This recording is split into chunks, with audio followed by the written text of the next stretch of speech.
Meow, meow. Hello, hello everyone. Give me a moment. I need to fix my tracking and whatnot. But we're gonna have some fun. So, earlier I had tweeted out saying that I was not gonna touch Blender for the rest of the night. Well, that was a total lie because I currently have Blender open, and I have quite clearly, I have gone and started doing stuff in Blender. So I'm gonna open up Blender here in a moment, and we will have some fun with that. I'm not really gonna do a whole lot with it tonight. I mainly just want to make a part of my model shiny. So we're gonna do that here in a second. Just give me a moment to get something working here real quick. Basically what I'm doing right now is I'm just going to do some stuff in Photoshop, and then once I get this stuff finished, I will switch over to, I'll switch the screen over, so that way y'all can join me as we do something for my model tonight. But what I want to do is I actually want to play a game for once. I know it's super rare. I usually don't do gaming content. My primary content is making things in Blender or in like Godot or Unity or other stuff. I'm a very media oriented person, so usually what we do around here is going to be Blender or Photoshop or something else. But tonight I wanted to play a game, and then I was like, you know what, I should have a themed model that goes along with the game. So I bought a outfit off of Booth, and I'm going to be applying that outfit to my model. But I want to have shiny pieces or shiny bits added to it. So I don't want to just have it, only the model, the outfit. I want to make it shiny and whatnot. So that's what we're going to do tonight, is just kind of make that bit shiny. My Photoshop right now, for whatever reason too, is starting to miss options. I don't know why it's missing a couple of options here and there. It just is missing a few options. So I'm probably gonna have to reinstall Photoshop at some point, or figure out why it is that stuff has decided to go missing on me. Hopefully it's nothing too major. I don't think it would be, but I don't know. Who knows? Who knows, right? It could be anything really. Okay. Yeah, so just give me a second here to finish this up, and then we'll switch the screen over and we'll start having some fun.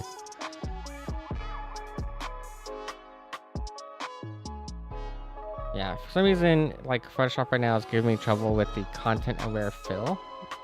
But again, my Photoshop, it's so weird of an installation right now. It doesn't even register in Adobe Creative Cloud. Adobe Creative Cloud doesn't even recognize that that there's anything even there right now. So I don't know what it is. Just something very clearly fucked up with my install, and I need to figure out what it is at some point. Let's see here, content aware fill. I probably should just, swap my screen over so you guys can see what it is that I'm doing. Yeah, probably. But I'm almost done with this particular file, so it's not like it's gonna matter too much. Okay, I just need to do this one final time, and then we can switch over to Blender.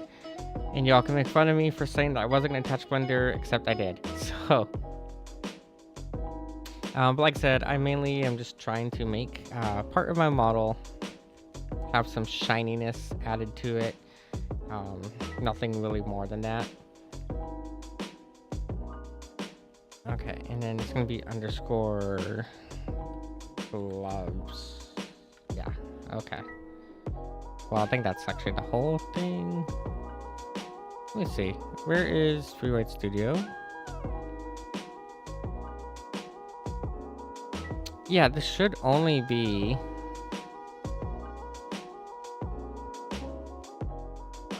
the gloves on here. So I need to actually clear out a bunch of stuff on here as well. So give me a second to do that. And let's see here. I'm gonna add a mask. Make the mask not transparent.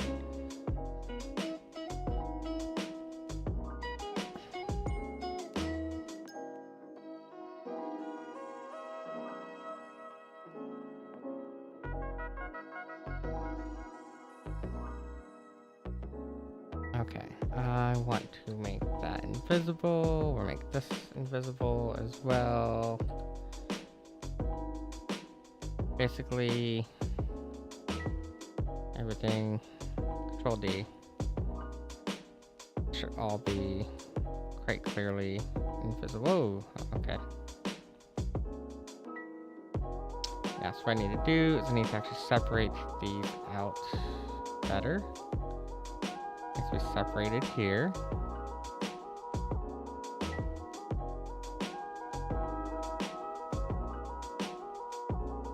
Okay, Control D.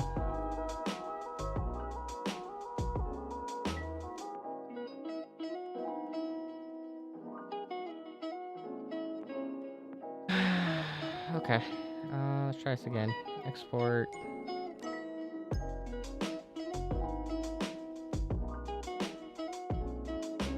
Okay, so just so you guys can see what it is that I'm doing. Hi, hello, welcome. Let me switch over the screen real quick. So here's what I'm gonna do tonight. As we're gonna take this model, we're going to make the armor shiny, and then after we make the armor shiny, we're gonna go play some, not Dynasty Warriors, but kind of similar to Dynasty Warriors. So first thing I need to do is I need to actually update these textures here real quick because I made some changes to the textures. So just give me a second to find where I saved those two. Here it is. They're on my desktop folder. My folder structure right now is like super chaotic, and I need to go through and redo a bunch of stuff with my file structure on my computer. Well, okay, so we have this one here, and then this one here is going to be the file for the armor. So it's only going to be the like actual metal plates. And then we need to make this bigger. So this is going to go just like that. And I think also, actually, let's do 90 for this one. And then on the other texture here, this other glove texture, we'll make this, not the opacity, sorry. I got distracted as far as like what I was looking at here. I just realized though I had screwed up the texture in Photoshop, so I need to fix that real quick. Really easy fix to do. It's just a matter of me going back into Photoshop and pulling this texture back up. Going to disable that mask right there, and then let's see here. Will that work? Let's invert that.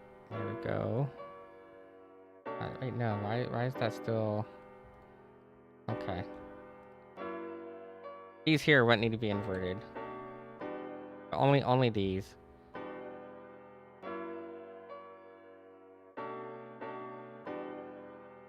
So just so you can see here is Photoshop right here, and I'm just working on editing this texture real quick, so that way we can turn it into something usable. I'm just gonna do a very simple, super quick mask, nothing like super complicated, because again, I actually did not want to touch Blender right now. I wanted to do stuff other than touch Blender, and I don't know, I just ended up ignoring my own like rule for tonight, I guess. But here we are. We have Blender open, and we have Photoshop open, so we can just do stuff real quick. And all I'm doing right now is I'm just making a mask. So the way a mask works is basically you have a black and white texture here. You have this black and white texture, and this black and white texture tells it anything that is black is transparent, anything that is white is what is visible. And so we're just kind of, right now I'm just painting what needs to be painted transparent, so that way I can go through and do what I need to do for tonight. Just gonna make sure that whole block there is like transparent. So this should fix the issue that I was seeing right there, where I forgot to have the gloves included, like the actual like finger parts of the gloves included. So I'm just gonna throw that into White Studio real quick, and then we'll take this model, we'll throw the model into Blender, and we'll make the armor a bit shiny. So I'm just going to grab this here, and just find that texture again. There we go. Now we can throw my model into Blender and start making things shiny. The boots, I know they don't really match, but I honestly don't care. No one's really gonna see the boots anyways. So there's that. Like, it's one of those things where basically no one's gonna see it usually, so I'm not gonna care too much. And honestly, if we really wanted to spend like, I don't know, if we spent more time on it, we could just simply make the whole like body transparent, and then delete the body itself and just throw it directly on top of my existing model. But I'm trying to be lazy tonight, so since I'm trying to be lazy, I am avoiding doing that for the time being. So real quick, I'm just gonna export this, and then I guess I'll save this texture as well in Photoshop here real quick. Okay, we can close Photoshop out now. Once that's closed, it's going to tell us that it'll close once it's done saving. Also, I may or may not, you might see me open some games here in the background. I have a game I've been playing. It's one of those like idle clicker games, and I play a ton of those idle clicker games, like a ton of them. So I often have to check on them and make sure that like my character hasn't died, because the one I'm currently playing, oh, actually I unlocked the pet. I unlocked the pet sloth. Nice. I don't want to travel anywhere yet. So this is one of the games I've been playing lately. It's called Melvor Idle. It's basically an idle clicker game, except that it is like supposed to be inspired by RuneScape or something like that, but instead of it being just like a cookie clicker where you have to keep clicking on stuff, you actually have like combats, and you have a whole world map that you need to like explore. So you can see here, I've explored quite a bit of this map. So it's kind of a neat little thing. It's like I said, it's basically the same thing as like you would get with cookie clicker, but less clicking and more of an RPG experience, I would say. But I wouldn't call it a true RPG in the sense that you don't have like to actively go through the map. You can see here, it's actually automatically exploring the map here. It says down here we can't see it because for reasons. If I bring this up here, it says that it's like currently like surveying undiscovered hex, because it basically automatically moves on its own. You don't have to do anything. And I can tell it to stop, and if I tell it to stop, then I can like go, I want to go to like this specific destination or whatever, and then I can do whatever I need to do there. But for the most part, I just have it automatically exploring the map. Pretty big map actually for a little clicker game. Quite a big map for a little quick clicker game. There's combat right now. I actually probably don't need to be farming these crabs anymore. Yeah, I don't need any more crabs. We can go ahead and stop attacking crabs. But it's got like dungeons and different areas that you can go do combat in. So if you like clicker games, I recommend checking out this Melvor Idle game. It's on Steam. It's also on Google Play and I believe iOS Play Store. It's quite interesting. Even has like a whole like township system where you have to build like buildings and stuff to keep your town population happy. Right now my town population, or my happiness of my town, is like 16%, and the education of my town is 27%. It definitely could be better, but at the same time very fitting for a like medieval fantasy setting. I'm probably gonna build some more taverns here, but I'm actually saving up for right now. I'm saving up for this trading post because I want to have a trading post in town so I can start making more money and stuff. But yeah, so you might see me every now and then pulling this up and just checking on my character, making sure that they're not dead. I just pulled them out of combat, so I shouldn't have to worry. But if you do put your character into combat and you step away, there is actually a chance that your character could die, and depending on the difficulty setting, there is even permanent death. So that is something to keep in mind with your characters in this game. But overall, I don't know, for a little idle clicker game, it's pretty in-depth, pretty interesting, and I've been liking it. But as I was saying though, we need to make this new model transparent for me. So I need to figure out, I need to find my folder. Yay. Okay, here we go. Not Emily's chair. Today's October 16th. Yes, I should go in the October folder. Okay, so I'm just going to hit Control S on here real quick, and then we'll throw this into Blender, like I said, and we'll do some fun stuff over in Blender. I have Blender, 2 scenes in Blender open currently, so I'll show you all what I've been working on, and we'll go from there, because like I said, I have Blender open twice at the moment. This was just like a meme thing that I did this morning. I was supposed to be working, and in one of the servers that I'm in on Discord, one of the Discord servers I'm in for another VTuber, someone made the joke about like branded cereal for said VTuber, and I was like, say no more. It only took like 10 seconds to do. Honestly, the longest thing to do in this was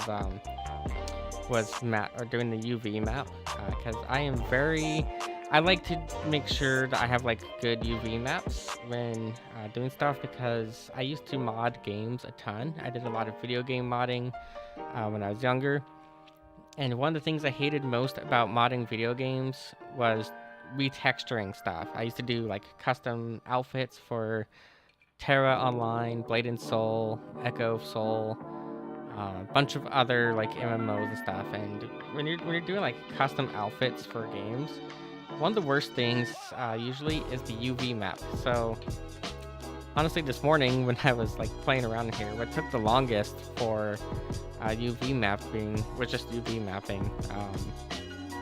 I select this object and then I highlight the thing. You can see here, I like to create really easy to work with, really nice and sensible UV maps. So I'm probably going to export this one object real quick. Actually, I'll just save the whole thing, and I'm just going to save this under props and label this cereal. I wasn't like really doing any like a serious model for that one, but now we can open up a new default cube, and then we'll throw the model we just exported into here. But the other thing I've been working on is this here. So I'm working on a whole scene. It's going to be a whole set available.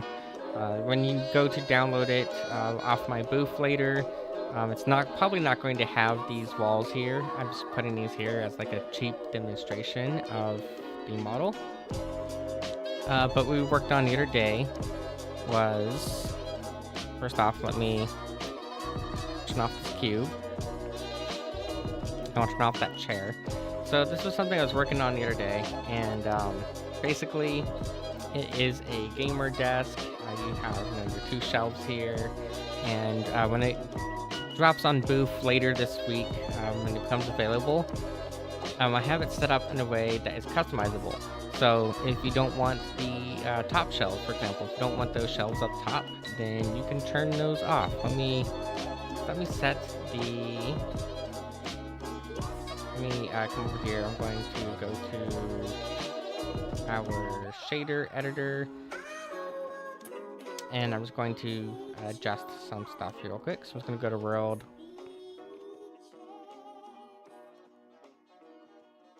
Why is it not... Why is it not adjusting the background when it should clearly be adjusting the background here? Oh, wait. Is it only going to adjust it here? Oh, okay. I see. Anyways, as I was trying to show, if you don't want those shelves, then once you download it, you'll have the ability to toggle the shelves on and off. So you have right shelf, you have the middle shelf, you have the left shelf, and let's say you only want, like, one side, right? You can go, well, I only want the right hand shelf. So you would just toggle off left and you would toggle off middle. You have only the right hand shelf. Now let's say you don't even want that whole desk altogether, or maybe you don't want this middle desk, right? So I have it set up in a way that once I go to distribute it, it's really simple to simply toggle on and off the legs, toggle on and off the different parts of the model, so that way you can have whatever parts you want on it. Maybe you only want one shelf, you don't want both shelves, so then you would just turn off everything except for the one shelf. And maybe you want to have a desk. Maybe you want a shelf on that desk, then you go and you toggle the shelf on. So it's going to be nicely configurable, so that way when anyone wants to use it, they would have the ability to just really easily and quickly use the shelf however they want. And it will be included, I will be including like 4 different variations or 4 different possible textures that can be used. That took a little bit of work to get the texture mapping how I wanted it, but all of them are going to include this little carbon fiber print. That's very subtle depending on how you have it done. So yeah, that will be available on Booth soon. But that's not what we wanted to do in Blender tonight. We want to do in Blender, like I said, we want to take this model from Vroid,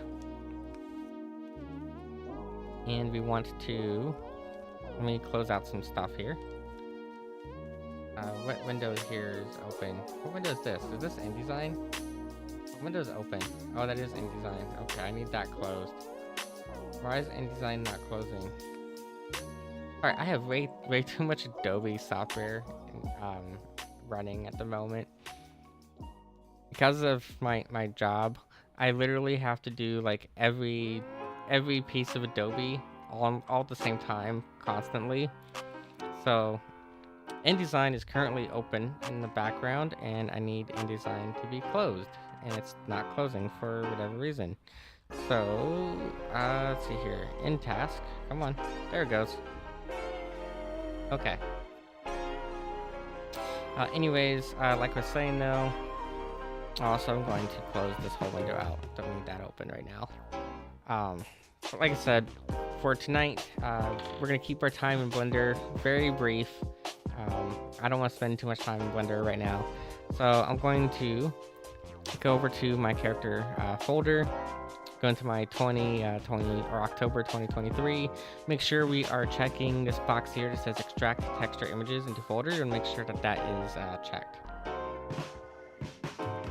And then we just find the model we want. It's gonna take its time to load.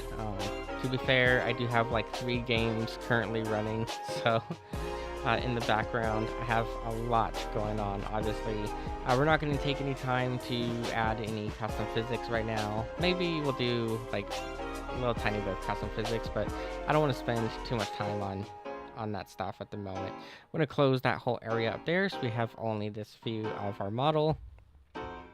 Put this into rendered mode so we can kind of get an idea for how it's going to look once it's exported. And then we have a bunch of different textures here. And basically, I just need to find the texture real quick that's going to be for the different metal pieces, but it shouldn't be that hard to find them. So like this, for example, is one of those. So if I were to tell this to be alpha blend, we can now see that the one we just selected here is exactly that metal piece that I wanted. And then all I'm going to do right now is I'm just going to add a matte cap to it. That's all you need to do actually to make it nice and shiny, is just use a matte cap. I have a whole collection of matte caps installed, or not installed, but like downloaded. And I like to use different ones from that collection. So let me go ahead and pull that up. Actually, I just realized that folder for all my matte caps is not showing up here. I should probably at some point, go and make like a bookmark for it. Probably a smart idea to have an actual bookmark for all of my matte caps. Let me see here. Matte caps master. It's gonna be the 512 folder. So matte cap is basically, well, you might know it as a sphere map, depending on like if you're coming from the Miku Miku dance community or from like certain older video games, they would be called a sphere map, but they're also called matte caps. And basically what they are is they're this little orb here that tells the computer that this is how the lighting should hit a particular like part of the model. So it's all relative to the direction of the normal. We have these normals, which are basically the direction that a face or a polygon is facing. So you have inward, you have outward, and normally a quote-unquote normal, the direction of it is going to be 90 degrees perpendicular from the actual like 3D face. Sometimes they'll be at like 30 degrees or whatever other offset, but generally it'll be at 90 degrees. And what this basically does is it tells it that based on where that normal is compared to the camera of the scene, light it up this way. So it's an alternate way of lighting a model without having any lights in the scene. So if I were to like find, let's see here, like say we like this one here, right? If I were to select that, you'll then notice that on here, these get shiny now, and that's because that matte cap is telling it that based on where your camera is, this is how the lighting should be. Let me turn off all these extra stuff so it's a little bit easier to see. And if we were to turn that off, if we were to like get rid of that, so let's say we get rid of it, then you'll see that it goes back to just being a plain texture. So I really like to use matte caps a lot because I feel like they do an exceptional job at helping to bring parts of a model to life. I put that in the wrong spot. That's so my bad. I should go up here. So I don't know if we use this one directly, but I do like that, that texture that it adds. And that's why I like to use matte caps, because you don't need to have a light in the scene and you still end up getting the shininess that you would have if you did have like proper lighting and whatnot. It's mostly useful for like video game scenarios, so video game models, and also like VTubing models. Hi, welcome, hello. I am making my model has some shiny armor real quick so then we can go play a video game because I wanted to go and bash things up. But I'm currently explaining how we're making it shiny, and yeah, so you wouldn't really use matte caps for like a proper render. So if I were to like pose it all in Blender, do a full scene or whatnot, you probably wouldn't use matte caps unless you are doing toon shading.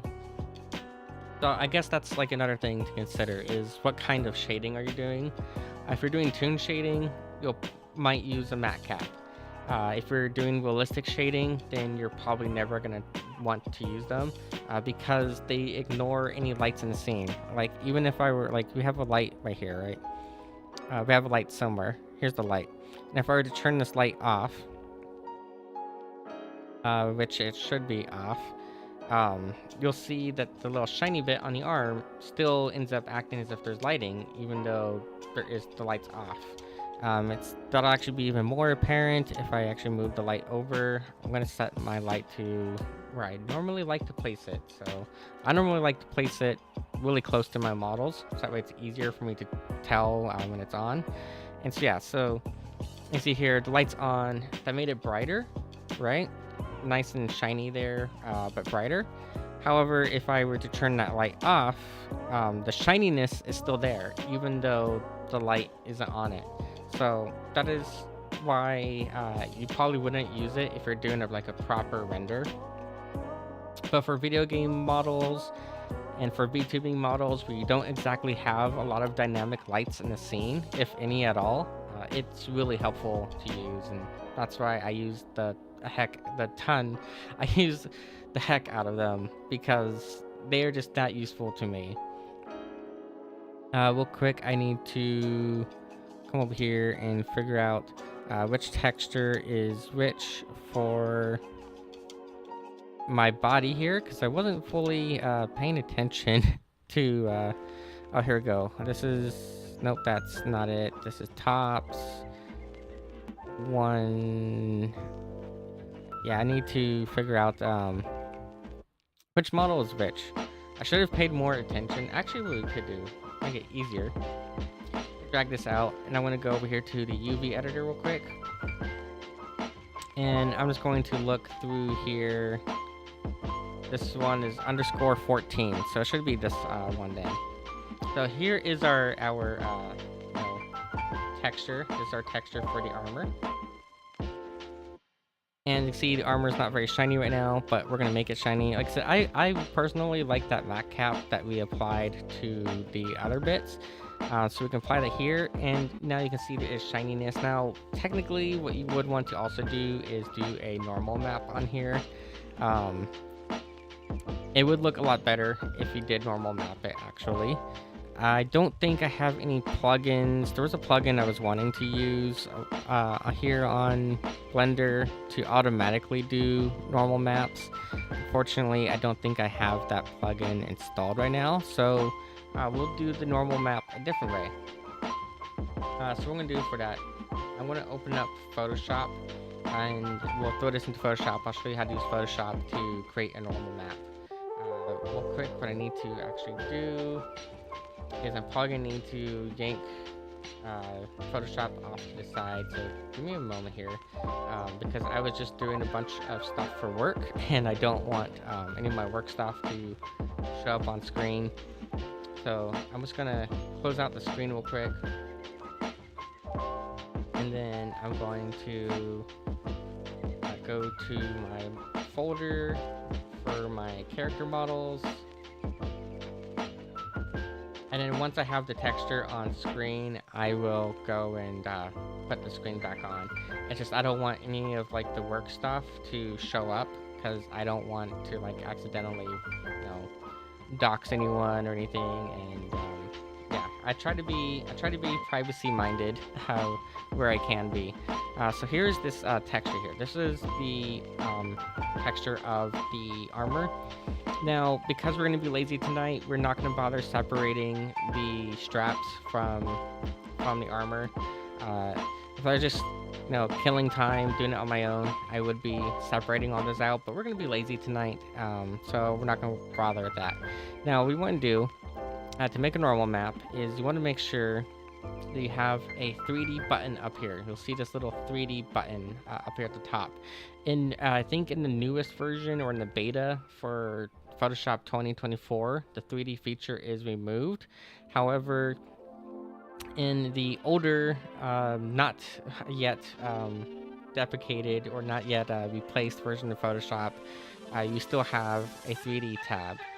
So if you have the 3D thing enabled, you can select a layer, and then you can go to 3D, and it should be new 3D layer from file. I believe that was the button for it. It's been a while since I've had to come in here and do it this way.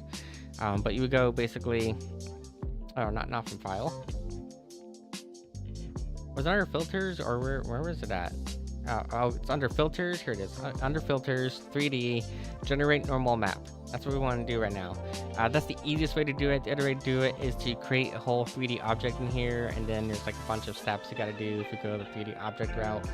But you'll see here it's going to create this map here. This is called a normal map, and basically a normal map, it doesn't create new. It does not create new vertices. There's kind of like a misconception that's been around for forever that a normal map creates new vertices. It does not create any new vertices. Instead, it simply tells the computer to generate to alter the lighting as if there was vertices, but no actual like topology is created. Um, first, but this is probably like one of the fastest ways to do it. It's how I do it, at least when I'm just in a hurry. I used to make these normal maps by hand, which is, I don't know how I used to do that, but yeah, I used to actually make these normal maps 100% by hand. Um, Back when I was doing a lot of game modding and stuff, I did them all by hand, and it was absolutely horrible to do it that way. But yeah, this is the quickest way to do it. You'll see here, it makes it like a bluish purple color, and then you have hints of other little colors here, and that just tells the computer how the lighting should be affected by stuff. So I'm going to get rid of that little tab. This should be good. Normally I would even zoom in and double check stuff, make sure it looks nice, and like I said, sometimes I'll even go through the trouble of hand painting parts of it. But I'm trying to be lazy tonight. I want to get to playing a game already, so I'm going to save that real quick. And if we now apply that normal map here in Blender, we should see that our lighting ends up looking a lot better. So let's go ahead and just apply that normal map. That's going to help to add some depth to it. It's not really doing much because I didn't alter the strength values, but it does help a little bit. But there we go. I might pick a different matte cap still. Maybe? I don't know. We may or may not do a different matte cap. As I have tons of these matte caps on here. I need to actually make a bookmark here to that folder. I have them for all kinds of different things. Like if I want to do a slime effect, I have a matte cap for slime effects. It's random noise. And you see here I have a bunch of different toon shading matte caps for different ways of doing toon shading. So I have a ton of them. There's a lot of versatility to what you can do with the matte cap. We have some metal textures here. The metal stuff helps a lot. In fact, that's probably what I want actually, is more of a metal one. Now, one thing to note is that you cannot actually adjust the strength of a matte cap for the VRM format. Normally, what you'd be able to do for a game model, whatever, is you can adjust the strength of the matte cap. However, when you export this to a VRM model, it just defaults itself to whatever is the strongest possible value. I haven't really figured out a good way to combat that, so that is just something to keep in mind, is that yeah, you can't exactly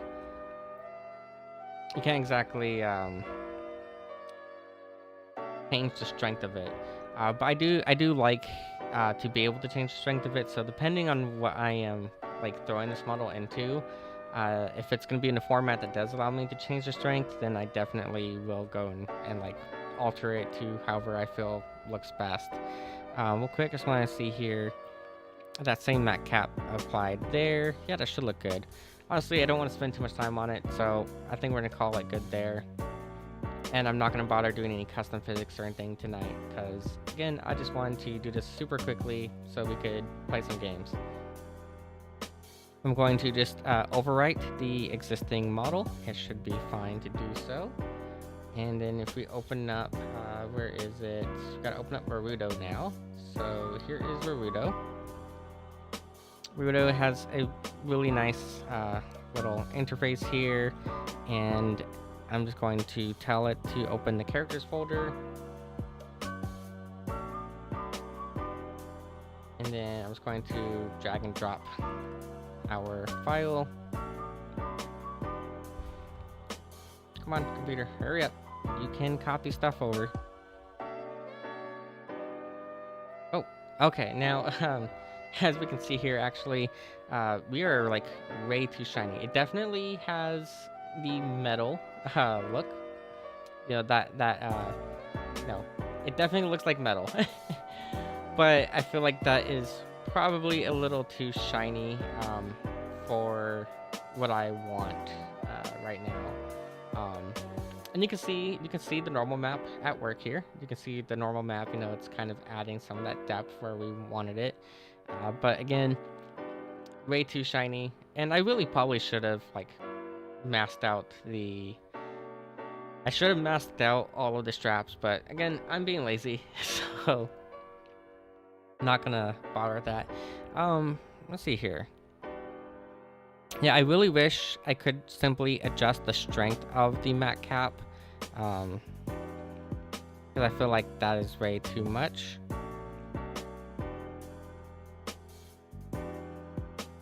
And let's see here, it was on this one as well. Yeah, so let's go ahead and just set this to the other mat cap, and then we'll try that again. So I'm gonna open up our two folders here real quick. It should be done. Yeah, it just looks very well polished. Yeah, a little too polished. A little too polished for sure. Okay, it's gonna ask me to overwrite the file. Why is it not asking me if I want to overwrite the file? Windows Explorer has been doing this lately where it doesn't want to like work fully. Okay, this looks better. Still not quite. Still a little bit shinier than I want, but you know, not the worst. My wallpaper is Ram from ReZero because I like her a lot.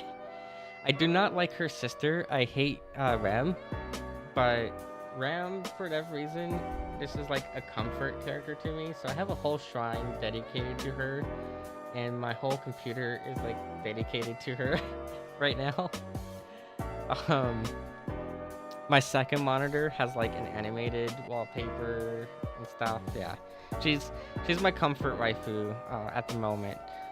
Like I was saying though, if normally you should be able to like adjust the strength of it, and I'll try it here, but I'm pretty sure that the VRM format, because I've been working with this format for quite a while now, and I'm pretty sure that this format, when I export it, it's not going to make a difference. But we'll do just one final test, and then we're gonna just call it good for tonight. So that way we can go play.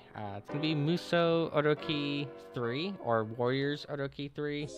It's kind of similar to the Dynasty Warriors franchise. It's actually related, not quite part of it, but it's a related series. Has even some like overlapping characters to it. Yeah, that didn't, like I said, even though I adjusted the strength of the mat cap here in Blender, it did not adjust the strength of it on the actual model, unfortunately. But not much I can really do about that right now, but it's fine. We'll call it good for the time being. I was going to hit Control S, save here in Blender, and then we can go and get the game open. So I need to go over here to here. And in the meantime, while that's loading, I'm going to check on this other game here called Melvor, see where some of my stuff is at. I've been playing this idle game, and I'm kind of addicted to it.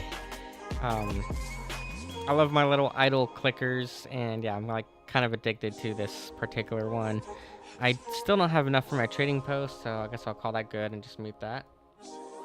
Alright. What I need to do once this game is fully up is I need to turn off the in-game music, because unfortunately a lot of these games, they do have like, where'd the game go? The game disappeared. Let's see here, studio mode, game capture, and it should show up. Why is it not showing up in my game capture? What?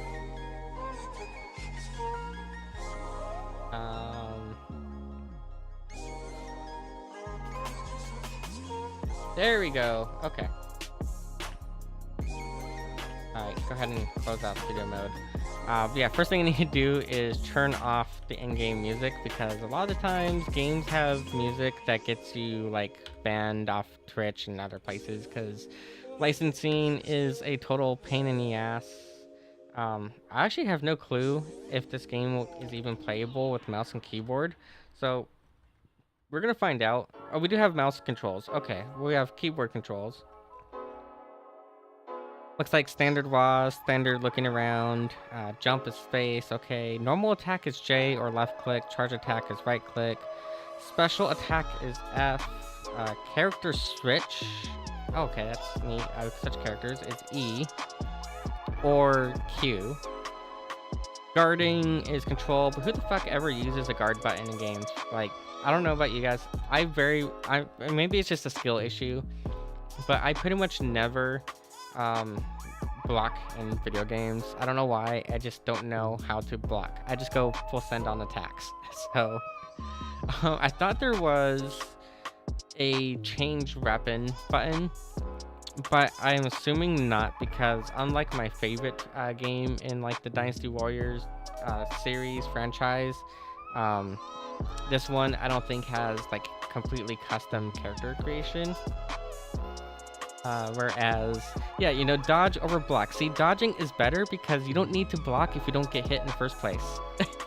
So dodging is honestly better. But it should be, I guess we'll go through story mode.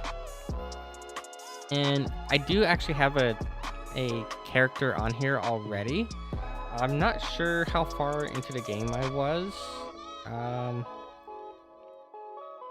Change character. Okay, I wasn't that far into the game. I only have like 4 characters unlocked. But what kind of like drew me to this one is that it has characters from games like Dead or Alive in here, as characters from the Warriors Arcade series. It has games from, or characters from Dynasty Warriors, and I think not Token Wambu, but like Samurai Warriors or something. It's basically, they took a bunch of characters from different Musou games, and they were like, let's throw all of these different characters into one single multiverse kind of thing. And that's what drew me to it. But last time I played this was probably over a year ago, so I'm not really sure what all I have unlocked, or who I have unlocked. Wait, hold on. Power, speed. Oh, I have more characters unlocked than I thought I did. Well, okay then. Do you wish to change the character you control in camp? I actually don't even know who any of my characters are at the moment. Sure. Wait, what did that do? I'm confused as fuck as to, you know, what's run off my characters here. But basically, it's your typical Musou game. If you're familiar at all with the Musou kind of genre, you basically run around and you beat the shit out of a ton of enemies. And yeah, there's actually like a whole like story. I have no clue what's going on, so I think actually it's probably best for us to do is going to be doing this. How do I exit out? I want to quit, and I want to create a new game. Am I not able to do that? Go story mode, and it just ends up loading this here already. So apparently you can't you can't like restart the story. But yeah, basically you beat the shit out of like random characters in mass. Why is my frame rate so low? My frame rate shouldn't be like this choppy. Wait, why is your not going? Yes, proceed to stage selection. There we go. So there's like different stages here in this one. Obviously you even have like these like side stories here. So yeah, I can see I'm still in chapter 1. I didn't get that far into it, so actually I'm not too worried then about starting fresh. We'll go here. And it's gonna tell us we have a recommended team. I have no clue who these characters like playstyle is or what they're like. I just like having cute waifus available to me, so we will go with whoever it says is our recommended party. Yeah, this has always been like one of my favorite kind of games to play. I still have, actually no, I don't have it no more. Ah, damn. But I started off with like Dynasty Warriors 3 back on the PlayStation 2, and I've been playing the Dynasty Warriors series ever since. Yeah, I would visualize, right, having directors interested in me and people that I respected. But yeah, basically Saying, I like your the appeal of that is. these kind of games. I would visualize. You can't see anything on the left side screen. I apologize because I am currently blocking it. Drive home and think, But I do have these the basic appeal of these games is you are a soldier in an army, and you either have to defend or attack a base. And the thing is, you're like sort of a super soldier of sorts. So you have like hundreds of enemies on screen, but for whatever reason, you are strong enough to kill like thousands of them, while none of them are strong enough to kill you, except for general units. So you have like generals and commanders. Those ones are the ones that can kill you. Everyone else, you basically just like one-shot the fuck out of them because they're just that overpowered.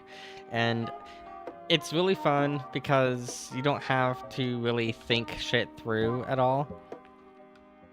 Okay, I probably should have kept my previous party, because I think my previous party actually had different weapons unlocked, but whatever.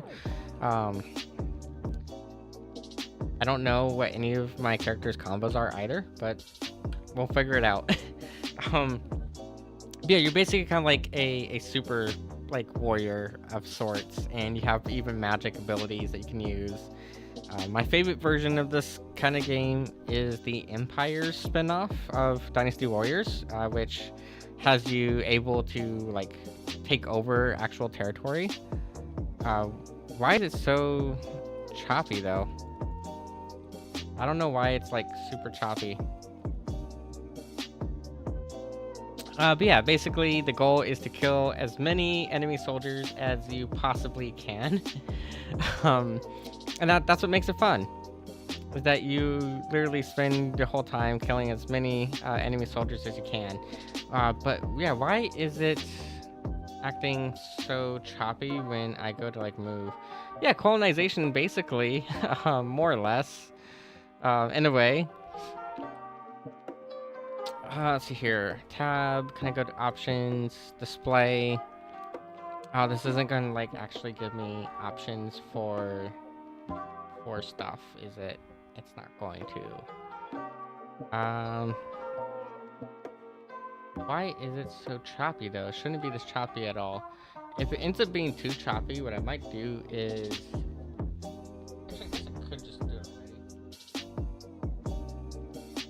I have a capture card next to me, and I actually have my PlayStation 3 with my favorite version. I just need to plug it all in to the capture card, as I recently unplugged it from the capture card. But if this ends up being too buggy, then I'll switch over to playing the PlayStation 3 version of the game. I know it's kind of old of a system, so don't flame me too much, but I haven't seen any reason. I personally haven't seen any reason to buy a PlayStation 4 or a PlayStation 5 when my PlayStation 3 still works, and I'm not really a console person. I'm very much a PC person. But part of that is also because I like to, I like to modify games, I like to work on games. And you can't exactly do homebrew on consoles these days, unfortunately. Back when I got into game dev and whatnot, I used to do homebrew for my consoles. And nowadays, there isn't really a whole lot in the way of homebrew that you can really get away with doing. Technically, you could homebrew for a console with Unity or Unreal Engine, I suppose, but that is a little bit different than going through and making homebrew for older consoles where you didn't have an SDK or anything. No shame, you have one beside you too. Awesome. Sometimes I feel weird about it because I have friends that come over now and then, and my friends are very much those people who are like, oh, you need to have the most recent Xbox Series whatever, or most recent PlayStation whatever, and I'm I'm like, no one's got the money for it. I mean, I guess the money's not so much an issue, but I'm always like, why though? Because it's just expensive, and all the games that I would play on it are on the computer, you know. Okay. I have a feeling what's going on actually is it's probably actually, I think it's actually a controller issue more than anything. I don't have any controllers plugged in to my, no, actually I might have a controller plugged in now that I think about it. Do I have a controller plugged in? I may or may not have a controller plugged in right now. That could be it too. But yeah, basically the whole point of this game is you run around and you murder the shit out of low-life soldiers that have no chance of standing against you. And you fight generals. And the generals will probably kick my ass, but the non-general enemies, the regular enemies, you are going to murder the shit out of them, and that's what makes it fun, is seeing just how many of them can you bash their heads in. Yeah, it is like super choppy for whatever reason. I'm not sure if it's either like a mouse or a controller thing. I'm just not sure what. So here is a general unit. So this general unit. Oh wait, do we have like a cutscene going on? We have a cutscene going on, aren't we? Oh, come on, please. Wait, who fled? Who died? I don't even know what was going on. The battle was lost. Someone was defeated. What? Was I not supposed to? Was I not supposed to go out and like?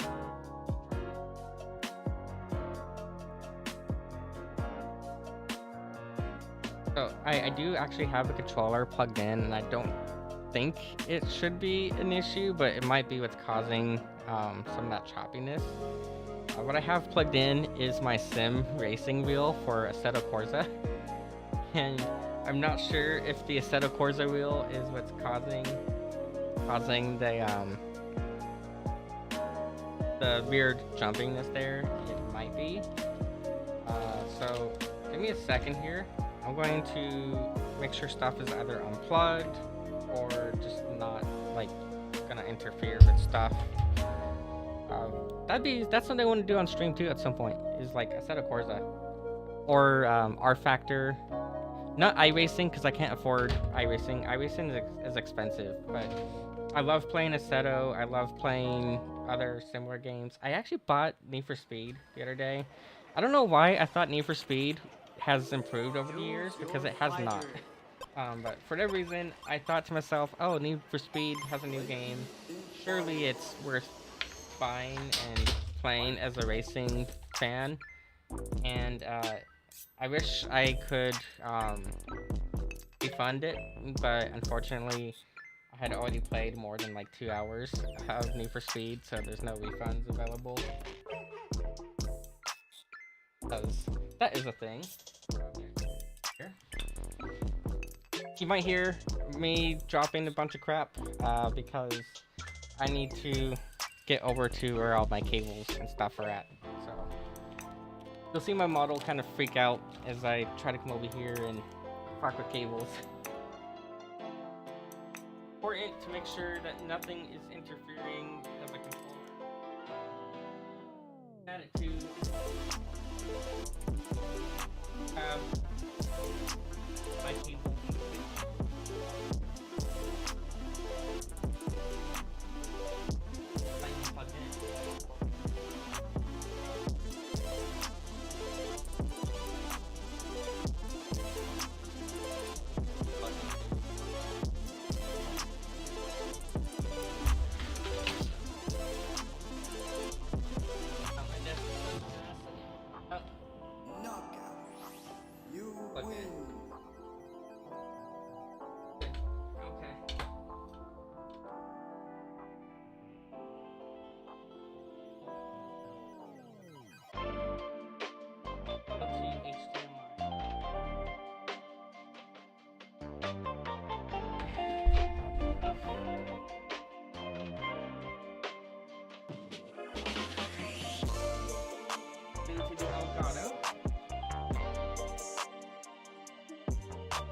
Also, if anyone knows of a capture card, that is better than Elgato, please let me know, because I've had my Elgato for a few years now, and I hate it so much. The Elgato software is crap, and the Elgato capture card constantly overheats itself, and then when it overheats, it just stops working. So, if anyone knows of a capture card that's better, I would greatly appreciate it. I've been looking, I think like Avermedia has a capture card, but it's not really like game oriented. It's more useful for my job more than it is useful for gaming.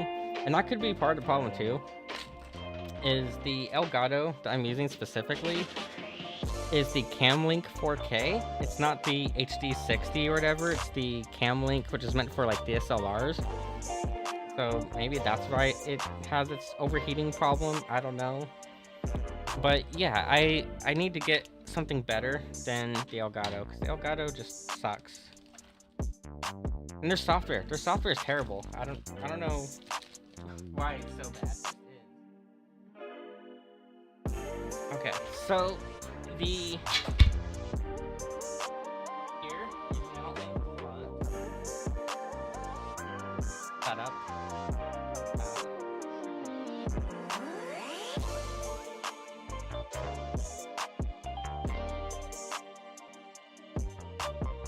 Where is that cable going? It's unplugged. Okay.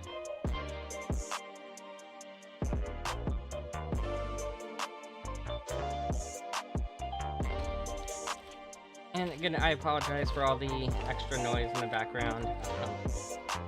I haven't cleaned my desk in a while, so there's a bunch of junk up here. Yeah, way too much junk.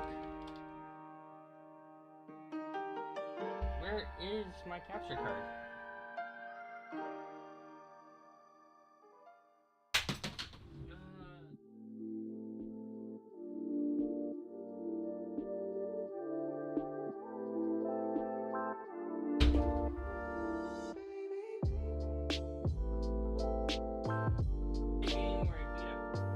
People all night. And I'm doing everything other than playing the game where I beat up people all night. Place is a mess at the moment. Although, you know what's sad is I thought that my apartment was a mess, right? And I think it's pretty normal to say that most people have a messy apartment. In fact, I actually feel weird. Anyone else get this? I feel weird if I go over to someone's house and their house is like spotlessly clean, like too clean, and there's not like junk everywhere. I actually feel weird going to people's houses when their house is like that, because it's like, one, how do you have the energy to clean up like this all the time? But two, what are you hiding? Why is it so spotless? So I feel weird when I go over to someone's house and it's like too clean. But I thought my apartment was a mess, and I still think it is, and I need to clean it up. And then I watched a video today, and that video was Tectone and Emiru going over to Asmongold's house, and holy shit. I thought my apartment was unlivably dirty. No. Asmongold, I don't know how he's functionally alive. In all honesty, he's a really cool streamer. I look up to him a lot. I used to play World of Warcraft a ton, and he was definitely a big help when I was playing World of Warcraft. I look up to him, and it's because I look up to him that I question how he was able to live in such an environment as long as he has. Because he literally, in the video, he was like, oh yeah, those pillows have mold on them, and instead of throwing them away, he just tossed them into the like hallway, into his hallway, and just left them on the floor. And I was like, bro, you just said that those pillows have mold on them. How are you alive? One, how are you alive? And two, why are you just tossing them into your hallway and not into the trash? So, I don't know. It's so weird. It's so weird seeing like big name content creators that you look up to, and then seeing what they are living in, and going, wow, I so would have thought that they would have had a much much cleaner environment given how big of a content creator they are. But I guess that is kind of like another thing too, right? Like just because you are a content creator and you have a lot of money and a big following doesn't necessarily mean that you have good living, I suppose. I don't know, I've just always thought in my mind, always thought that like rich people had like super clean places because they're rich. But I guess not. And it really is like kind of more of like, wow, I guess he's a lot closer to us, a lot closer to me than I thought he was. But still, no one should have pillows with mold on them. So I hope his friends do something about it and like step in and help him clean up at least.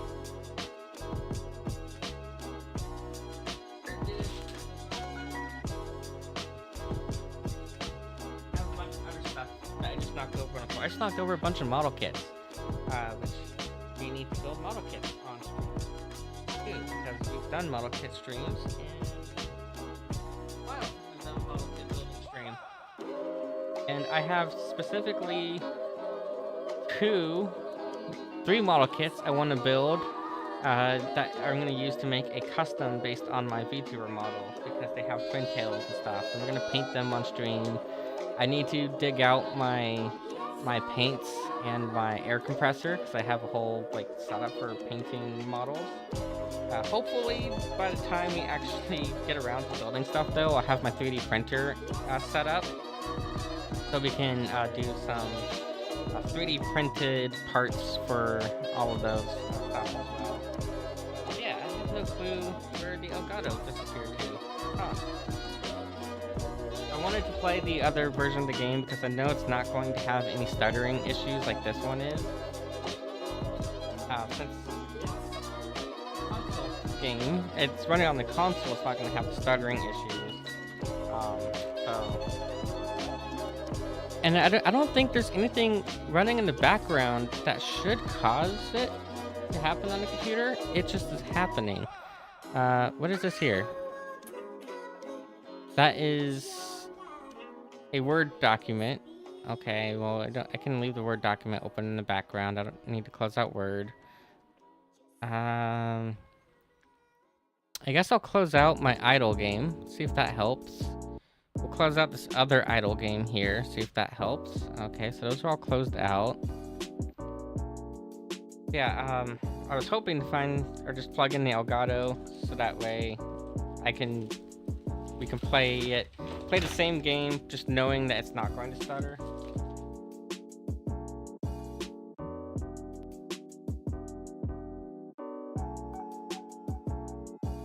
Alright, I need to be more proactive with cleaning up in here.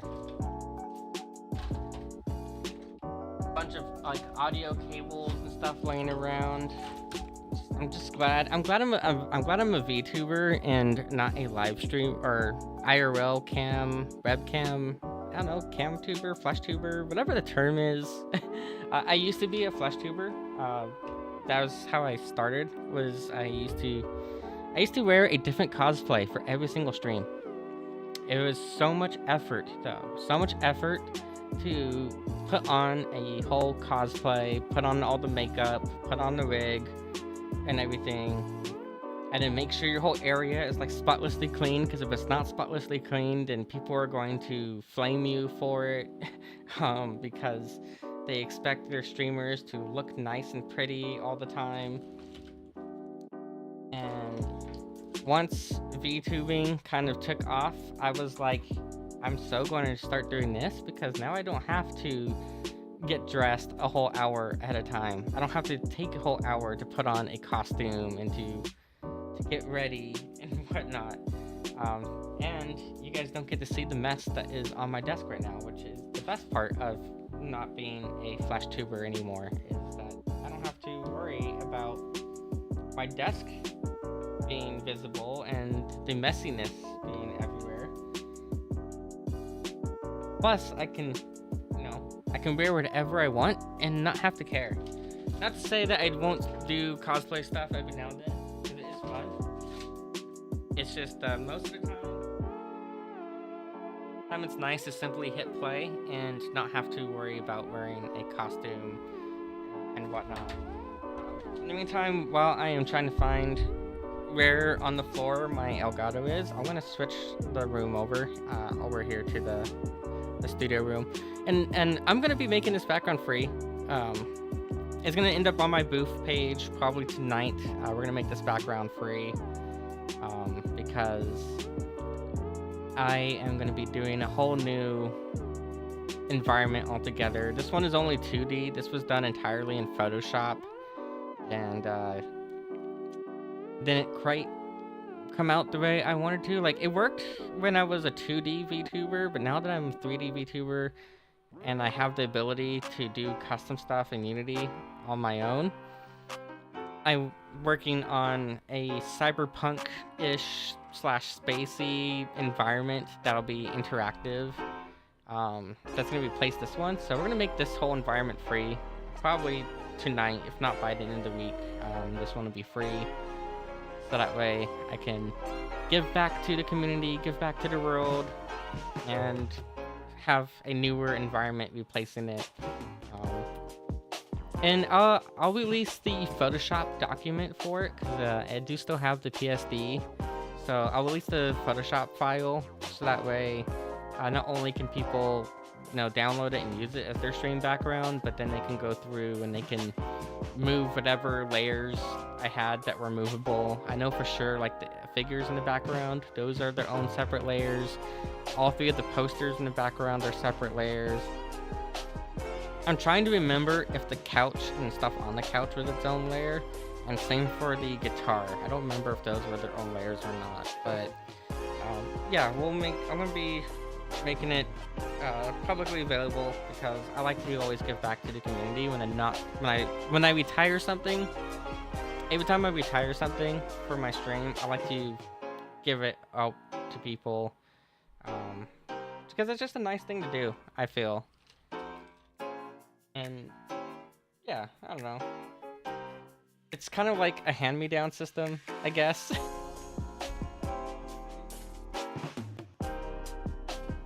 Elgato. I'm gonna move the microphone. I apologize. A lot of noise. I have a feeling that my Elgato is actually underneath my sim racing setup. So I'm like on the floor right now, trying to climb underneath the steering wheel that is down here, and see if I can find the Elgato under here, because it's in here somewhere, and it's most likely underneath the steering wheel. I got a really good deal on it, actually, for what it is. The steering wheel itself is a Logitech G29. Yeah, G29. It's not the best of steering wheel. It's kind of crap, but it works. It has like the whole H pattern thing, which was one of my requirements for it. But I think I picked it up for, I think it was $200 for the wheel itself. And then over at Micro Center, they had a like mounting stand for steering wheels, and it was on sale for $50, and I was like, wow, I don't need to spend a arm and a leg on the whole thing. I can just spend $250 and have the whole setup for it. That's great. Under here. The only problem is it takes up a lot of bulk under the desk. And every time I want to go to use it, I have to move it out from under the desk and unscrew stuff and screw stuff back in.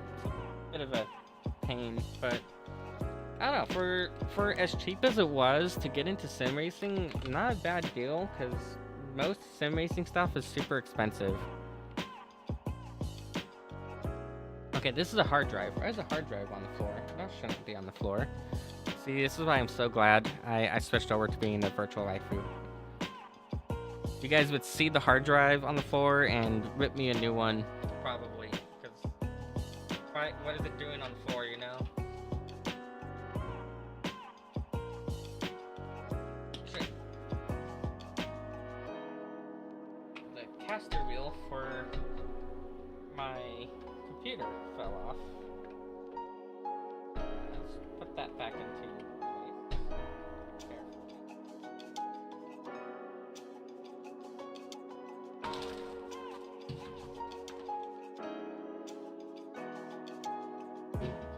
I found my nippers at least, so we can have nippers for our model kit stream. Okay. Up down here.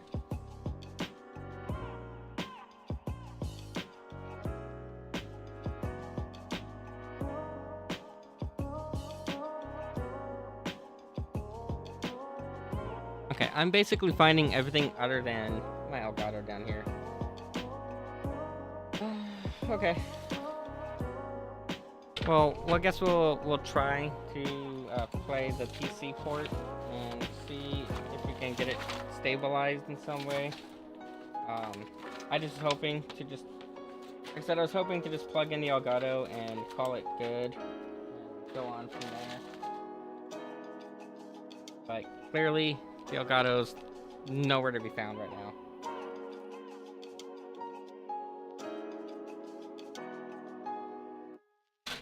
Unless it's plugged in to this other computer. Yeah, it's not plugged in there.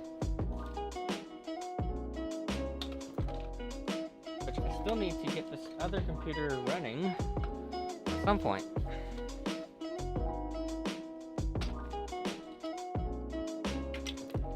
Yeah.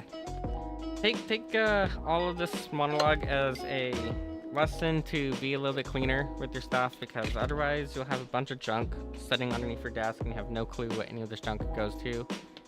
And the one thing that you do need, the one thing you're looking for, you're not able to find because you have too much of a mess underneath your desk.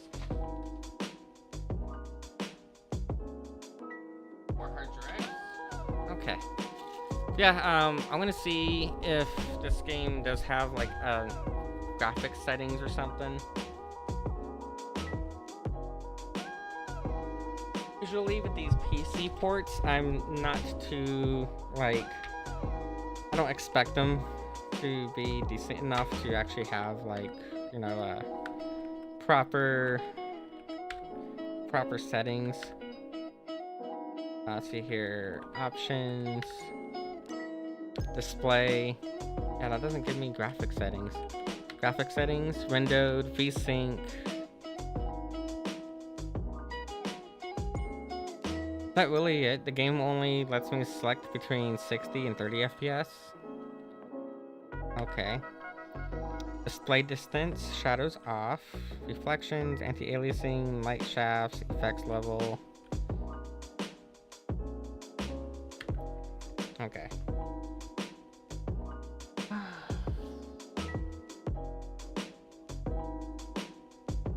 Oh, I thought the Elgato was up here. Huh.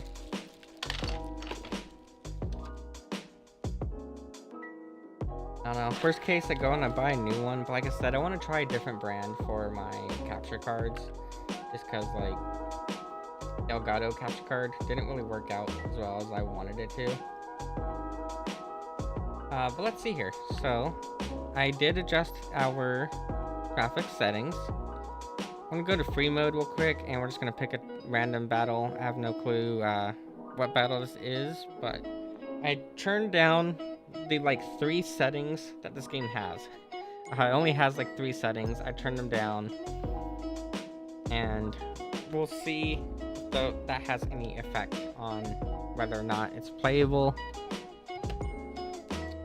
Here's my stream deck at least. Or here's the stream deck.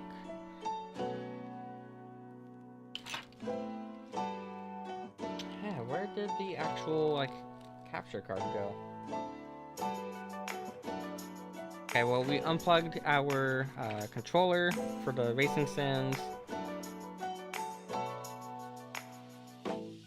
Yeah, no, this is still like super like laggy, and I think maybe it has something to do with that VSync. I don't know.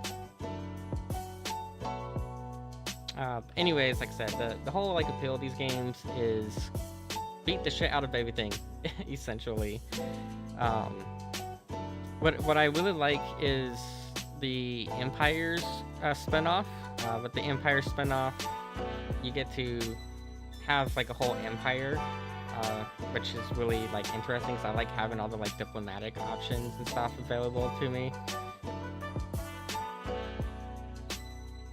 Yeah, I don't get why it is so stuttery, and I don't know if like it's something that it, like shows very well on the stream, but it's something I notice quite a bit.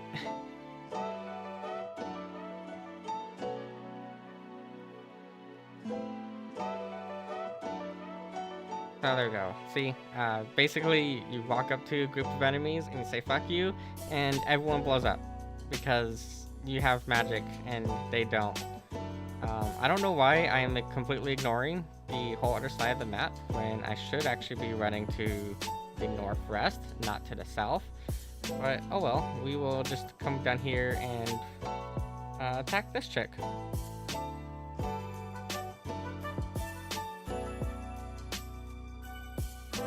Okay, I think she's dead already. Nope, not dead. Now she's dead.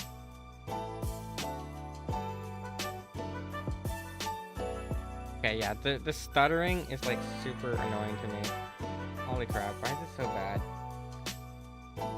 Alright, whatever. After this level here, I'm gonna try again to see if I can find where my capture card went. Okay, huh.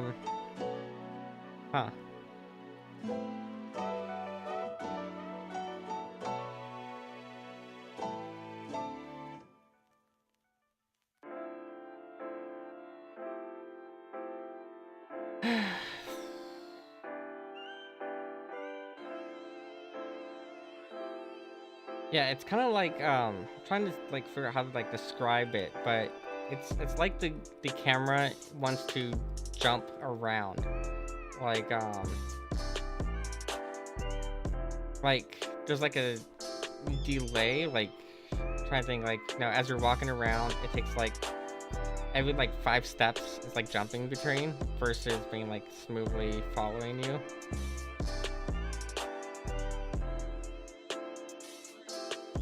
Normally I would have killed like over 1,000 enemies by now. But part of why I wanted to play this tonight is actually because I have a project I'm working on in Godot engine, which is basically making this kind of style of game. Because I don't know, I've been wanting to get back into game design, and then I was like, I wonder if Godot engine could even handle a Musou game. So I'm gonna try to push Godot engine as much as I possibly can on my own, and probably also find a few other people to help me mess with it. But the goal is to push Godot engine's spawning capabilities as far as we can to see how many enemies can we spawn in on a map in Godot before the game engine like crashes out. And the reason why I'm specifically focusing on Godot for is because it's a open source engine, not exactly a AAA engine. Like, I know for sure like Unreal Engine could handle tons of enemies, and obviously like I don't know, like Unity should be able to handle spawning in hundreds of enemies, but not necessarily a no-name open source engine. So that's another reason too why I want to play this, because I want to try to get get a feel for, you know, what is the basic core gameplay of these kind of styles of games. At its core, you have like 3 attacks. That's really about it. You have like 3 attacks, and the important thing is how the game handles spawning in so many enemies at once.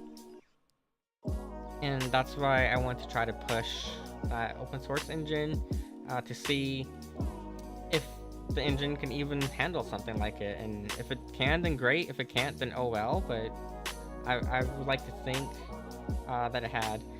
Good. We have so far murdered 470 enemies. We're murdering a bunch, but we are still struggling with the stuttering going on.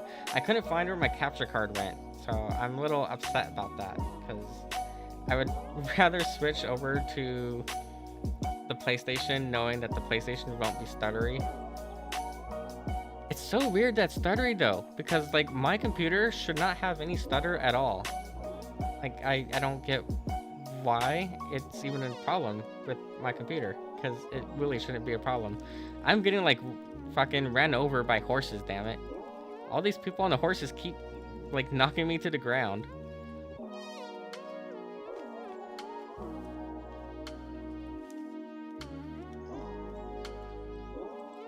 I think another reason too why I want to make one of these games in Godot is not just to like test the engine and see, you know, what can the engine support, but also because there's not really been any new games in this genre.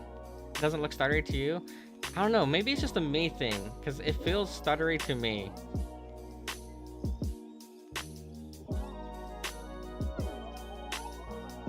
We killed another general! Yay! Fuck those enemy generals. They don't need to have power over units. They don't need troops. They need to be in the grave. Committing war crimes, I guess. I don't know, to me it feels stuttery, but it could just be me.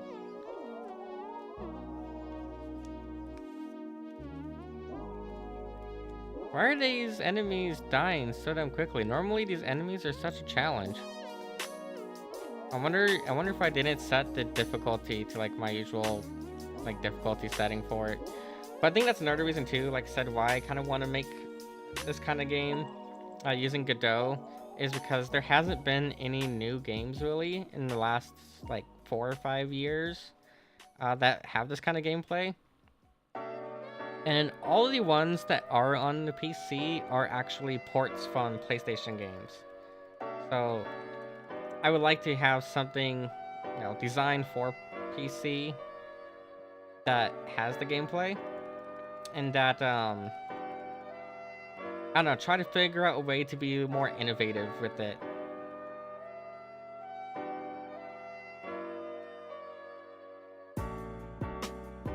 Yeah, we almost have this whole place captured. Okay. Yeah, almost.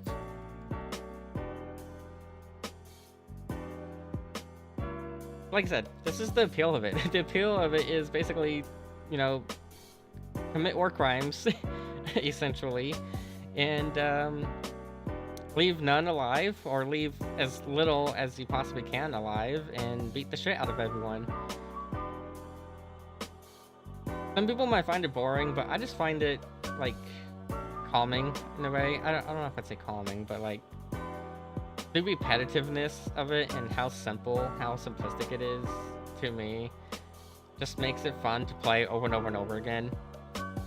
But there's actually one very specific, like, game I want them to bring back, too, in this style. There used to be a Gundam game that had this style of gameplay. And it doesn't exist no more. I think it was last done on the PlayStation 3 actually. But yeah, there used to be a Gundam game with the style of gameplay, and I want that to come back. Like, Armored Core is fun, and I'm so glad I waited, I don't know, 10 years for Armored Core, and I finally got it. But Armored Core wasn't a Musou game.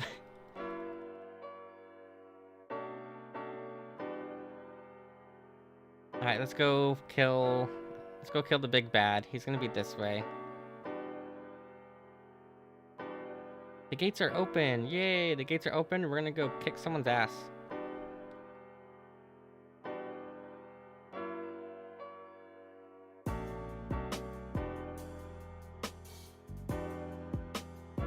Yeah, I think I have the difficulty set too low, because the generals have been too easy to kill.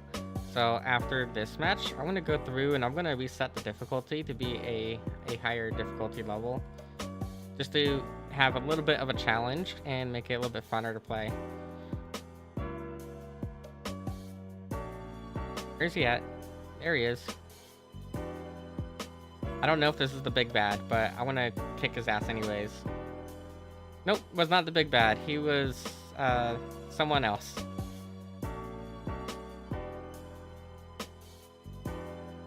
And technically you even have like different combos, right? Like you have different combos based on how many times you hit a button. So like that was one of the combo moves, is basically turning an enemy into a skateboard and riding them, literally riding them across the ground. The way the combos in these games work is a little bit different than like most games. Usually it's going to be something like left click twice and then right click, or be left click then right click and hold. So it's kind of similar to the FGC kind of category of games where you have like different rotations and stuff. Except here, there's no rotations. Here, it is just straight up, however many times you hit your light attack followed by your heavy attack. I don't remember all the combos because the combos are completely different for every single character. But that's something too I'm kind of like curious about, like the programming of, because I don't think I've ever programmed any system like that myself. Most of the games I worked on were first-person shooters. So first-person shooters, very clearly, they work differently than other games, obviously. So you don't really have combo systems in like a first-person shooter. Am I able to change difficulty here? I guess this is not difficulty settings. Nope, there's difficulty settings. What's Gauntlet mode? New game. Okay, cool. We are able to actually start a new game this time. Except we're in Gauntlet mode, however that works. I believe this particular mode is actually a roguelike mode. Oh wait, what? There's there's different factions. I'm so dumb. I forgot that there was different factions overall.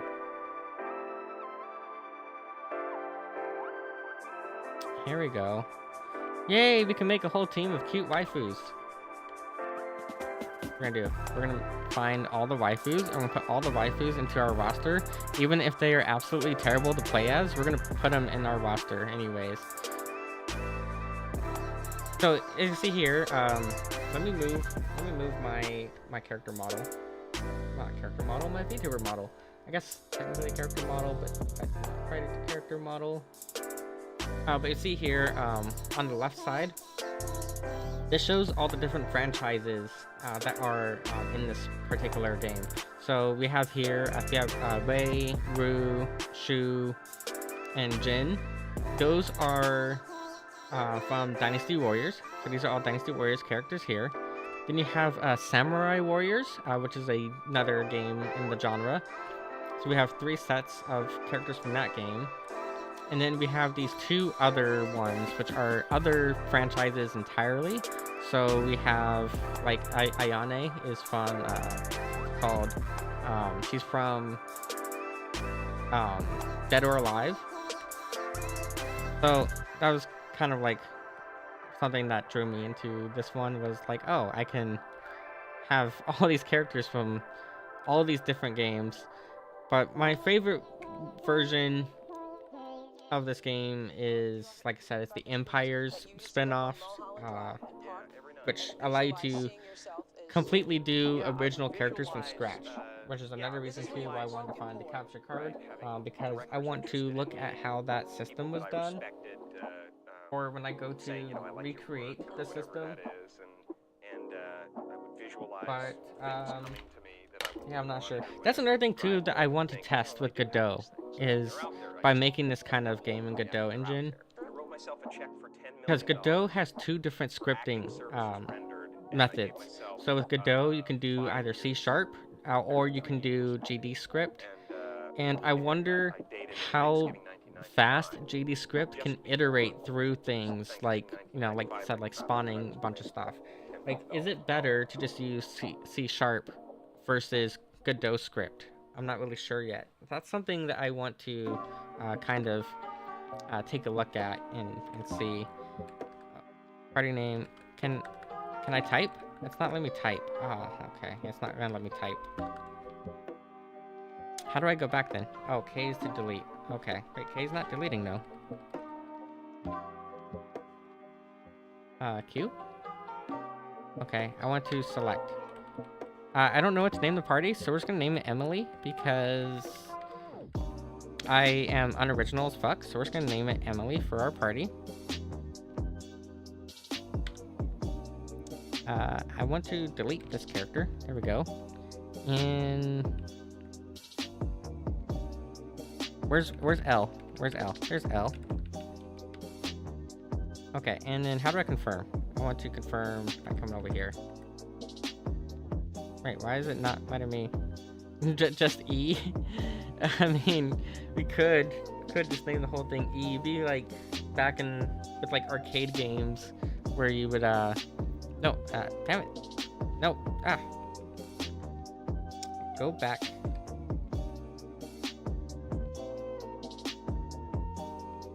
There we go. The controls for this PC port are absolute trash. Yeah. I could just plug in the PlayStation controller and play with the PlayStation controller. Probably. I don't think I have DS for Windows installed at the moment, though. While I was in a cutscene, I am still looking for where my Elgato disappeared to. I know it's up here somewhere. I just don't know where up here the Elgato is. But it's up here somewhere.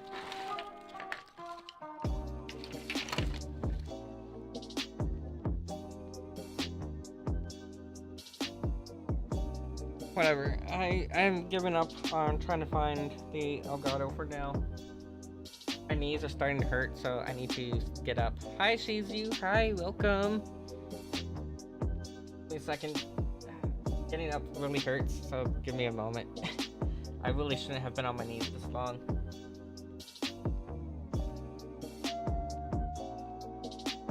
Don't get old. When you get old, your joints start to hurt with like the tiniest of things. And you stop being able to like do stuff for a very long time, like being on the ground, and then when you go to get up off the ground, it just hurts a shit ton. So yeah, don't get old. Getting old sucks. What just fell? I just dropped something. I don't even know what I just dropped. Yeah, don't get old, okay? Stay young as long as you can. Seriously confused. Where the hell did my fucking Elgato go? Oh, it's probably in... Maybe that's where it went. Probably in my photography bag. Okay, anyways, preparations. I don't think there's anything to really prepare here. So we do have some, like, stuff, some items. Like, this character here has some items. Oh, thank you. I told myself I wasn't going to open up Blender, and then I opened up Blender anyways. You're not old and you already creak. Yeah, I mean, I'm technically not old either. I am 28, about to turn 29 in, like, a few months. So... I'm not that old either, but I feel like I'm like twice my age sometimes. Especially because I legitimately have to go to the hospital like once a week.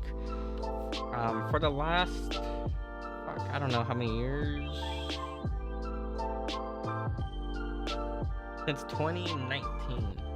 Yeah. Since 2019, I've had to go to the hospital like once every week. At least once a week. Sometimes it's twice a week, depending on how bad my health problems are acting up. But you know, I pushed through it. I wish I could be as active and as physically fit as I used to be. It's just hard to you know, to be there. Oh, okay. Wait, how do we have different formations? Oh, okay.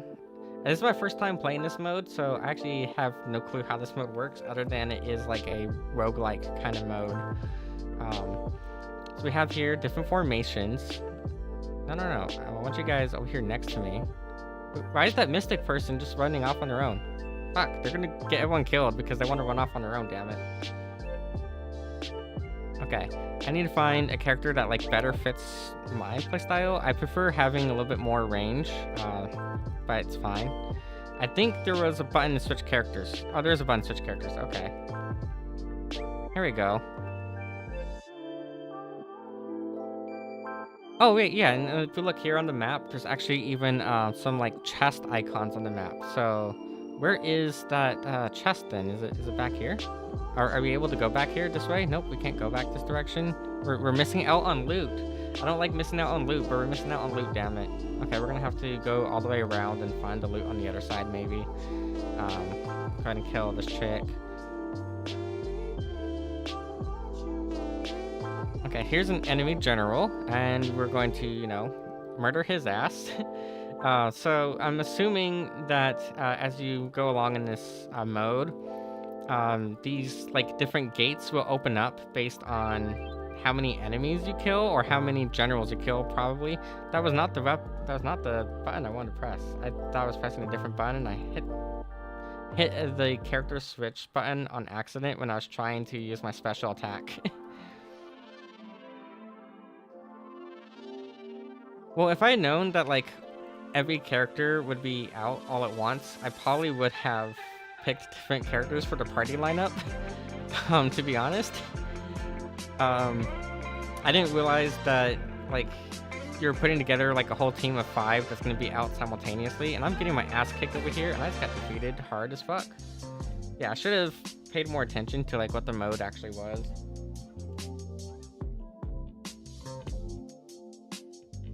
Yeah, fuck it. Oh god, it's not up here. Okay. At least my Oculus is sitting up here. It's funny, I bought an Oculus Rift not too long ago, and I haven't even touched it once. I really should probably do something with it at some point. But the thing is, when I bought the Oculus, I didn't buy it with the intention of using it for, you know, for VR. I bought the Oculus with the intention of using it for doing like photography stuff more than anything, to be honest. So yeah, I didn't really intend on using the Oculus like it should be, but I do feel though like I should probably should actually like do something with it at some point. Here we have 3 speed characters. We don't need this guy. We don't need him to be another speed character. So let's go ahead and swap him out with someone else that doesn't rely on speed. Probably a good idea. Where is the chick with the chalk rounds? Here she is. Techniques. We have 2 technique, 2 speed, 1 power. I think that's probably, you know, solid enough. I would prefer if this was a waifu though, or like husbando. So let's see who we have available to us in terms of that. I don't want any more speed or power or any more speed or technique users, because I want to have some balance to the party, and there won't be any balance to the party if we just settle for what we did last time, which really obviously didn't work out for us. Got kind of murdered hard as fuck. Okay, fuck it.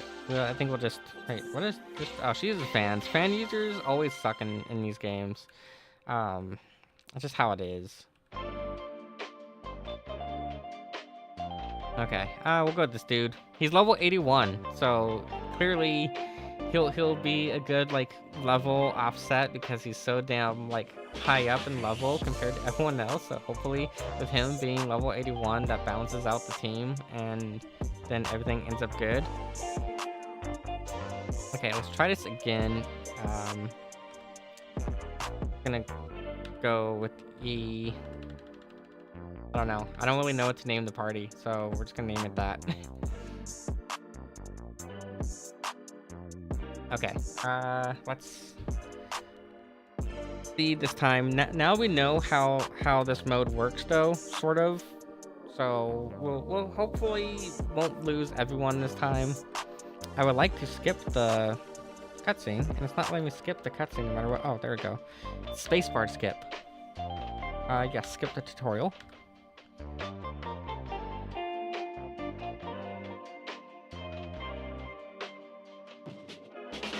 Okay, hurry up. Let me do my thing. Okay, so we have a blacksmith here. We can talk to the blacksmith and probably purchase weapons. Yep, we can buy weapons from him. So we can see here what weapons are available to everyone. This is a 4-star or 3-star weapon, so that's probably gonna be a good idea. And it does have like an enchantment on it, so we'll buy that for her. Weapon purchased, yay! Let's see here. Here we can go with a 3-star weapon. Yeah, go with this 3-star weapon. There's no bonuses on it, but that's fine. I'm sure we'll end up with like, different weapons as we go along that have different stuff available to them.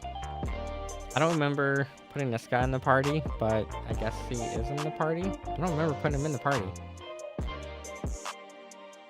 I remember putting Ayana in the party. I don't remember this other dude. Yeah, I'm sure we'll end up with like other stuff available to us as we go along. How's this dude level 81, but he don't have shit? Well, okay, never mind. Take that back. He does have a pretty decent weapon. His weapon seems overpowered as fuck. What the hell? Why is he like so damn overpowered? And who the hell is this dude? I didn't pick him. Whatever. Oh, there's also a gacha for like weapons. There's a whole weapon gacha in the game. I don't know if that's good or not, but yeah, there's a whole a gacha system for weapons, apparently. Okay, so how do I start the battle? I would like to go. Oh, okay, I gotta run all the way over here and hop into here. See, it does feel like it's stuttering to me when walking around. It is when it's stuttering to me. Because it feels like it's like the camera, maybe it's like the camera itself is like lagging behind or something, but it feels to me stuttery. But it could just be me. Or maybe, like I said, maybe I just need to plug in a controller and see how the experience goes with an actual controller plugged in. Do I have any micro USBs lying around? An HDMI cable. Okay, thank you, Buzzer. Thank you for telling me that I don't have shit lying around. Because yeah, in order to use the controller, I need to find a micro USB.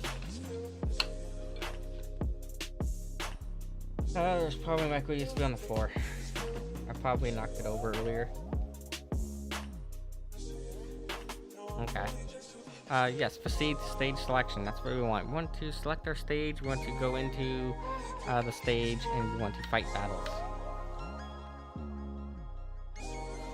Yes, advance to the stage. Okay. Probably on my boyfriend's bed. He probably has a micro USB cable lying around. I don't. Right, preparations.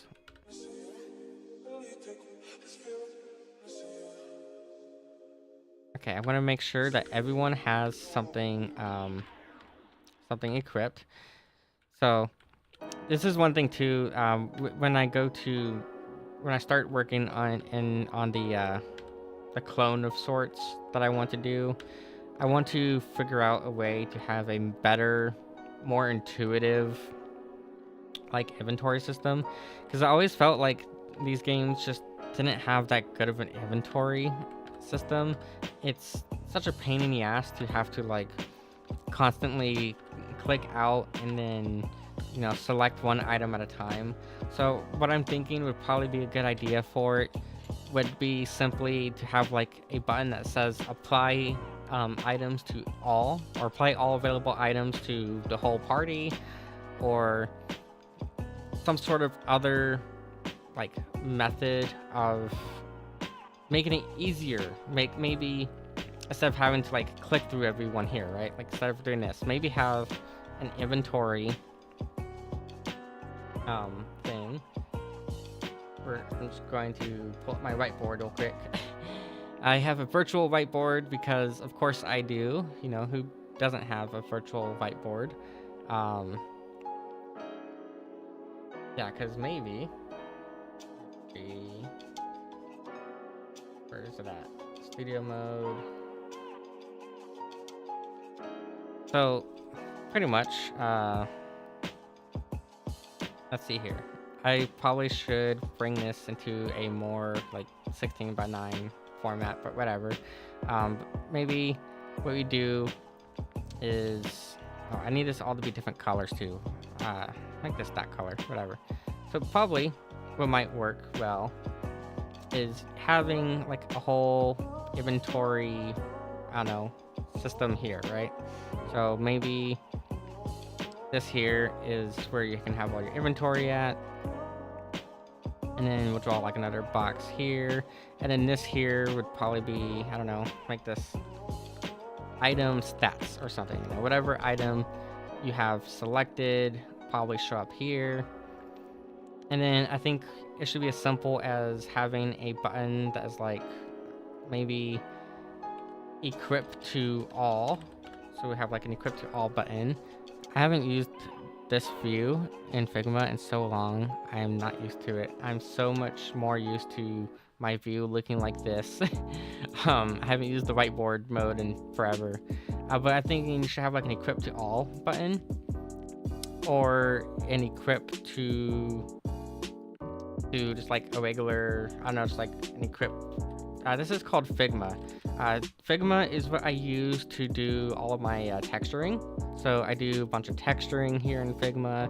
I use it for my, this is my work stuff. I use it for my game textures. Oh, that texture you don't want to have on Twitch. I use it for all my game textures and for everything else. My reference stuff, my refs I do on here. It's very helpful. I use it for everything, basically. And if you want to do something that's really cool, I have one here. I've published this on here on Figma, this YouTube thumbnail template. Obviously, I haven't used any thumbnails on my YouTube in forever. It's actually like my 5th YouTube channel, for those that are on YouTube. I haven't actually made thumbnails for YouTube in a long time, but basically what we do is we come here, we click on open in Figma,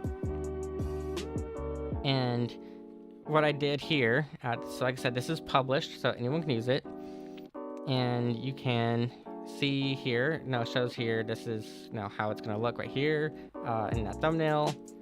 It has it for every page where a thumbnail could show up, and if you were to move it here, move it around, you can see that it automatically updates it for those other previews.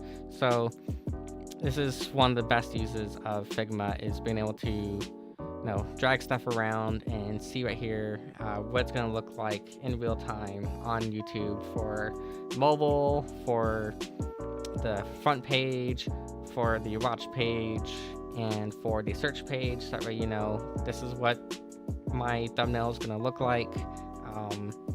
Very helpful, and you can even mess around with the icon, the channel icon.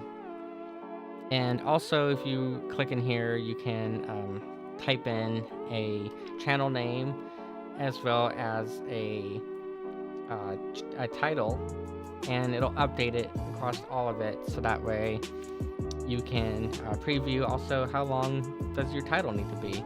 So yeah, this is Figma. I use it for everything, but it also has a whiteboard available to it too, so you can just kind of really quickly drag things out.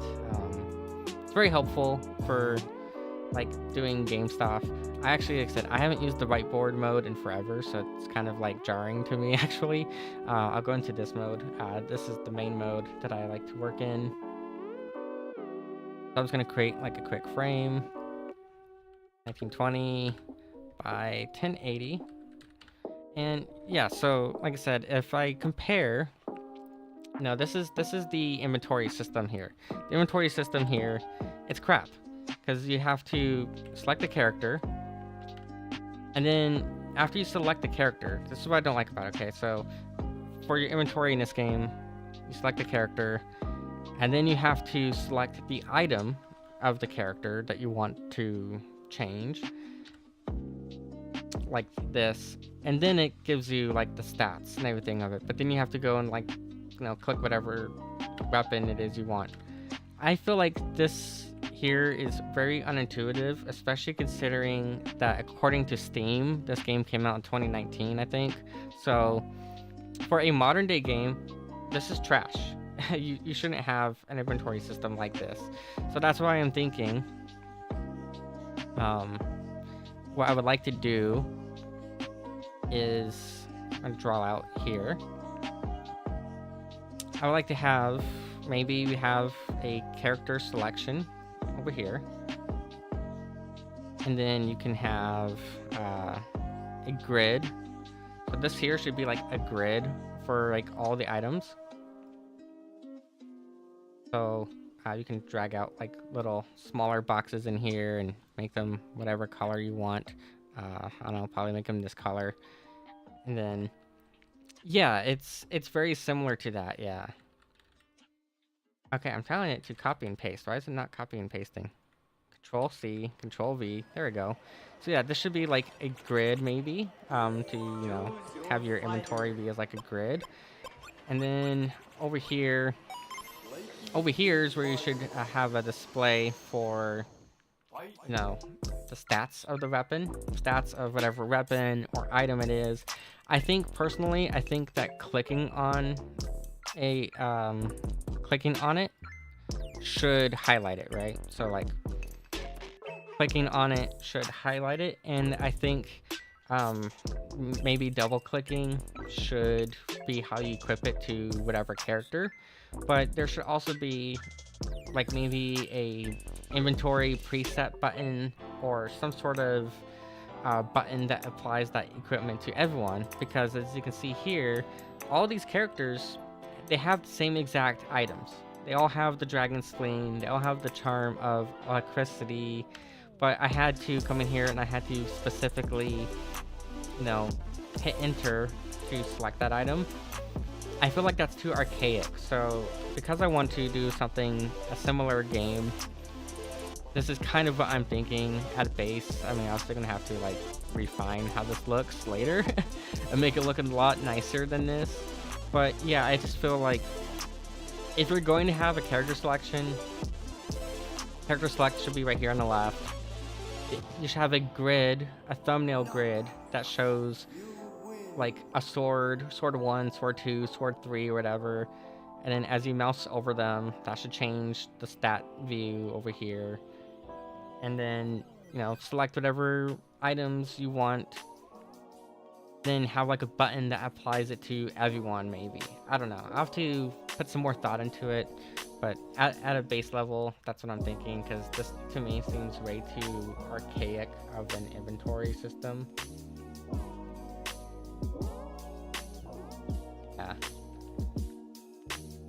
Okay, see here, and then then like to top it off, right? So you have this stupid thing. You have preparations, you have team info, which all team info does is show you the stats of your team, right?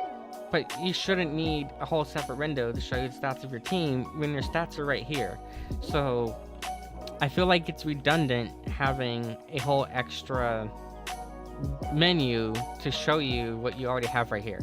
You don't need two menus for that. You just need a single menu. Here we have formations. Okay, I guess you can actually edit a formation. That's kind of cool. I didn't know you could do that. But see, why can't you do something like this, right? Instead of it being a formation, you should be able to have character on the left, or maybe item type or something. The grid should be your items, and then the right side should be the like stats of the item, whatever. I don't know. It's really redundant to me having all these menus when you don't need all those menus. But anyways, let's get to actually playing the game, and I can rant about game design later as a former game developer. Yeah. So I guess I'm gonna play as this dude who is like level 80 or whatever. He seems like I probably should stick to him, even though I like to play as waifus. He's like level 80 something, so I guess we'll just stick to him and see how it goes playing as this dude. We have an enemy general over here and what looks to be a treasure chest, so I want to go and capture the treasure chest. See how trying to capture that goes, because I like loot. I'm a loot ninja, and we need more loot. Alright, here's the chest. How do I open it? Okay, just smacking it opens it. So I kind of like this whole, like, mode, this, roguelike mode. Because instead of, like, you know, having, like, a set story, it's basically just dungeon crawling and beating the shit out of everything. Which is what I like. I think that gives a lot of replayability to it. And the further, I would imagine that the further you die or the further you go in this mode, the stronger enemies are going to get and whatnot.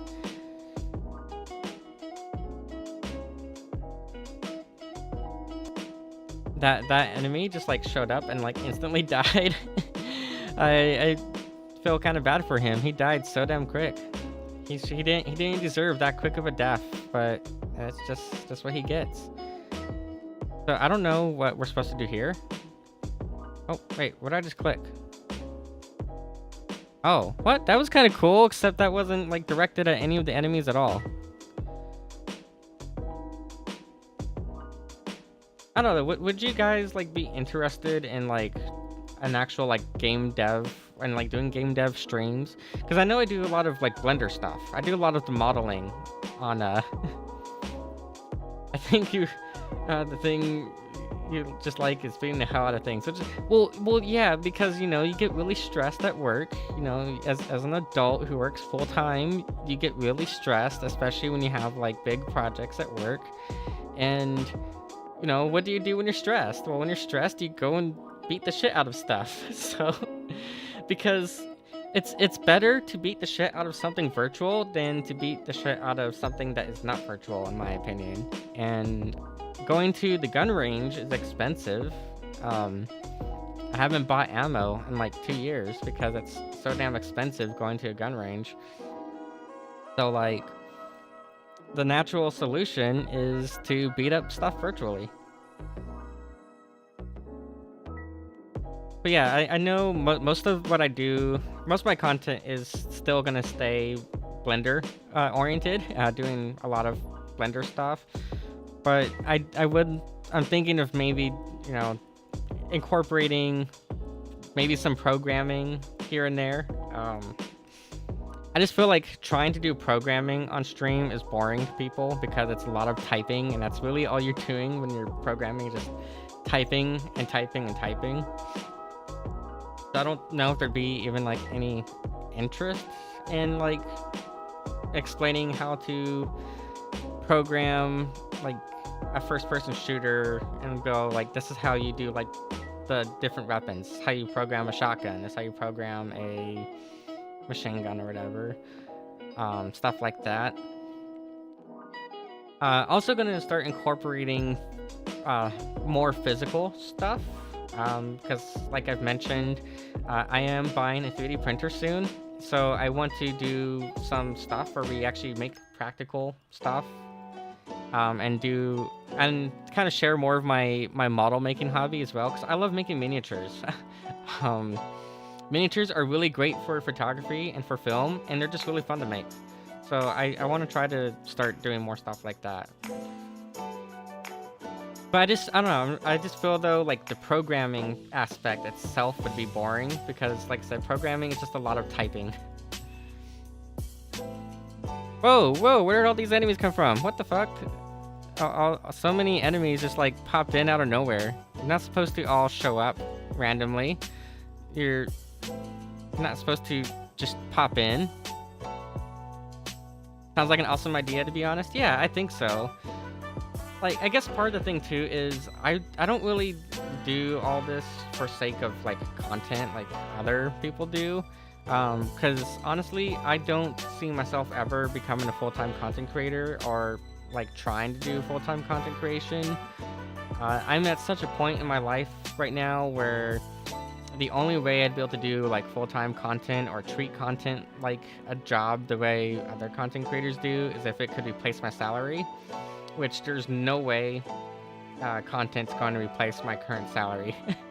um, and of course, health insurance and other health benefits as well. So I mainly stream because I get lonely when my boyfriend's at work and he works nights. He has like a graveyard shift. So mainly I stream because I get lonely and I just like talking to people. So it's my main thing. But also I like to just focus on my hobbies and share my hobbies where I can.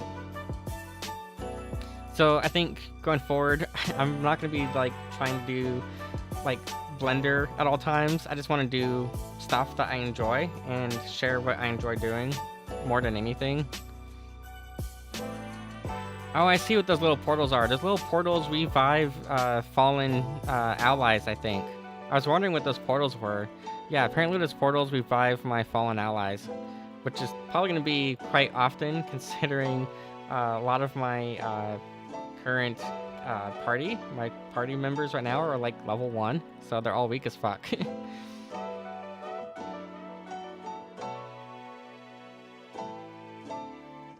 Yeah, that's also kind of why I jump around so much.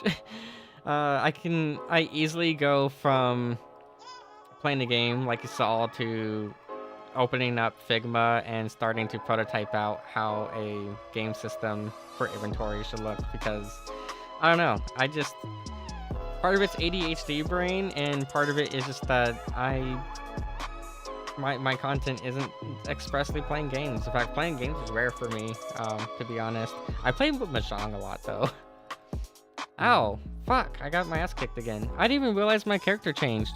Oof. Oh, well, that's a big oof. Let's see here. How did we do? We killed... How many enemies did we kill? We had a max combo of 100. Our difficulty was 200. We had a total KO of 1,071 enemies. That's not too bad. It could have been better, but it's not too bad. I've definitely done better on the PlayStation version. That's also using the controller, and it's a completely different setup, because the PlayStation... you can have custom-made characters. This one you don't get custom-made characters in. Let's see here. How much money do we have? Can we go over here to our blacksmith and, I don't know, buy something useful? Yeah, I mean, I should. I need to be. It's kind of sad. So I've actually recorded several tutorials for stuff recently, and I went through the trouble of recording the tutorial, and I even started editing the tutorials, and then I just never posted them to YouTube, which kind of sucks. It's kind of sad to think about, because yeah, I mean, I probably should be posting that stuff to YouTube more. That's why stuff is now multi-streamed-ish, so the VODs at least go up on YouTube. But I need to start doing dedicated tutorials at some point. There's so much stuff too. There's so much stuff I've been wanting to do like solid tutorials on.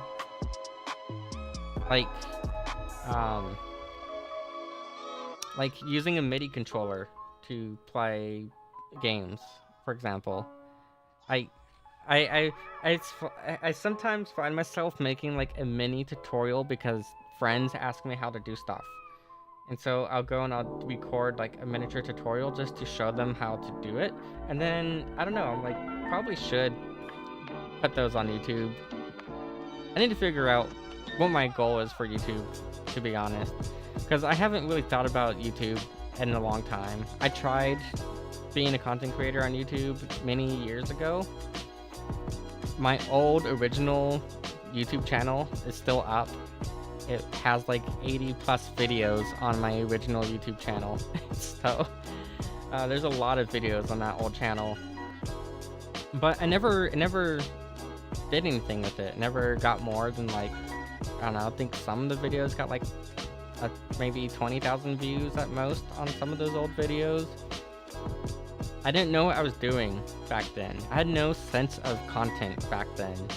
I don't think anyone had a sense of content really at the time. but mostly me. I had no sense of content back when I was, trying to actually do stuff on YouTube. So, and I just haven't thought about it ever since, really. Probably should. Like some of my old game development stuff is on there. See here, actually. Uh, where's Opera? I know I was like talking shit in your channel the other day. I was in your Discord the other day talking shit about Opera GX, but here I am using Opera GX because, yeah. But let's see here. If I go to, was it YouTube.com, I don't think there's a vanity URL anymore. Maybe there is. Miyako Productions. I don't think there's a vanity URL anymore. I think it lost that ability. Yeah, it's not gonna go there anymore. You have to type it in. Or it might be under... Oh, this is one of the alternate channels. Oh. Wait. Yeah, this is one of the alternate channels that I tried doing. For this particular channel, what I was trying to do at the time with this one is I was going out and I was recording stock footage. And I was like, I'll throw the stock footage onto YouTube and then try to sell it. That didn't go well at all. The stock footage on YouTube doesn't go anywhere, period. Instead, what I started doing is I would go to like Pexels or other like stock footage sites and put it on actual dedicated stock footage places, and then stock footage actually does something. But on YouTube, it doesn't. But what I need to do... Probably under my actual name. Here it is. Yeah, I never really went anywhere with it. Some of my old streams are here. I did a lot of like game modding and stuff. I had tools that I was working on for games, like a screenshot tool. Wow, this was me attempting to VTube. I'm gonna leave the audio muted, because I don't want to hear my voice and stuff. But this is me using Live2D back in like 2015, and I had this whole like thing I was working on as an overlay for showing your keys on screen. And I don't know, at the time I kind of felt like no one would really want to use like an overlay. I only kind of did it because I was trying to like show my actual gameplay and show that, hey, my gameplay is legit, so here's all my keys as I'm pressing them. Now I kind of missed the opportunity on that because, like, I don't know, a few years later Twitch blew up and now everyone has like overlays on their screen to show their keys in use and whatnot, right? So I don't think I'm ever going to revisit that program because I still have that source code for it. But like, yeah, I don't know. I should have actually done something with it. But like I said, I had no idea what I was doing for content back then. This was like 2015, 2016. No, this was specifically 2016. Yeah, this was 2016. But 2015 is when I first started using VTuber models. I had a lot of stuff. I was showing how to modify games and whatnot. Like, this was one of my tutorials on a program that I wrote. This program got me in legal trouble though, but I had this whole like tutorial on how to import and export texture files. I don't think I went into the process of making a texture in this one, but I went through like how to import and export texture files at least. This was so long ago though. This was like back in the era of everyone using like text editors like Notepad. Everyone's doing their tutorials with Notepad. Typing in Notepad and throwing like Linkin Park on it. This was a little bit more better of a tutorial-ish, but it's the same thing. It was that same era of just instead of using Notepad, I'd put like an overlay on the side of the screen. I didn't know what I was doing back then for content. I should have, I don't know, should have put more effort into stuff.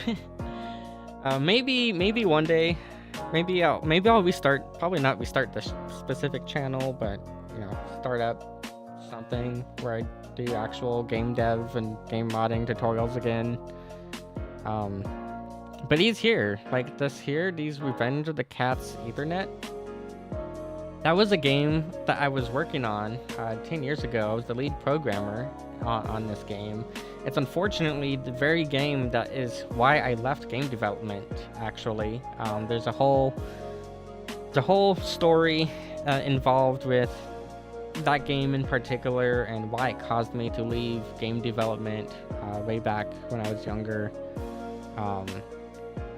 I like that could easily be, it's a whole rabbit hole of sorts. Could easily be like a stream of its own, just talking about it, because it all started with this game down here called Ready Clips.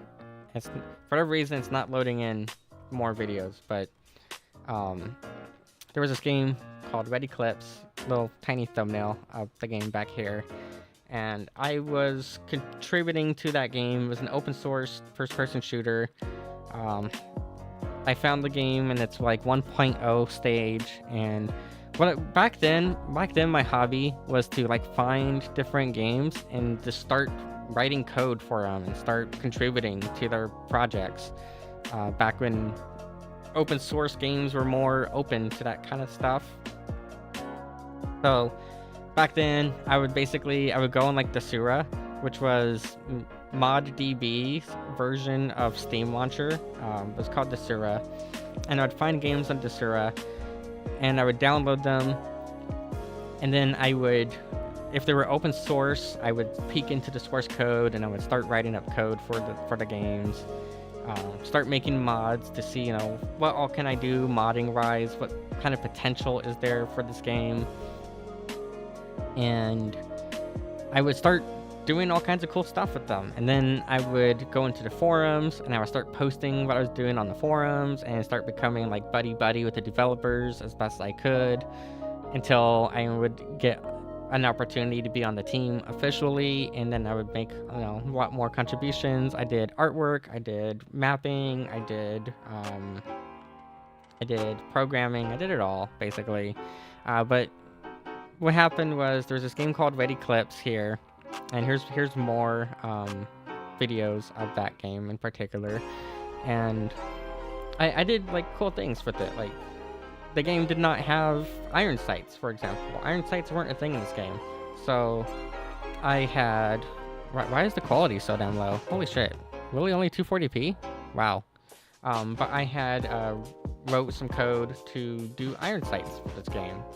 And I would be like, hey, now you can ADS. So I would do stuff like that, and I would make contributions to their like Git repos and whatnot.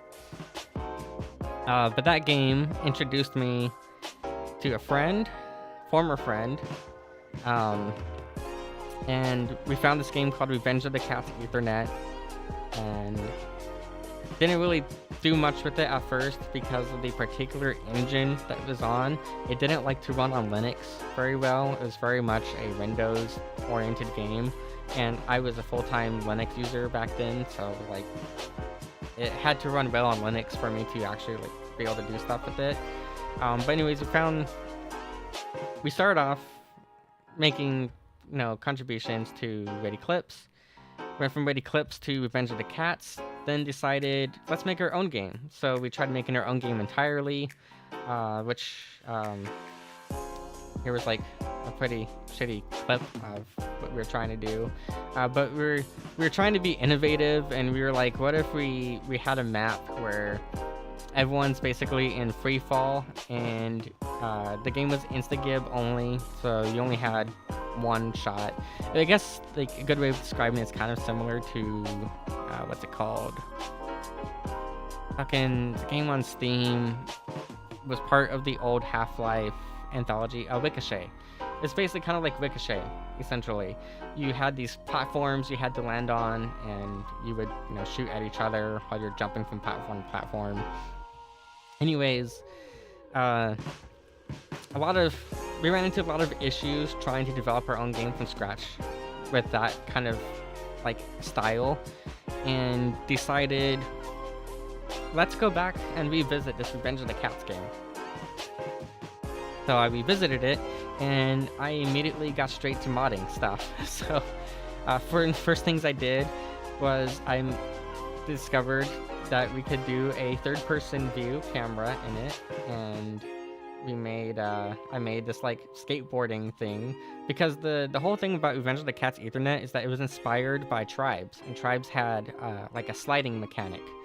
And I was like, well, what if we just take that sliding mechanic and turn it into a racing mode where you would race around the map, instead of having to actively hold down the button to slide. You would just have sliding on permanently, and we'd put the camera into third-person view, because why not? So I started, like, you know, playing around with stuff like that. I even played around with the whole idea of, you know, enabling flipping, so you can do like front flips, back flips, stuff like that, because I thought back then, you know, there were first-person shooters, I feel like back then were a lot more innovative and stuff, and we were trying to find more innovative ways for gameplay, more things you could do, and it just kind of was like cool idea of what if you could, you know, do flips and stuff as you were flying around the map. Wasn't really smart, didn't really work out all that well, especially when there's fall damage, but anyways, that, and I started playing around with the AI of the game too. So at this point, I think it's around the time when I started messing around with the AI in the game. The main developer, because there was only one single developer at first, the main developer had like announced that he was going to stop development on the game. He just wasn't worth his time anymore. The game had no players. He didn't want to, you know, develop more of it. He didn't want to basically continue it. I don't know. I don't remember all the specifics, but basically, pretty much, he was gonna stop development of the game. And I was like, why stop it? You know, I'll take over it. So I formally asked him for permission to take over the rights to the game and to take over the development of it entirely. And we ended up doing just that. We took it over. I had a whole team made of my friends, and we started to promote the game. We started to do a lot more heavy development, and there's a lot of like details I'm leaving out for various reasons, but anyways, we had a fight one day, me and one of the other developers, because I had built a system for us to have multiplayer notepad of sorts. It was basically a chat room, and the chat room had a ability to allow you to edit a document at the same time as other users, so multiple people could edit the document. And then we had it set up that way when you would save the document, it would automatically recompile. It would basically, we had like a Linux script, right? And the Linux script, what it would do is every half hour, it would copy the most recent version of the file into a folder, and then it would run run a script to compile it into new code that is executable, and then it would restart our server. It would restart the development server, the test server, so that way we can, you know, test everything in real time. Back then, game engines, they didn't have real-time testing. You had to recompile. Every time you made a change to a game back then, you would have to essentially run a command in command prompt or a terminal to compile a whole new binary of the game, for any little test, like not just for code. Like if you want to change a map or change a texture or a model, you would have to, you know, apply it to, or put it into the folder of the game and launch the game, check to see if it worked. If it didn't work, then you would have to exit out the game and do it all over again, and it would take hours. It would take hours at a time to do stuff, because if I were to like go, shot count equals 5, well, maybe I decided shot count of 5 for a shotgun doesn't work. Let's change it to shot count of like 8 or something. Well, then I'd have to run the make command and compile it, wait for it to compile, and then launch the game, and then try it. So nowadays, it's a lot easier. Nowadays, you can, with like Unity and Unreal, it's all in the editor itself. Back then, there was no editors. We were literally developing using Notepad and command prompt. So we had basically the system set up where anytime the file was updated, or we could update the files, and every half hour, the server would automatically run the recompile script every half hour. So that way, anytime we made a change, we didn't have to manually do it. We would just go, okay, change is done. It's gonna do it on its own. And it was a lot easier for us to do development that way back then. But we had a fight one day, me and one of the other people who was in the founding group, the founding team. That it was me and like 4 other people, but me and one other person in particular were the ones who reached out to the developer of this game and said, hey, rather than you letting the game die, we want to take over development and so forth. Well, we had a fight one day, and as a result of that fight, the other person basically destroyed our system that we had set up, and it killed everything overnight. And I took it to heart so badly that I stopped developing games. It really hurt. There was a lot more to it than just that, but that was like the main reason why I had left game development. But then I went and I started making mods for games. So yeah, I made mods for Terra, I made mods for Blade and Soul, I made mods for Echo of Soul, I did mods for this Ghost in the Shell game, which has a story of its own for how I got into legal trouble with it. Basically, don't take a game by like Nexon, and don't try to get a job at Nexon by modding their games, I learned. Basically, I showed up, I found the game, and I was like, this game's really cool, I like it. And then I made a program to modify files in the game. And I started posting on the official forums and in the official Discord what I was doing. Yeah, don't do that for a game published by Nexon, I learned, because Nexon does not like when you do that. One, they don't like you doing that to begin with. They don't like you modifying their games because they're a big MMO publisher. And 2, they definitely don't like it when you try to apply for a job at their company, and in your your portfolio that you submit to them, you're like, oh yeah, here's this tool I made that breaks your game's terms of service.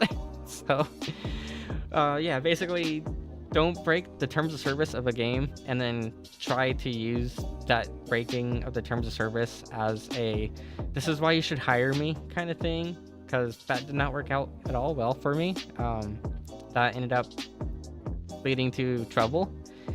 And then to make it worse, me being young and dumb and easily...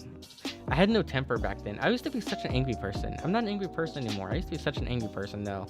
And in retaliation, I open sourced the program that I wrote to modify the game files. I open sourced it and put it on GitHub. That was not smart. Looking back on it, it's still on GitHub. It is still on GitHub. It was not smart though to do that, because once that code is open sourced and anyone can now download that code and modify the code, anyone could do pretty much anything to that game now. I should have just kept that program to myself rather than open sourcing the program, because yeah, that ended up leading to the game shutting down within a year. It might have been. I don't know, but yeah, it sucked. And at that same time that happened, I had poked NCSoft too much and got in trouble with NCSoft as well. um, yeah, fun times though. I used to have a lot of fun, you know, as a game modder and working on games and all kinds of projects that I was trying to do. And then I tried streaming as well back then. That didn't really go well. Actually, I'm surprised. There used to be some VODs on here, and I don't see those VODs. Some other VODs. There used to be VODs on here of me in cosplay, and I don't see my cosplay VODs on here. I wonder why. Probably copyrighted music or something. Got them like pulled or something. But yeah, 95 videos over the span of I don't know how many years. This account's old. It's a really old account, and I don't know what to do with the account other than just leave it sitting here collecting dust as something to look back on from time to time and reflect on the past and whatnot. But I should do like proper tutorials again, but actually know what I'm doing now, you know? Like I had a tutorial here, where'd it go? I had a tutorial here for using Maya. This was Maya 3D, and I had gone through the whole, like, you know, this is how you export it. This is how you it's how you open a character model for Blade and Soul and you export it into this format, and then once you have it into this format, you can then import it over into Maya, which Maya was a great tool. I liked using Maya, but Maya is also super expensive. But like, I don't know. I know what I'm doing now, at least. So maybe I don't know. I need to. I need to not say maybe. I need to say that I will. I don't think I'm going to be doing any sort of game modding content though, because of how I got in trouble legally with NCSoft and Nexon. I don't think I'm going to be doing any sort of content on this is how you modify a game, because it's not worth it to me anymore to mod games and then end up getting a cease and desist or something. It's not worth the trouble, in my opinion, to do that. To try making a mod for a game and then getting a cease and desist or some other like phone call from a lawyer or something. So what I rather focus on is instead, you know, taking a look at like this game and going, how can we recreate this game rather than modding it? How can we recreate the game and make the game better, or maybe not even just better, but like, you know, how can we take this game, how can we do something similar to it and make it from scratch? I think that's more so what my content should be if I were to go back into that kind of thing, because I still like games. I don't play games very much anymore, but I still like games, and I prefer being on the behind the scenes. I prefer making the game more so than playing it, I would say. Even MiHoYo, you want to mod your game with a tolerance of 0. Yeah, I mean, MiHoYo is like super low tolerance for modding games. I tried modding Genshin back when Genshin came out, and then my first Genshin account got suspended. So I had to make a whole new Genshin account because my first Genshin account got suspended because I was trying to access the game files and extract the models for like Lumines and other characters. Nowadays I'll just recreate the character from scratch rather than extracting them. But yeah, a lot of game companies, they're not really open to game modding anymore. A lot of game companies actively punish modders. They don't want you to be modifying the game. They want you to be buying the game and buying their DLC and buying the microtransactions. They want you to buy the skins, for example. Like I used to make skins for Counter-Strike back when it was 1.6. It was Counter-Strike 1.6 and Counter-Strike Source. This was before Global Offensive. I used to make skins for Counter-Strike 1.6 and Source. And it was a lot of fun making skins for those games, right? But then Global Offensive comes out. And when Global Offensive came out, they changed the way that skinning worked in Global Offensive because they don't want you to just open up the files and swap out a texture or swap out a model file. They don't want you doing that anymore.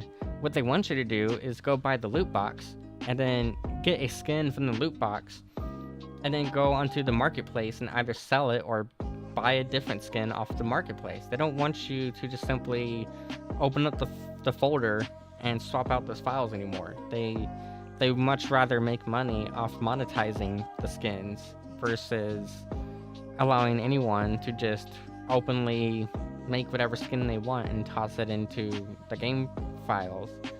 And it's just like that overall. All the companies nowadays, they don't want you modifying the games. They just want the monetization of it all. They want players to be obedient is the thing. They don't want players to make content with their games. But it sucks though, because like way back when, like I remember, for example, one of my favorite games was Neverwinter Nights. Neverwinter Nights. I'm not talking the MMO. I'm talking the original Neverwinter Nights and Neverwinter Nights 2. That game, it came with a whole editor in it. So if you wanted to make a custom world, if you wanted to make custom classes and stuff, it came with a level editor, a world editor that you could use, and a script editor. Like, games back then, they came with modding tools officially. Tomb Raider, for example, Tomb Raider had also a whole, like, modding tool that was an official tool that you would just go into your game files and it'd be there. A lot of older Unreal Engine games did it. You would, for example, like Unreal Engine games, all came with Unreal Editor as part of the game. So you would have like Unreal Tournament 2004, or maybe you'd have like Postal 2 or whatever game it was. If it was powered by Unreal Engine for the most part, you would go to the game files and you would have like Unreal.exe, and that was the game itself. And then there'd be UnrealEd.exe. And when we click on that, it would open up the Unreal Editor. So back then, it was like kind of encouraged by developers in a way to make mods to their games. It would even be highlighted if you did like a total conversion mod, which a total conversion mod is where you've modded the game into a new game entirely, essentially. Total conversions used to be really fun to do, and there was a lot of really fun, good total conversion games to play. Half-Life, the original one, had a ton of them that were just absolutely amazing. Where you would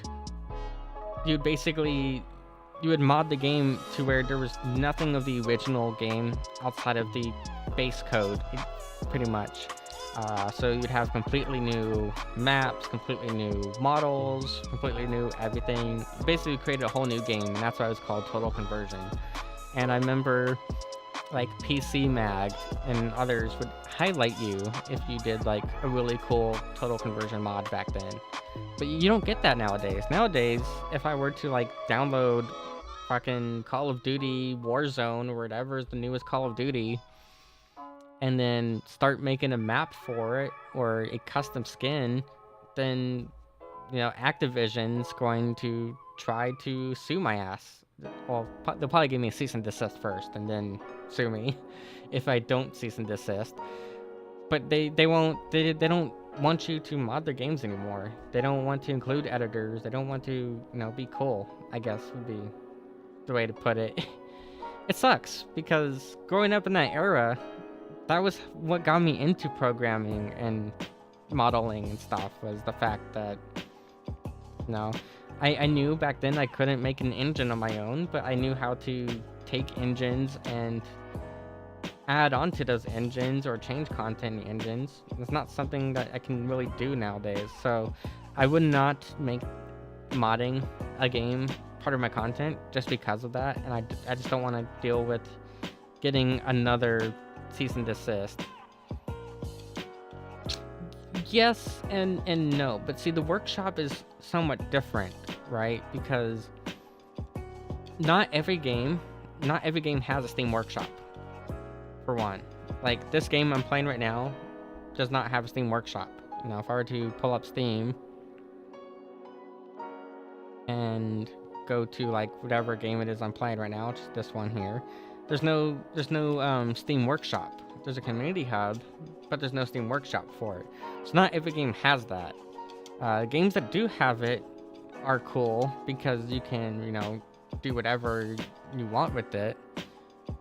But there's still limitations, I think, in most cases. Like one thing I've ran into with like Naruto, for example, what I'm using for my VTubing stuff, it does have a Steam Workshop actually. It has the workshop tab here.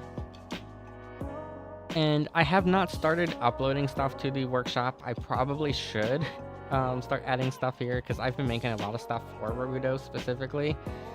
But like, there's only 3 officially supported files for Naruto.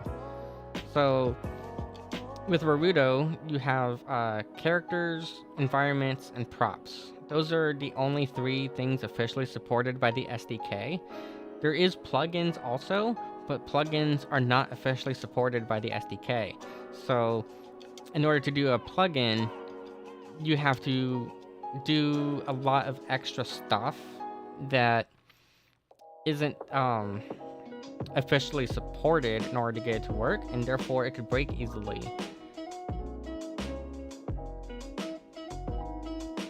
Nexus mods I don't really use that much. I have issues with Nexus mods for certain reasons, but yeah, ModDB, I don't know. I don't even know if like ModDB is really a thing anymore. And then yeah, mod.io. I've actually never used mod.io, but ModDB I used to use a ton. ModDB. I wonder if it is still around. It should still be around. I don't think the Sura is around anymore. Yeah, ModDB is still here. There's a lot of really good old mods on here, which is part of what's neat about like ModDB. Like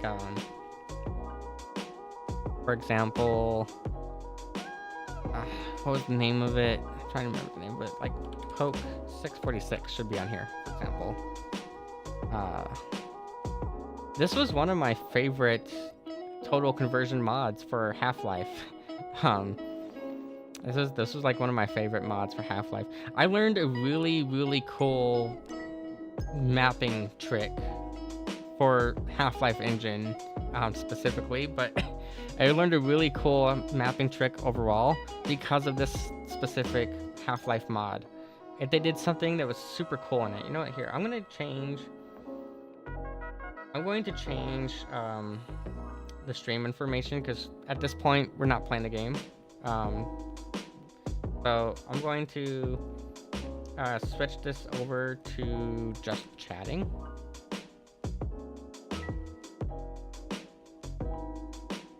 Yeah, switch this over to just chatting. Emily rants about... No, I don't want... I don't know. Chillin'n'Blendin. I need to come up with like a better like name for... Oh, I misspelled chilling. Oh, damn it. I spelled it like chili. I swear I can English at times. Oh no, never mind. I did spell it right. Why am I just so dumb then? I'm just fucking dumb. I'm internally blonde. There's a reason why I have a blonde version of my model. For like a reason. Yeah. Let's see here. Is there like a chatting category on YouTube? I don't think there is a chatting category on YouTube. I can put it under film and animation. I'm gonna turn off the game too, because yeah, we're not even like talking or playing the game anymore. We've gotten distracted. We managed to distract my ADHD brain. Yeah, Game Banana is still around. I remember back when it was called FPS Banana. That was super long ago, back when it was FPS Banana, and then they had like an MMO Banana. They had a bunch of like different versions of it. But overall though, my point is that like back then it was a lot easier as a game modder to make mods. You didn't have to write custom tools. Usually, sometimes you still had to write custom tools, but back then, when I was a lot younger than I was, and I was getting into game development and game modding, back then, like I said, you know, like you had Unreal Editor that was included with almost every Unreal game. You had Valve's Hammer Editor, which Hammer Editor still exists. I know Hammer Editor, you can still use it for Gold Source. You can still use Hammer Editor for Source Engine games, but like that's probably not the best example. But you know, it was more common at least for you to just have Hammer Editor open and doing stuff. Whereas nowadays, like I said, you almost entirely have to rely on custom-made tools or making the tool yourself. And if you do like make certain mods, or you make mods and you end up getting like, I don't know, really popular for or something, the game development companies then look at that and they send you a cease and desist because they don't want you to be modding those games. They want you to be buying whatever from them. You know, they don't want. It's like I said, like the publishers and the developers, they're not as friendly to user-made content as they used to be. Is the main problem, is the thing, you know. But yeah, I learned a really cool map design technique from this specific mod. My phone just went off and I don't know where my phone went. I know why my phone went off, I just don't know where my phone actually ended up at. Oh, here it is. Sorry, I get distracted easily. Yes, I am live. Yep. Yes, I am. Yes, on Twitch, ranting about game modding. Okay. Yeah, this mod was really cool. So I'm gonna pull up. I kept telling myself earlier I'm not going to open up Blender, and here I am opening up Blender. Hold on, I can't see chat because Blender opened up in full screen. It does this every time. It opens up in full screen, and because I have an ultra-wide monitor, it takes over the entirety of my ultra-wide, and it's super annoying that it does that. There we go. Those from Call of Duty started to hate modding after old Modern Warfare 2. I don't know much about that. I remember that Modern Warfare, the original, like, first 4 Call of Duty games, the original World War II games, and Modern Warfare, the first one, they all used Quake 3 engine. There was idTech 3 that they were using, so as long as you knew your way around the Quake 3 engine, like Quake 3 Arena or Open Arena, and you knew like mapping for that and modeling and scripting for Quake 3, you were able to make mods for Call of Duty Modern Warfare. I didn't really pay much attention to it when it came to Modern Warfare 2 and later, because it just wasn't my kind of game, really, to play, and I had no interest really in like modding it. But I remember it being Quake engine based, at least, because Quake engine was my main thing. I learned programming almost entirely from Quake engine at first, and that was also how I got started in like other stuff. Like I wonder if I still have it around here. It's probably like one of my backup folders, maybe. Let's see here. Dev, game dev. It's got to be around here somewhere. Maybe under games. Under games. Game dev. I still have like a bunch of old stuff. I have a bunch of old stuff in here in this folder. This is only like a script, I guess.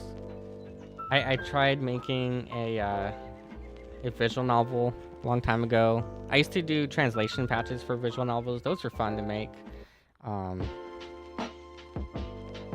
Yeah, here's part of it. Yeah, this was a visual novel engine that I was working on. I don't think we got very far in it, but I thought I had in here. I thought I had in this folder the copy of the Quake Holy Grail, and I guess not.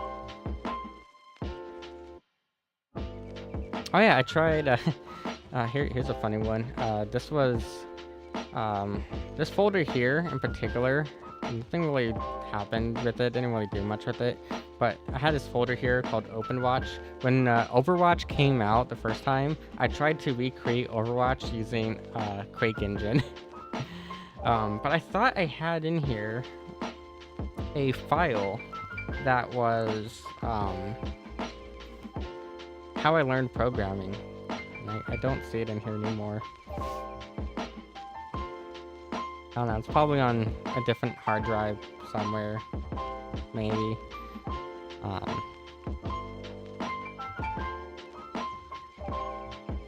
There was this modding community that effectually exploited the TOS and modding to make a pirated version of Modern Warfare 2 that you can play, and was kind of protected because of the TOS until those from Call of Duty had to change it, shut them down. Yeah, I mean, that happens. That happens a lot, more often than you would think, probably. Yeah, that does happen a lot. What was I saying though? Yeah, I was gonna say modding technique that I learned. So, really cool thing. I'm gonna scale this up, and I'm gonna bring this up here. So what I learned from that one like Half-Life mod that I thought was really cool is I'm going to need an extra cube. I'm gonna need 2 cubes here actually. Let's go ahead and make another cube, and we'll bring this cube, I don't know, up here this way, bring it up. It doesn't really matter how we do this. I'm just gonna scale it in on this axis. So I'm gonna make a door. Okay, I'm gonna make a door right here.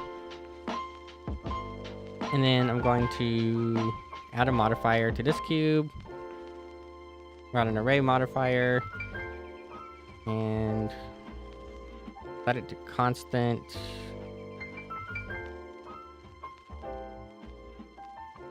I don't know, what is this? 5.5? This should be 0. And this will go, whoa, wait, that's way too high up. Oh, that was like right here, maybe. Okay, so let's go ahead now and do this. Going to Boolean, grab this other cube, and we're going to apply it. We can now move this cube or get rid of it. Oh, you know what? That didn't quite work because I need this to be solidified before we do that, I think. Here, solidify. Yeah, do solidify. And then do the boolean.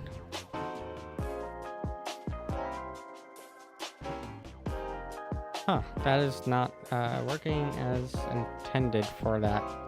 Do I have to do the boolean first and then the solidify, maybe? I don't remember. There you go. Well, that's what I want to do. I want to create this like doorway in here. Here. Let's do this. Tab into this mode. And we're going to bring this right about there.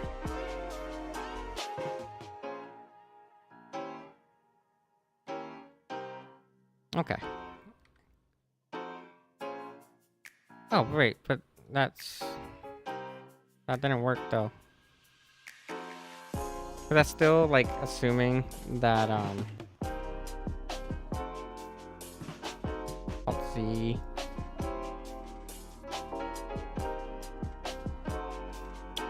Why is that not fucking getting rid of that cube now? I don't want it to keep that. Fuck, I don't know. Techno gods. Oh, I think I remember something like that. Yeah. Okay, I'm telling it to hide. I'm telling it to hide this cube, and it's not hiding the cube, damn it. Anyways, what that game had done, what it showed me, that I thought was really cool. Oh, here, let's just do this. I'm gonna hit backspace a bunch.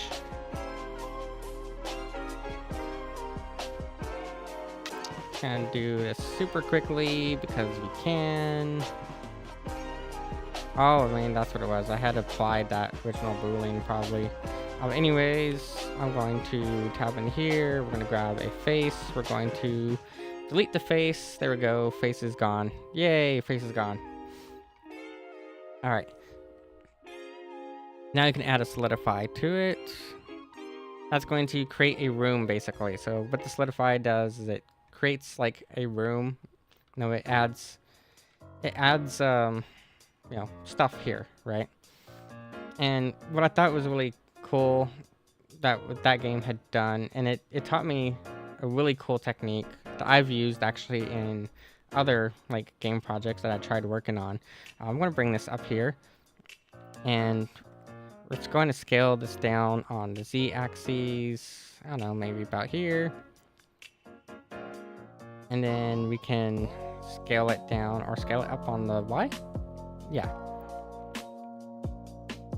Basically, you know, you had like this platform kind of thing. Okay, maybe not that much scaled on the y. Bring it down a little bit. So you had like a door here, and you had a door there. And now we should be able to, you know, cut these out, bring that up a little bit more, and bring that offset down just a tad, about there maybe. And then I just need to basically connect this back. So we'll connect this back on here. I want vertice mode. Here we go. Vertices, hit fill. Now we'll add a boolean. Boolean, I don't know if that's the proper pronunciation, but that's how I pronounce it, is boolean. Boolean, whatever it's fucking called. Anyways, here's door. We have a door now. I was gonna hit apply on that. That's gonna give us a door. And you know, obviously we have up here. Oh, for whatever reason, up here it didn't quite work the way it's supposed to. There we go. Just delete those vertices. Oh, it did the same thing down here too, didn't it? Why is it doing that? Sometimes Blender does really annoying stuff like that. Anyways, there we go. We have our door now. And there should be a door up here. Except it's being lame. Speaking of Blender, I was kind of curious what happened to Blender Game Engine, because I remember there used to actually be a Blender Game Engine. Apparently, Blender Game Engine has been died. It died. It doesn't exist no more. So Blender Game Engine is no longer an official thing, at least. It still somewhat exists, but not officially, to my knowledge. It kind of sucks, but it makes sense because I guess the main reasoning behind Blender Game Engine dying was just that it's too much work to maintain both the game engine and the 3D suite at the same time, which is completely understandable. Let's go ahead and apply some textures in here. So let's see, we have like this here, right? And we're gonna apply some textures to it. So I'm going to pull up my asset browser. I'm gonna go to materials that I already have installed. I don't really have much in the way of materials right now on here. So let's give it this carbon fiber-ish texture there. Doesn't really look that good, but it's better than nothing, okay? And then obviously we need to do is probably, texture the different parts of this model. And actually what I want to do also is just apply this. And I don't know, we'll pick the floor and we'll give it this like wood floor or something, maybe. Make a new material, assign it, throw wood floor onto there. Okay, so we have wood floor, we have these other walls. The other walls we can probably leave like whatever, not like a huge deal what happens to these walls. Not really all that important. Maybe we'll just throw on, I don't know, whatever texture this is. Obviously it doesn't look the best. Okay, I'm not trying to be all that like perfect with it. But what that game had done, that mod had done, was they had a like portal. Now this was back before even Portal was like a thing. But they had a real-time portal in it. And I was like, holy shit, that is so cool that, I didn't know it was possible to do real-time rendered portals in this game. It didn't, it wasn't something that was really possible back then. Because we're talking like OpenGL and DirectX 9, actually probably DirectX 8 really, but anyways, back then it was Gold Source engine. Gold Source definitely did not support real-time portal rendering the same way that like Portal did when that came out as a mod for Half-Life 2, because it was a much older engine. It didn't support that kind of technology, right? So here's what I'm gonna do. I'll just make this a little bit cooler. I'm going to select these little like spots here, and we're gonna put a little icon there. Okay, so we have a little icon here. Got this green little, I don't know, whatever you want to call it, green border. That's gonna be like Portal in, right? And then you would have on this side, if I can move my camera properly. Camera movement in Blender kind of sucks. I often hate the camera in Blender with a passion. And then this would have been like the out portal, right? So we would have had your out portal here. And what that game had done that I thought was like so cool is they took this. I actually want to merge these into one single entity. So I'm gonna just hit Control J. It's gonna right. I'm in edit mode, so it's not gonna work. 'Cause I'm in edit mode. Duh. So those are now one single unit, and we'll go into X-ray mode here because we can. Okay, X-ray mode's not working for whatever reason. And the easiest way to do this is going to be with the array tool. Make this 0 and make this constant, and then make this 0. And it's going to go way the hell over here, and then way the hell up here. You're going to have to line it up properly. This is clearly not lined up the way it should be. Yeah, this probably could be lined up a little bit better.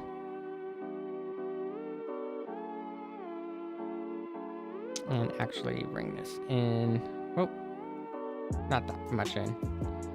So they basically did this thing where they had took the room and they made exact copies of the room on both sides. So it was a very interesting way of doing it where this isn't going to, it's going to duplicate the whole thing. I don't want to duplicate the whole thing. Or actually, maybe we do. Maybe that is what we want. Maybe we want to actually make this a third. There we go. And now if we're going to, oh, it's not going to work that way. I'm dumb sometimes. There we go. Yeah, so what they had done for that mod that taught me a really cool like mapping trick for back then was they put the player in this middle version of the room, and they had a whole cool little portal texture. Obviously I'm not going to do a cool little portal texture right now, but they had this little like portal texture that rendered over here with like particles and stuff. And then when you saw it though, you were like, oh shit, cool, like it's a direct replica of the room. It's like all in real time too. It was like super cool. Well, then, and because you would look up here, and when you would look up here, you would see, you know, the bottom room. You would see the room that you were currently in when you would look up there from like the side, and you were like, oh wow, like real-time portals. This was fancy new technology of 2006 essentially. But all it was a fancy trick where they just duplicated the room like a bunch of times, so that way if you no clipped out of the room, you would see all of the like different like iterations of the room. But as a player, you didn't see that unless you were cheating, right? So it was this really cool little trick that they came up with to make it seem as though you had working portals when you really didn't. And I always thought that was like such a cool technique. So I actually ended up using that in a few of my own like game mods and game projects back then. Nowadays, you would just simply put a portal, have some sort of fancy camera unit, or not unit, but like you would just have basically a camera. So you take this like camera here, where is it? Basically, you would have this camera here, and then that camera would like automatically spawn in wherever, and then it would just render. So you don't actually need to do this nowadays. Nowadays, you just do the model of the room once. But it was such a cool thing back in the early 2000s, seeing it and going, holy shit, how'd they do real-time portals? There's no way that's possible with this old-ass engine, which wasn't really that old back then. I guess 1999, so kind of old, but like it wasn't something we thought was possible. And I learned so many cool modeling and mapping techniques because of old game mods and modding games and stuff that showed me all these cool little things. You don't need them anymore nowadays. Nowadays, it's not necessary to do that, but it was cool back then. Yeah, this was like I said, it was Poke 646, old Minecraft mod. It came out. Oh, this actually came out in 2001, so it's even older than 2006. But yeah, for like 2001, they had that whole portal effect in there, and it was the coolest fucking thing ever. I wish there was like a proper screenshot of that portal in here. I wonder if I can find it on like Google. Poke 646 portal room. I don't know what to like type in to find it.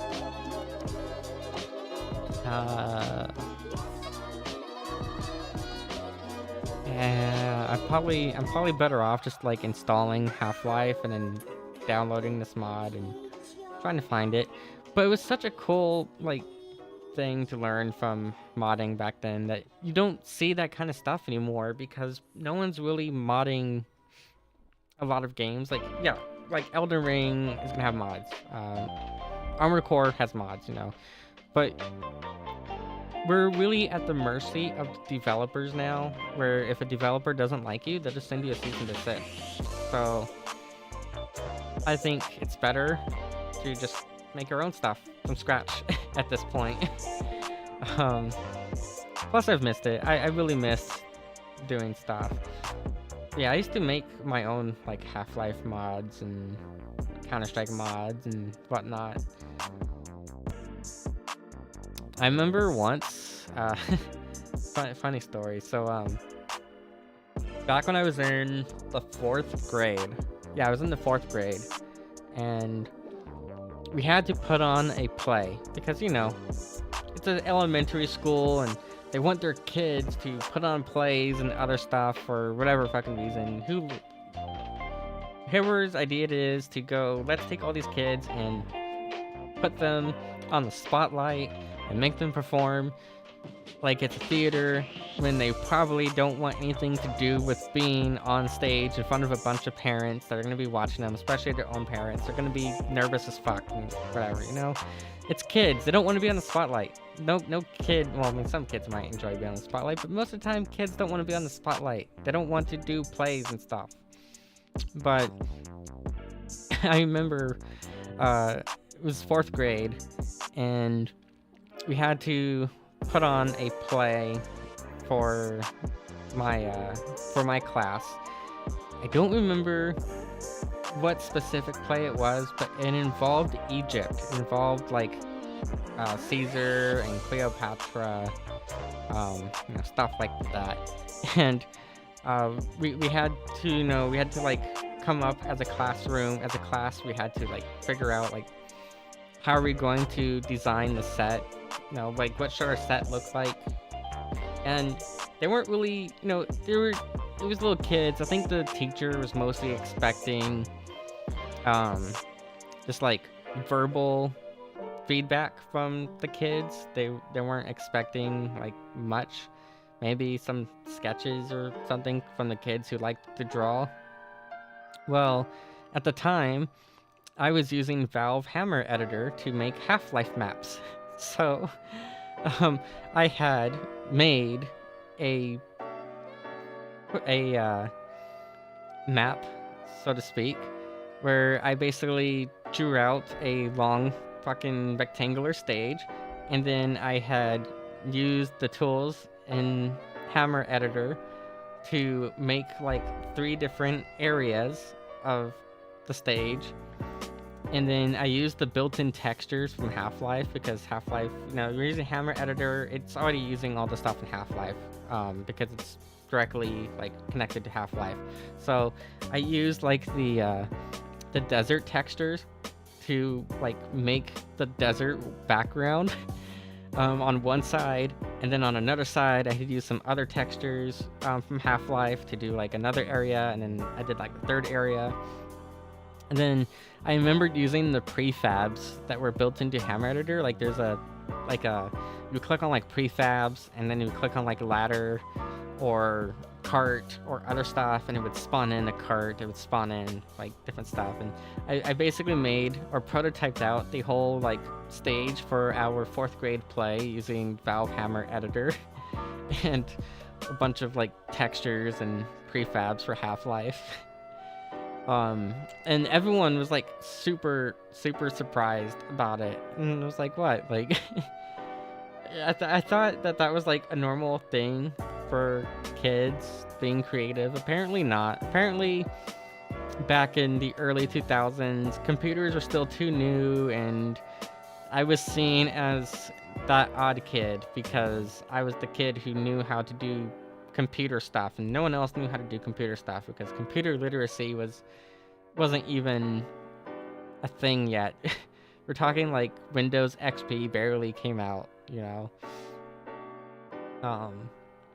but it was fun. Like I don't know, I just always did 3D stuff ever like since then. Like went from Quake to Half-Life, from Half-Life to Counter-Strike, and then from Counter-Strike I started doing a bunch of other game development stuff, and Quake engine I did a ton of shit with. But yeah, I learned all kinds of like cool tricks like that, and I sometimes still do them when doing certain things. Like for example, if I want to do like that portal effect in Koikatsu Party doesn't have portals, but you can fake portals using tricks like that. So there's all kinds of like cool things that I learned and picked up on way back then that you can't do anymore, or you don't need to do them anymore, but they're still fun. I was hoping that like Google would have had a screenshot of that particular portal area, because like I said, for a mod that came out in 2001, it was the coolest shit ever seeing how they did the portals.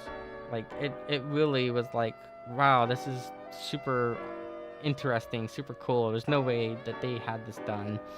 And then Portal came out like what, 2000, I think 2008 is when Portal came out.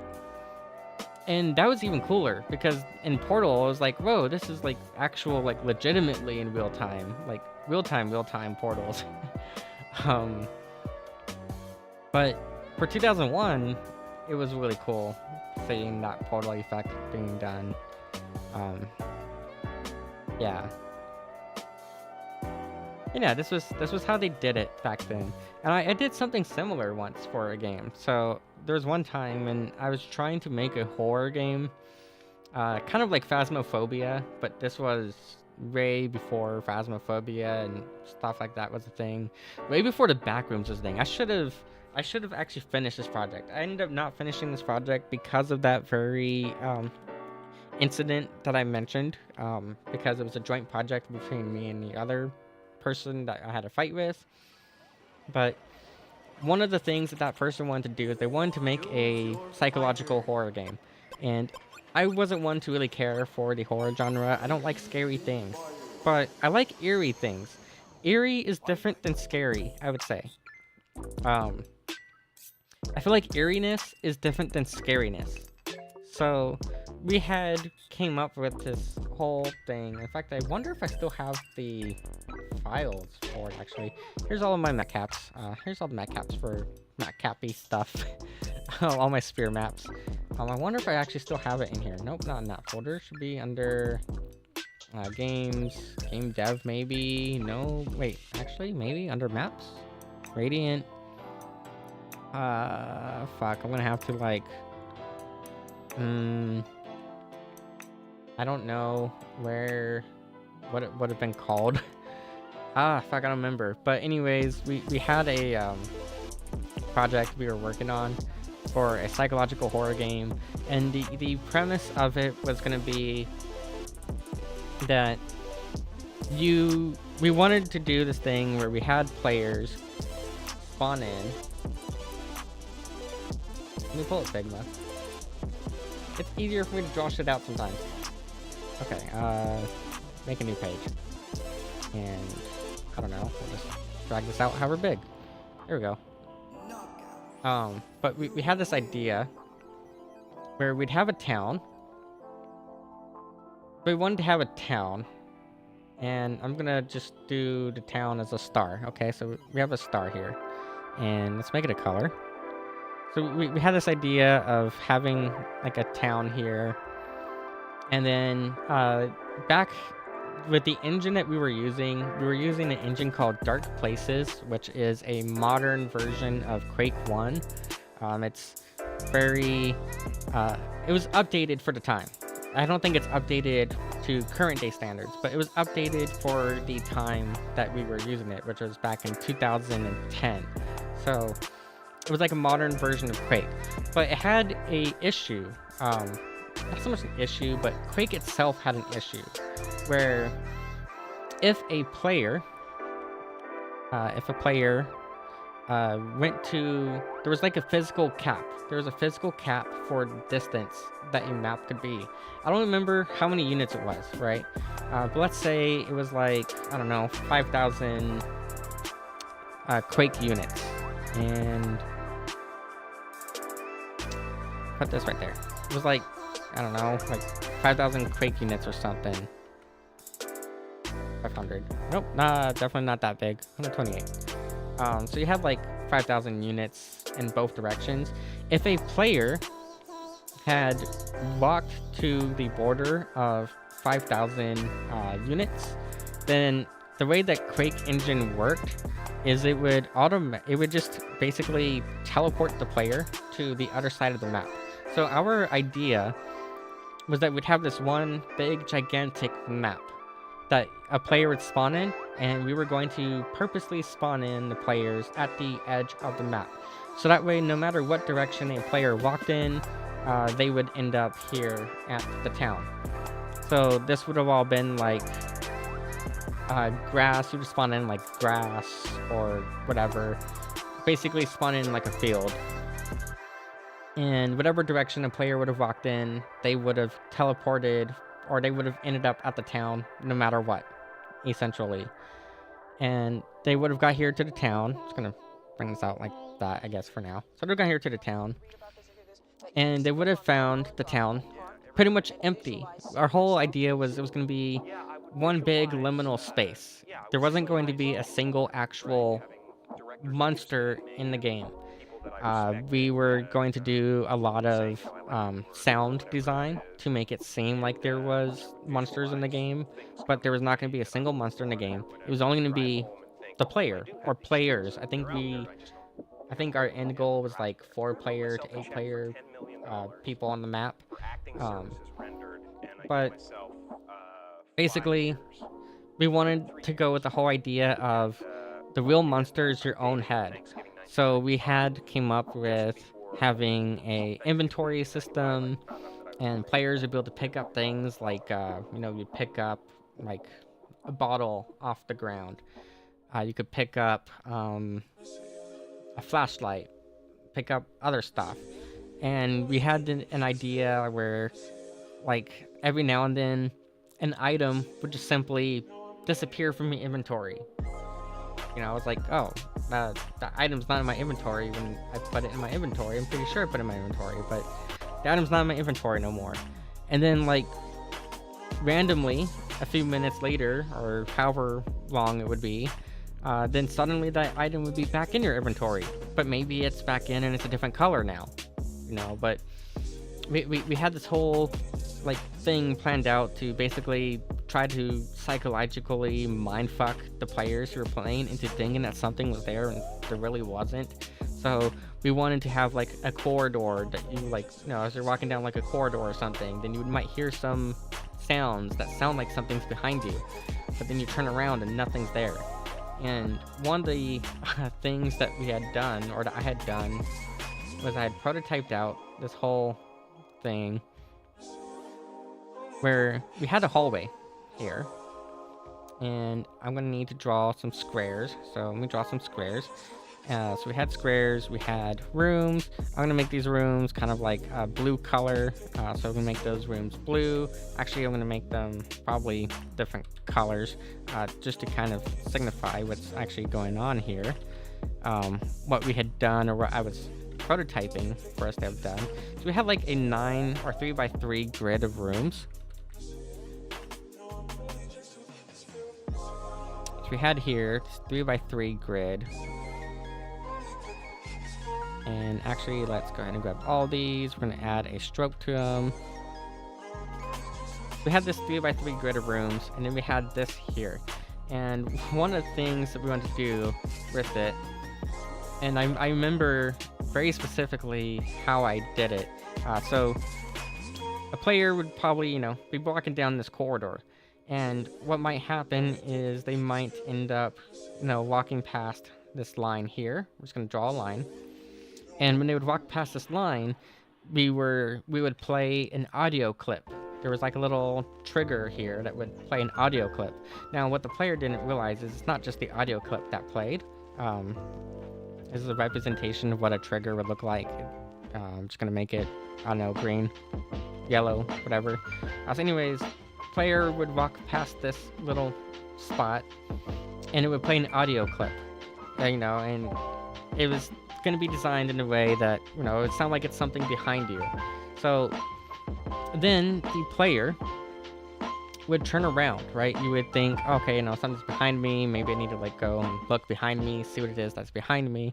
Well, suddenly, as the player turns around, what they don't realize happened is the map itself had completely changed.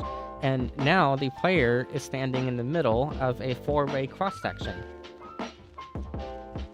which wasn't there before. When they first walked into the corridor, it was only this one. This part here didn't exist. It only existed after they walked past that point.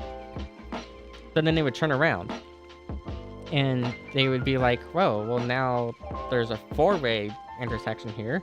So maybe, depending on the player, they might, backtrack. They might turn back around and go the other direction. So maybe now they're going this way now. And then, you had a door here. Well, the door that we had set up, I'm going to make it, I don't know, whatever color. I guess this color. The door we had set up, no matter where you were at in this corridor here, this 4-way corridor, it would all go to the same spot. So it was all the same exact door. And that door would lead to one of these rooms. Except the player would only see just the one room. They would only see room A. I'm going to put, put text here. Put room A there. Make it capital A because we can. And make the text black so it's easier to see. So no matter what door the player would then go through, they would end up here in room A. And the door would like close behind them, and there'd be like different things in the room. Well, obviously, you know, the player has to backtrack now because there's only the one door. The door is closed behind them. Well, now they need to, you know, get whatever item it is. Maybe they were looking for a key or something. So maybe, yeah, maybe they were looking for, I don't know, just put like a little triangle here. Maybe they're looking for whatever this triangle was. Maybe this triangle here was like a key that they needed to open up something, or it was some sort of special item that they needed, right? Well, what we wanted to do then was when the player then backtracked, I was going to be lazy and just copy and, nope, it's like copy, not cut. Kind of paste the arrow here. Well, now when player would backtrack from room A to try to go back into the corridor, they wouldn't end up here. Instead, they would end up in over here, maybe. So we'll put like a little question mark for it.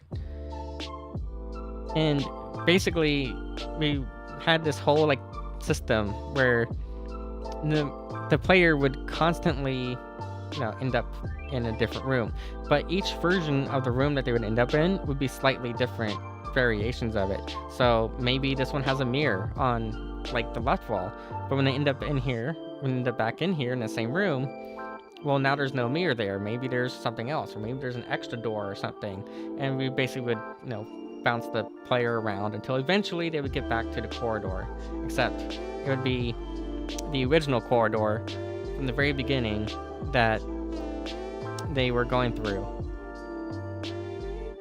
And the way we did it, because we actually prototyped this out using our mapping tools and whatnot, the way we did it was we just had a silent teleport. We didn't have fancy technology like you do nowadays for like portals and stuff. So what we literally did, we literally just created copies like I showed you in Blender. We literally did this exact technique for it. So it was basically, we had our hallway, and then we just duplicated the hallway and then made it a 4-way hallway, and then duplicated it again and made it a regular hallway. And then that sound that the player was hearing, that sound that we wanted to do to make them think that something was behind them, was literally just the sound of the teleport being activated and just teleporting them from here, teleporting them from like the center of here to the center of there. It's not something you need to do nowadays, obviously, because game engines are a lot better, but it was such a cool way of doing it back then for what we had planned for a psychological horror game. And I wish I had those files still, but yeah, we basically just used silent teleports to move a player around. And the reason why I'm kind of bringing it to you is there's actually a very specific thing that I came across recently that used that exact technique, and I was like, holy crap, someone actually did it. Someone actually perfected the very concept that we were trying to do back then with our psychological horror game. And you might have heard of it. It is a mod for a game called Doom. Doom WOD. Fuck, what's the name of it? Man, I'm trying to remember what it was. Oh, myhouse.wad. Yeah, myhouse.wad. Myhouse.wad is a Doom map that ended up going viral on the internet recently, and it did that exact same technique where instead of it being multiple maps and stuff, they literally just duplicated their own map. They duplicated their map like 4 or 5 times in like vertical layers, and then they just did a silent teleport to teleport the player from part of the map to part of the map as the player was walking into doorways. And I thought that was such a cool thing, because I was like, wow, they literally did exactly what I did, but better. And I love seeing that kind of stuff in games, but we don't really do innovations like that no more, because Nowadays, you can just straight up load in a whole new map altogether, and seamlessly at that, with the instancing. But yeah, I don't know. It used to be fun. I used to have so much fun working on video games and game projects. I miss it a lot. I miss doing cool random shit like this and trying to find ways of fucking with players by desyncing their inventory and then giving their inventory back to them but with different colors, or maybe they had it in like slot 1 but then when it gets back into the inventory randomly it's now in slot 2 and stuff. Like, I don't know. We used to have so many interesting ideas for how can we do cool stuff like that, and how can we abuse things like the map limit in Quake, where if you went too far to the edge of the map, it would just simply spawn you in on the other side of the map without you realizing that you did. Because of the limitation of the Quake engine back then. I'm not sure how I would do it nowadays. Like, I'm not sure how I would do that in Godot. I think in order to do that in like Godot or Unity, you would actually have to put an actual physical barrier that would have to be crossed in order to do that. Because these modern engines don't have limitations like that anymore. Because obviously, you know, computers are a lot more powerful than they were back then. So I think in order to do that in Godot, you would probably have to do Godot or Unity, either one. You'd probably have to actually make a physical like barrier that would have to be crossed in order to do that. You'd have to actually do code for it rather than abusing a limitation of the engine. But that was also why we did the whole thing where we literally just made like the same map or the same part of the map like 4 or 5 times and then just teleported the player back and forth between them, using the doorways as the teleport entity. Or the middle of the hallway would have been the teleport entity too, depending on how you did it. But like, yeah, I don't think, because you don't have those limitations now, we don't have to do stuff like that. But it was so cool back in the day when I was learning game development and programming, figuring out little tricks like that and how to do it. And the whole reason why I ended up getting the idea of doing it this way was because of that one Half-Life mod from 2001 from Poke 646 for Half-Life. That mod, that one specific map in that mod, taught me so much about how the game engine worked and how I could do stuff I didn't think was possible in it that really is possible as long as you abuse little hidden things like that. Yeah, I don't see any screenshots of that room. Oh wait, here's one of well, this is the room, but this is the room without the portal being open. This is different. This is the start of the game. Pretty sure this was the room without the portal being opened. Yeah, I wish I could find it. I don't have Half-Life installed right now, so I don't have the ability to install the game or install the mod. It was so cool though, because yeah, I don't know. That one, like I said, that one map taught me so much about how to abuse 3D in a game that had limitations back then, and just going, wow, this is really interesting, cool how that was done. I'm on quite the tangent. super tangent. I'm sorry. I'm always going on tangents about stuff. I apologize. We should actually make something probably for once.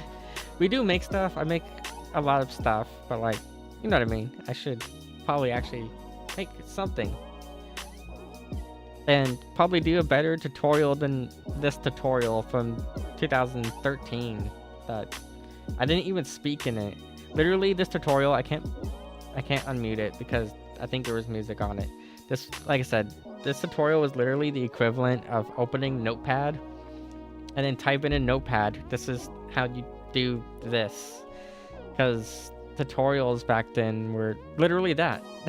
There's so many tutorials that I learned from that were quite literally, you would open,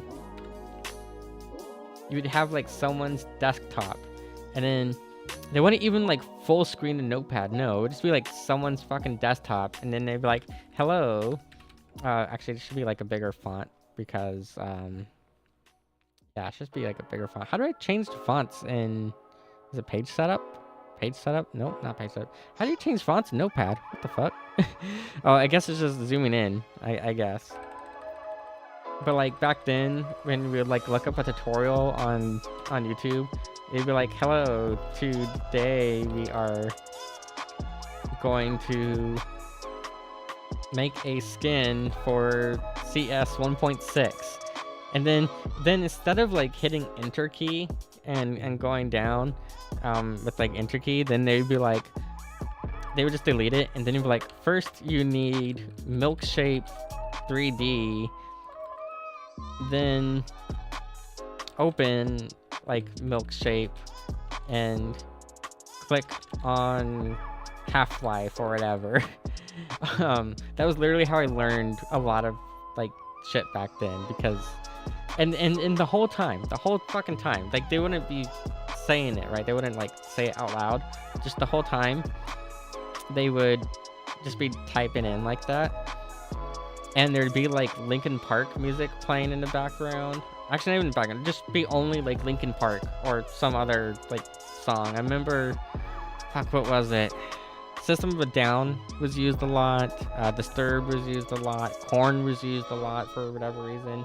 And then always without fail, there would always be, I need to add here, texting. Warning, may contain spoilers. That's not what I was looking for, but it'll work. Can I add a background color? Make our background white, and we're gonna make this here. And then our text here would be black, and I don't want there to be an outline. Without fail, every time without fail in those old tutorials too, you would have this little thing up here in the corner that would say unregistered hyper cam 2 in the corner. It was that was life back then. That was life. Everything was a tutorial made with an unregistered Hypercam 2 that was just music and someone typing in a notepad and teaching you how to use Maya or other tools back then. So I at least tried to differentiate by putting a graphic here. I tried to make it look a little bit nicer. I mean, obviously not too much nicer, but I tried. I made an attempt. We can get rid of the Hypercam 2 thing now. We don't need that anymore. Get rid of Hypercam. Although it'd be totally funny to do a whole stream one day where we just have the unregistered Hypercam 2. Oh, I misspelled Hypercam. Oops. Oh, and then it always had like a stupid like font that was, oh no, let's see here. Let's see if I can find the font. Oh, right. Oh, I'm typing in katakana. Why am I typing in kana? I must have hit the wrong button at some point. Yeah, there we go. Now I'm typing English. Now I can type in English. Yay. And it would always be like this font here too. That was like always the worst part about it. It'd be like this font.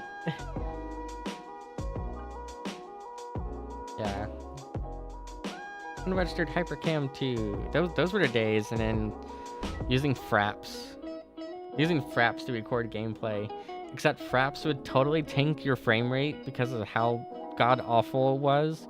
So if you wanted to play, like if you're trying to play Counter-Strike and normally your computer got like 120 frames in Counter-Strike, and then you would open up Fraps because you wanted to record your Counter-Strike gameplay, because you want to put it on YouTube and do a let's play, or do like a, I don't know, just like show your gameplay to the world, because people didn't even like commentate over the gameplay back then. They just straight up posted the gameplay. I was guilty of it myself, quite guilty of it myself. But normally if you had like 120 FPS normally, then you would open up Fraps and you would go to like hit the record button, then suddenly your frame rate would drop down to like 20 FPS, like not even playable anymore. And it would give you like a 5 GB file for like a 10-second clip of your gameplay. It was so horrible back then for trying to record your gameplay. Yeah, I don't know. I probably will figure out. Probably, like I said, I'm not gonna probably use this channel anymore. This channel's old, and I kind of just want to leave it here to die and collect dust. It didn't even. I mean, it's done. Literally, it's just collected dust for I don't know how many years, but it still is nice to go back every now and then and look at some of the game development stuff I did, and just kind of be like, yeah, that was my project. I did something cool when I was young. I made games. I at least have credibility. 11 years ago, 12 years ago, I did game stuff. Nowadays, I could do way better. I could do way better now. I can do so much more. Except one major problem I've been having. So I've been trying to use Godot, like I said. I don't know if it'll work for me now. Godot engine, here we go. Godot. Every time I open up Godot, it works for all of like 10 minutes, and then it'll crash on me, which has been super annoying. Here's Godot engine. Woo! Look at this. This is already way better than everything I had to work with growing up and learning programming. This is very honestly, it's kind of a similar interface to Unity, which I thought was kind of neat. Coming from Unity engine, see, opening up to this view to me was like, oh, this is pretty similar. It's obviously it's not quite the same. Unity has different stuff up here, but it was nice to open up Godot and have a similar interface right off the bat. So the learning curve, I don't think is going to be too much of a learning curve. So I'm looking forward to trying to do more stuff with it. But when I would try to like add stuff into here, I was finding that it would crash on me quite a bit, which was super annoying. What did I just spawn in? I spawned in just like a random ass node. I don't want to spawn in random ass nodes. I want nodes that actually do functional stuff. Let's see here. Other node, node 3D, and I don't want. Oh, that's actually kind of cool that they have like vehicle like physics and stuff in here already. Skeleton 3D, a node containing a bone hierarchy. But see, I just want to import an existing model. So how do I do that?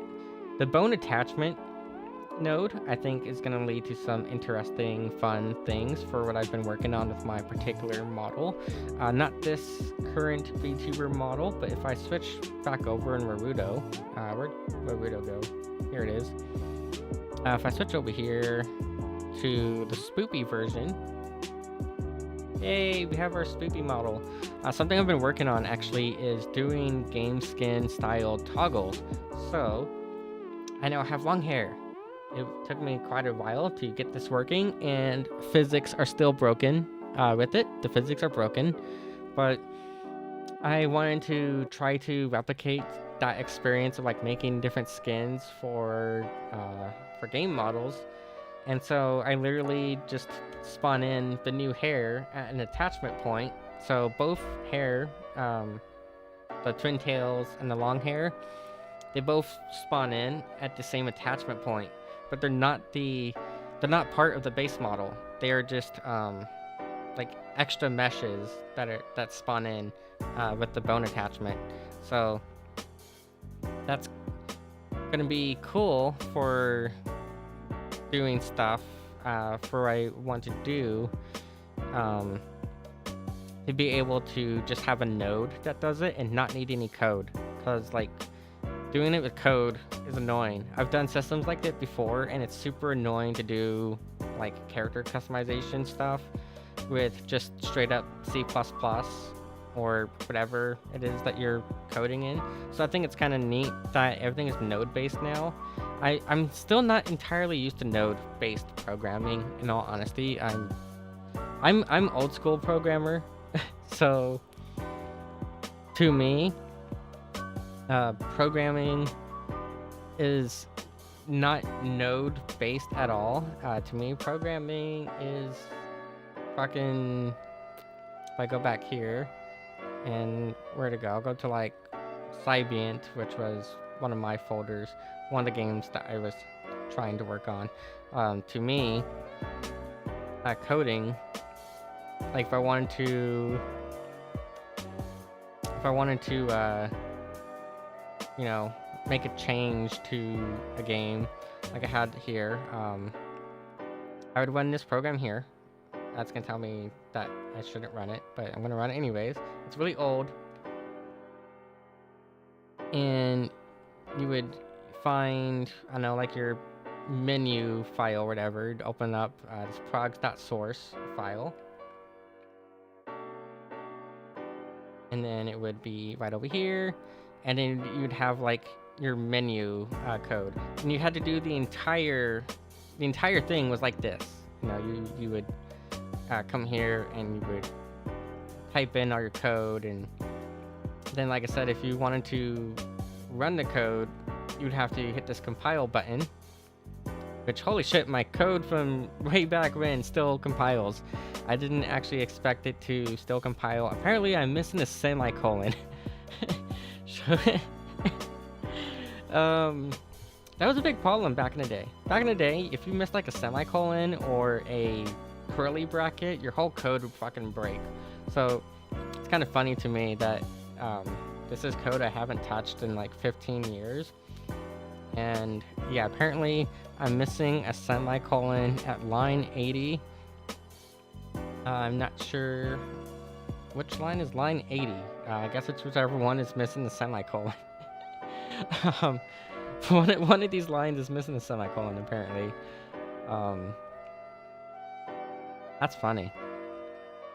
But yeah, like if I wanted to change a value, if I wanted to like do skinning for it, I would have to write up the whole code to alter the skin, and you would have all these like different values. Like let me actually exit this. Oh, that was the wrong button. Not that one. What I want is, should be under server progs.source. There you go. This was, I mean, it's so interesting looking back at some of this old code of projects of mine from forever ago. But I think it was here, maybe it was under weapons. No, this is just straight up. Oh yeah, here we go. So like, if I wanted to have like different skins for stuff, I would have to go here and be like self.classname equals weapon underscore nailgun, right? And then I would have to write up a bunch of code that would tell it, well, use whatever model. In fact, there should, if I hit Control F, actually Control F not even a thing, F3. There's not even Control H? Nope, Control H doesn't. Look at this. We didn't even have fucking the simplest thing ever, which is find and replace. Yeah. Go to definition. I don't think that's what I want. Recompile, cascade, debug, run, resume, save. I don't know, probably under like, I don't know, maybe teleporter data, PSY or something. I'm trying to see where I had the definitions laid out for the actual, oh, here it is. That model, I can't really read it that well, I think, on screen. Let me zoom in. There we go.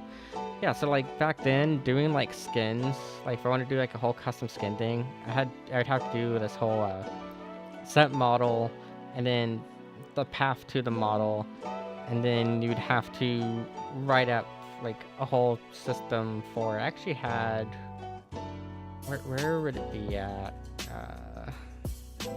Impulses. So for example, we'd have like these impulses here, right? And then it would be like case, I don't know, let's go ahead and add a new case for whatever. So you would have come here, and then you'd be like case, I don't know, 70, and then it'd be self dot, I don't know, or yeah, it'd be self dot like teleporter, whatever. I don't remember my code, obviously. This has been like fucking forever since I've seen the code. But we do like self dot teleport dot set model, and then you'd be like, I don't know, tele slash, I don't know, new model dot mdl.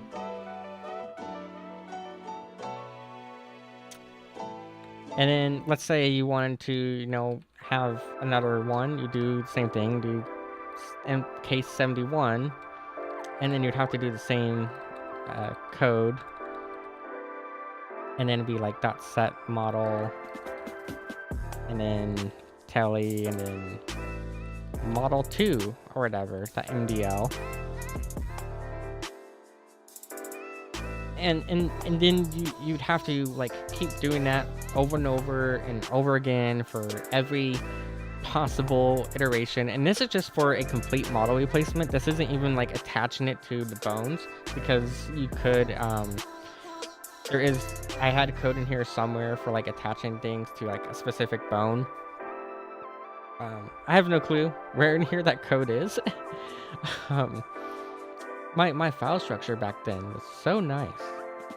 My file structure back then was like immaculate.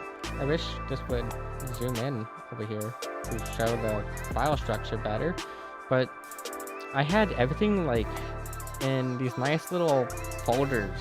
It was such a nice fucking file structure that I had. But yeah, that was the way of doing it. So nowadays, and like I said, if you wanted to actually do something with it, you'd have to compile it. It's gonna give me a compiler error probably. Yep, compiler error, because I just like handed random my shit to it. But you'd have to do that, and then you would have to run the game, and then check that your stuff worked.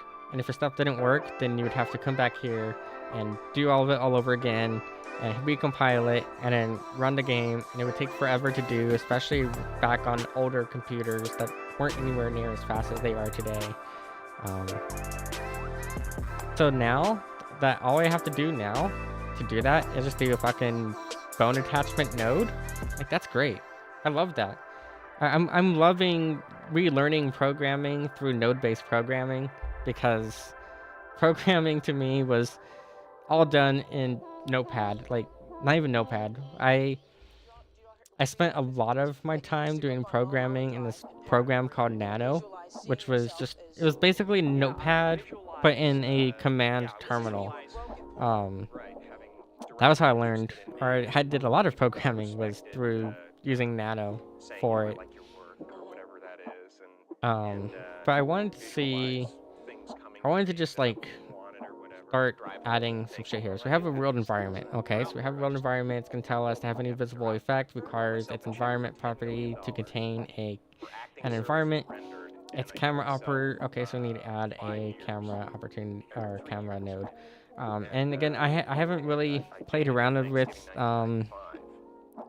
Godot all that much yet, so I am still learning Godot. We're basically learning Godot together at this point. There we go. We now have a camera entity. Woo! So we have a camera.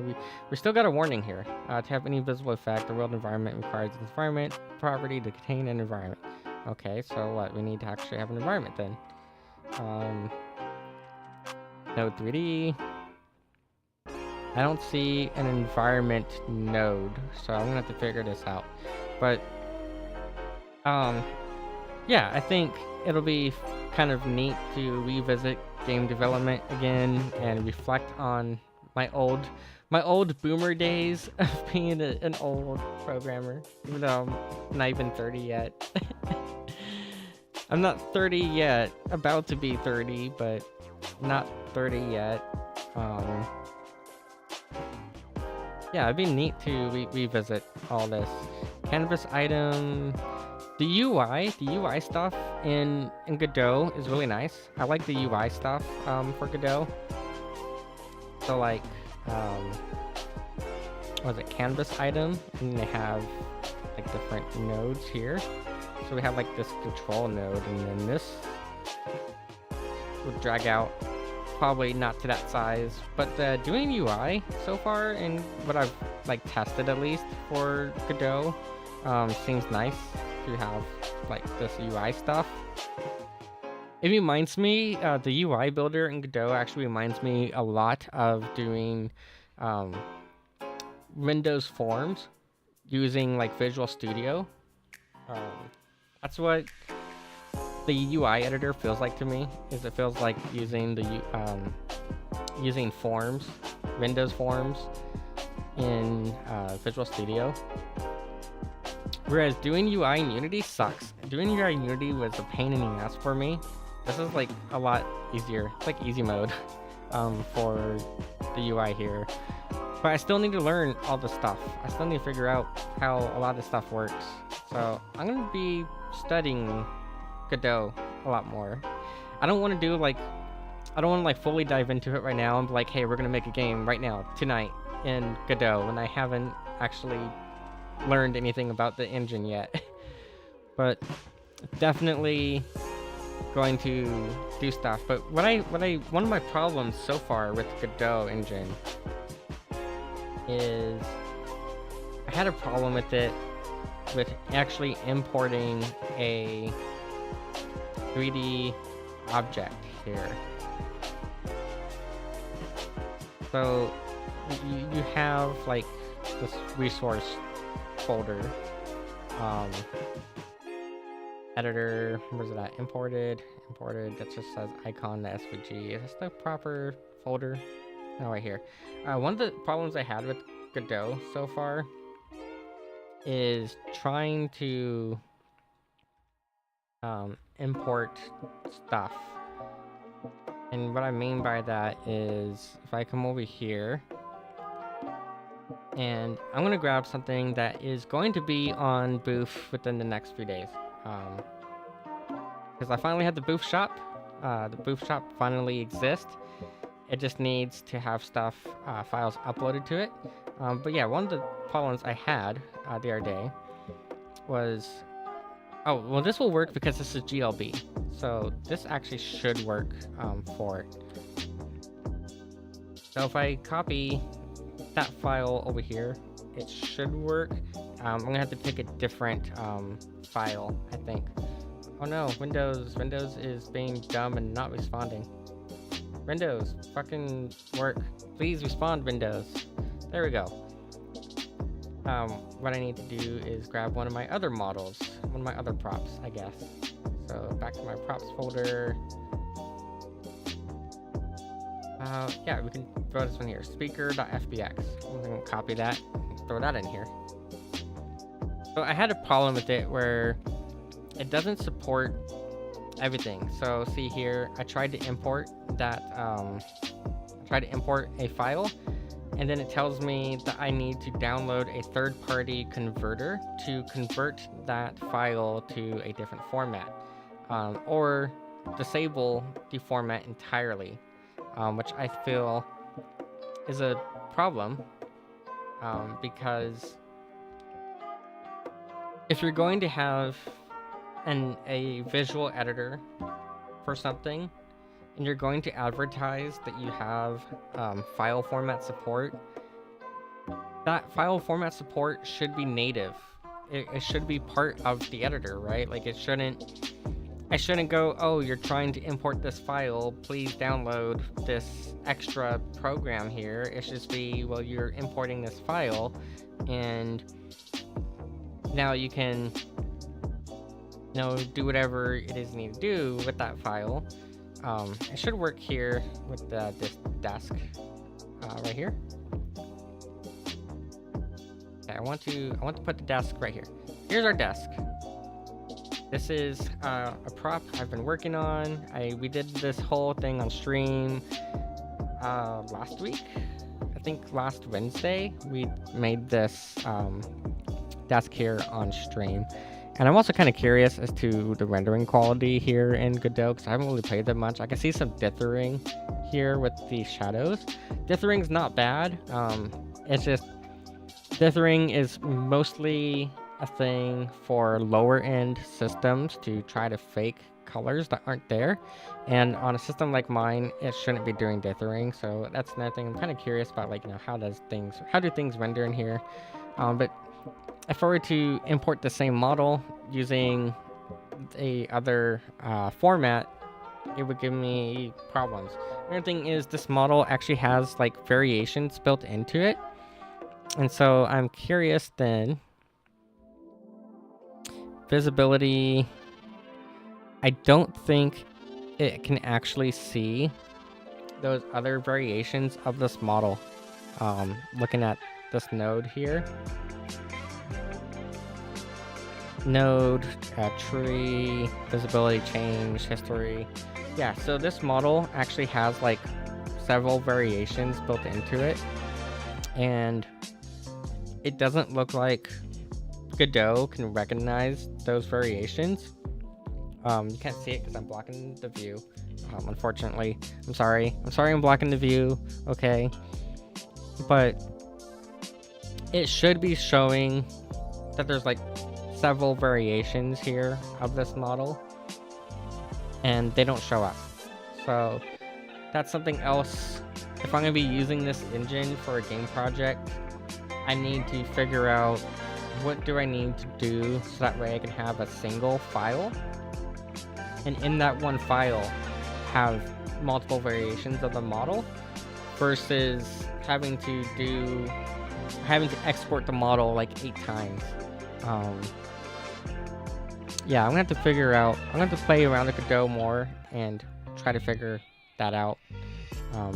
Because I do want to use this engine, but I want to use the engine while being able to utilize different things that the model format itself has. Because it's part of the model format. The model format allows you to have those variations. So the fact that the model format allows it, but it doesn't show up here in the nodes, to me is a bit of an issue. So I might be missing like a certain node or something. I don't know. I don't think so. I don't think it's a node problem.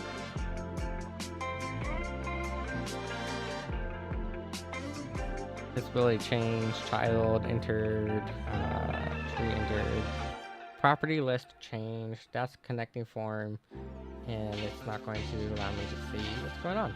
Yeah. So yeah, I'm gonna have to figure out. Now, if I want to use the supported model format, because remember, this format is what's natively supported. This one doesn't need to have a whole third-party like thing. The GLB format or GLTF is supported by default for Godot. So the fact that it supports the file format by default, but it doesn't support features of that file format, to me is a bit of a problem. Whereas if I were to throw this into Unity, I'd be able to go and click a checkbox in Unity to change which version of the model is showing. So I don't know, but again, this is what's really cool though. Is like, compared to what I grew up with for making games, the fact that I can just drop stuff into here, and then I don't know if you can do like a test run of it within the editor. I know with Unity you can. Unity has a little button up here and you click the button and then it'll launch your game inside the editor itself, so that way you don't have to use an external thing to compile or whatever. I don't know if Godot has that, but with Unity it's really nice, because Unity you just drop in everything and then you click play and you can play it directly within Unity. So it's interesting being an older person who did game development in a much different era of game development. I find it very interesting how modern engines work where everything is drag and drop. Like, I wish I had this back in like 2004, 2005. I wish back then we had stuff like this instead of having to manually put everything together. I want to don't save. There we go.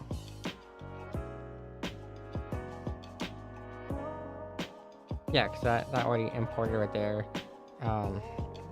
Even Microsoft's like own built-in thing, it should show those other meshes here. So here's all the texture data for it. It's not showing the bones. Oh, it should be showing it. Did I not export it with everything maybe then? I should have.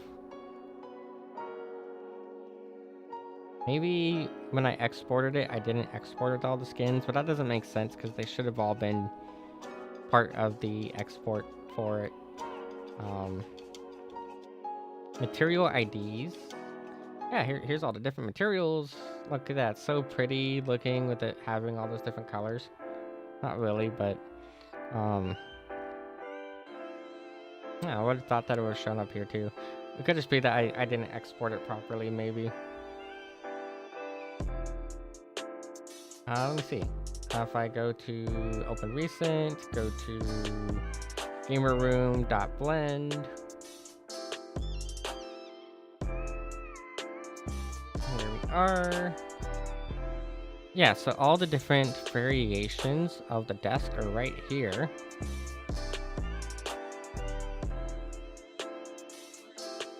So I want to export all of these as one single file. I'm just going to do export, go to GLB, include selected objects only. So I just only want selected objects. I'm going to hit export, and let's see here. That might be wrong in the format then, if that's the case. If it doesn't work that way, then I might need to do multiple model files anyways. Let's see. Here we go. We have this. We have more material IDs showing up, so that's nice. But yeah, it doesn't actually show those other meshes for whatever reason. That's so weird. I thought it would. I thought it would show those extra meshes that are in there. I know with the FBX file format, it'll work with the FBX, but FBX is a like completely different type of format. Yeah, so, oh, and then we have one mouse pad here. I actually need to work on a second mouse pad, because what I want to do is I want to do a second mouse pad that's going to go like one of those longer, bigger mouse pads. So since we already have this open, we might as well go ahead and at least do some stuff that is kind of, I don't know, teachy, I guess. Might as well do something while we have Blender open for tonight. So I'm going to bring this up here. I need to scale this down quite a bit. I don't know, probably about there. We'll mess around with it more here in a moment. And I'm going to, I don't know, I want to go over here. So I want to actually place this right here. I'm gonna hit Shift and C. Nope, it should be Shift and C, or is it Shift and S? It might be Shift and S. I'm trying to remember what all of my hotkeys were. Shift and S, there we go. Selection to cursor, keep offset. There we go. So that's gonna put that right there. We can now come here into our edit mode and start to drag stuff out.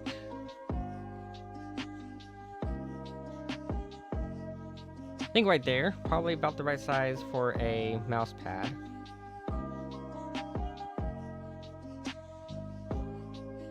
And since it is a mouse pad, it needs to be kind of thin. I think this is roughly the same thickness, or it's going to be roughly the same thickness at least, to that one over there. That's what we want. Okay, now it might be a little bit too thin, but it's workable. And actually what I want to do is let's select this whole top face. Why is it not selecting? There we go. Nope, I only want the one.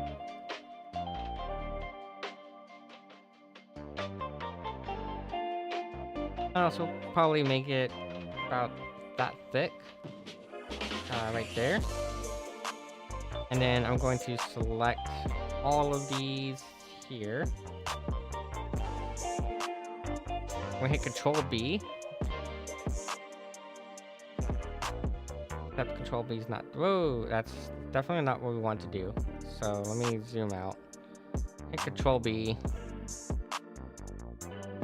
Now, see what's going on here is because I have it in vertex mode, it's going to like do weird stuff. So you actually only want to select the edges. So just make sure when you go to do this that we select the edges we want. And I'm thinking, should we texture this to look like the Gamer's Nexus mod mat, or make it look like a Linus Tech Tips inspired mouse pad? But I think I have all those selected now. I'm pretty sure I do. I don't think I have anything extra selected. So now we can Control B. Now I don't want to go in obviously that much. I think probably about there. And then we are going to have to adjust our number of segments. Now when it comes to having game ready or like optimized stuff for games, I feel like 3 is probably the maximum number of segments you're going to want, just to keep it low poly. We do have an issue here though with our selection, so I'm going to fix our selection problem here. Let's actually bring this out bigger and make sure that we don't have any extra stuff getting selected. Control B.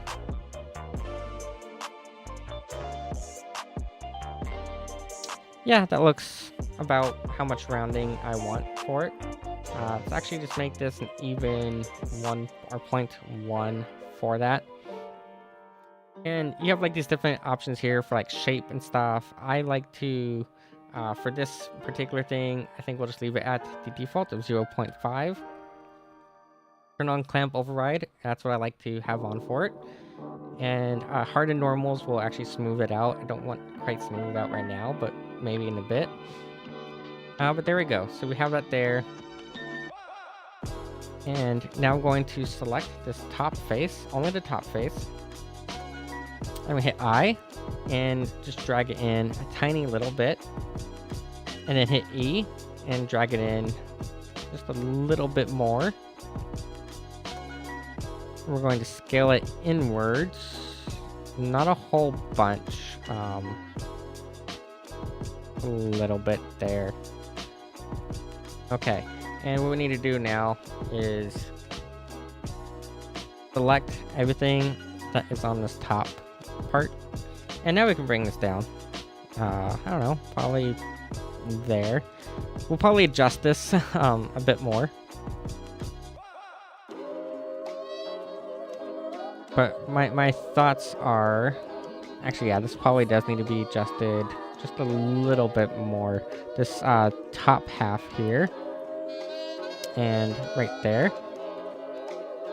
Bring them down probably about there.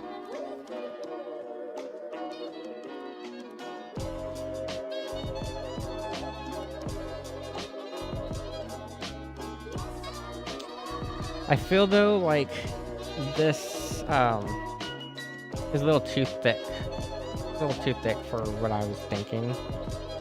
So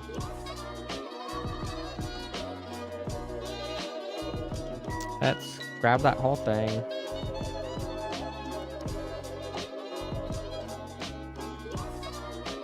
And actually, let's go all the way back to before we extruded this inner part.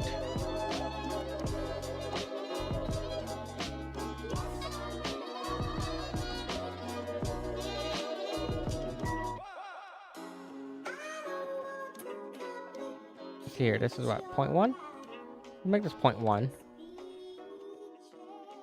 And then we're going to actually do that again.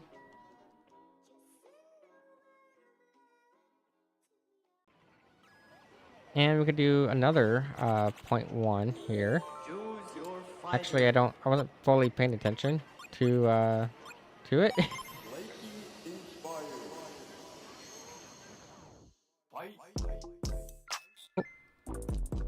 Make sure we only have what we want selected there.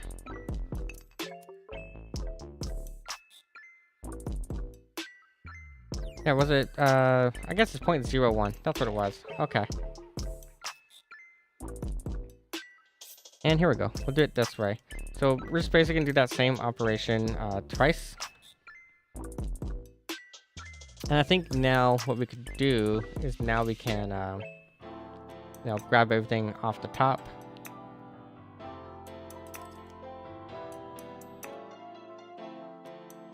Bring it down.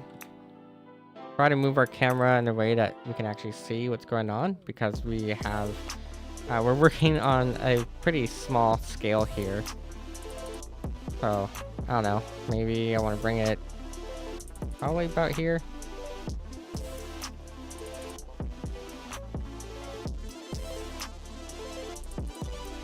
Okay, so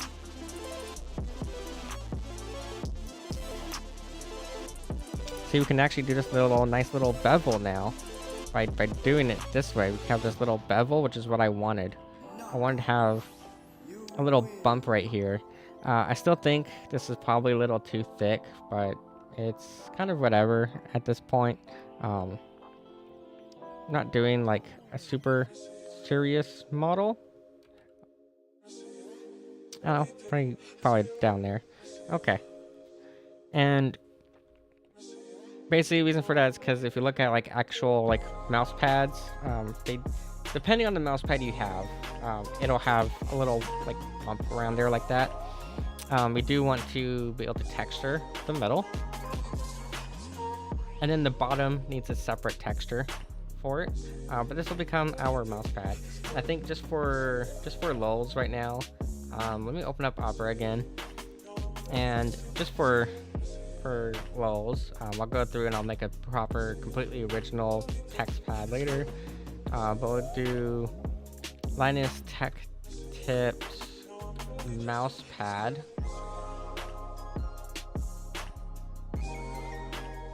We'll find that pattern that they're using. I guess it's this pattern here. And for, like I said, for shits and giggles right now, until I have the creative brain juices to do a completely original mouse pad design, I think it'll be kind of funny to do a homage over here to it. But yeah, like I said, the reason why I did that though is, like, see here, they have this extra like stitching. Now obviously ours isn't gonna look that nice. And I don't want it to look that nice, actually, because I want this to be optimized for games. Not so much for games, but I want it to be optimized for people who don't have as high-end of a computer as I do. Because my computer is massively overkill, and so my computer will be able to handle whatever I throw at it. Not everyone else's computer can do that. So I want to set this up so that way anyone can just download the model and be able to use it. See here, I just dropped in this like fabric texture and it looks like crap. So we're gonna have to edit some stuff with this texture. First off, bump strength, probably gonna get rid of that. Really, I just only want actually just the image file of this texture.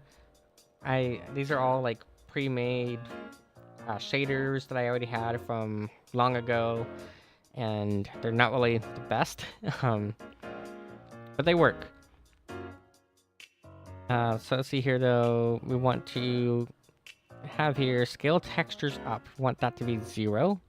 We don't want that to scale the textures up. Maybe 0.1. There we go. That looks a little bit nicer. So that's going to be our edge texture, and it's going to be the underbelly texture.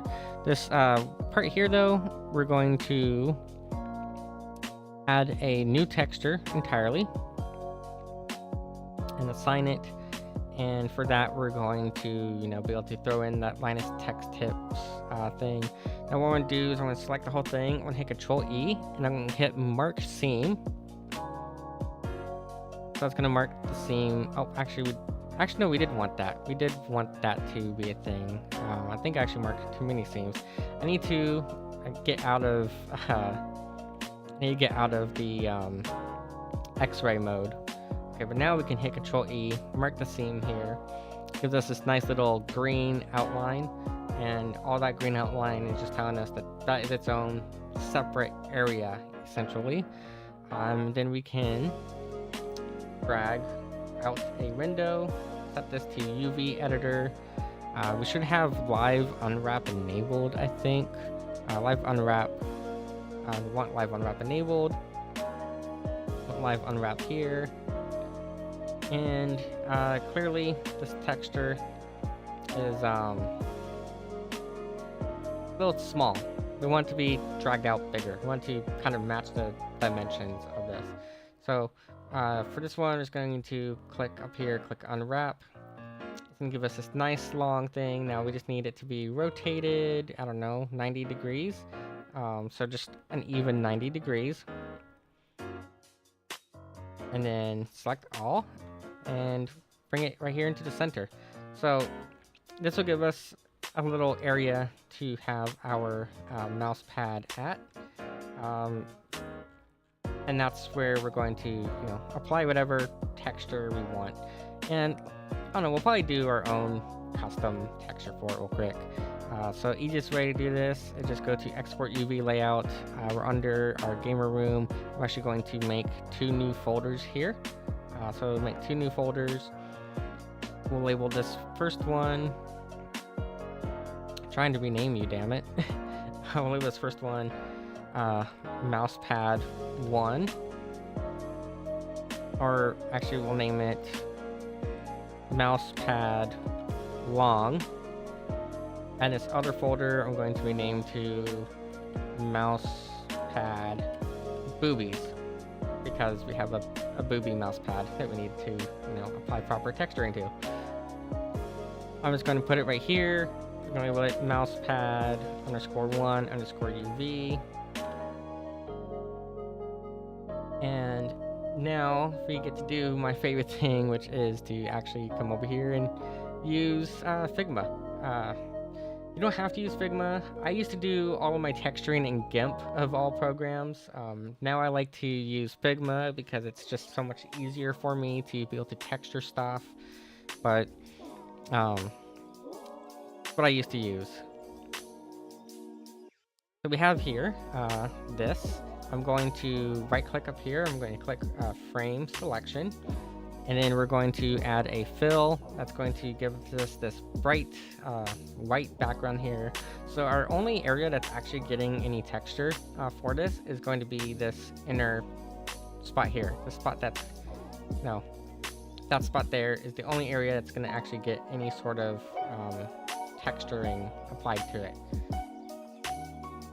What I want to now do is I'm going to draw here. I'm going to draw a rectangle. Now I'm going to make the rectangle, I don't know, a different color, bring it kind of down. We're going to add a stroke to it. And the reason for this is because I like to make it completely vectored for it. So you'll see here, there's a lot of artifacting here from that export.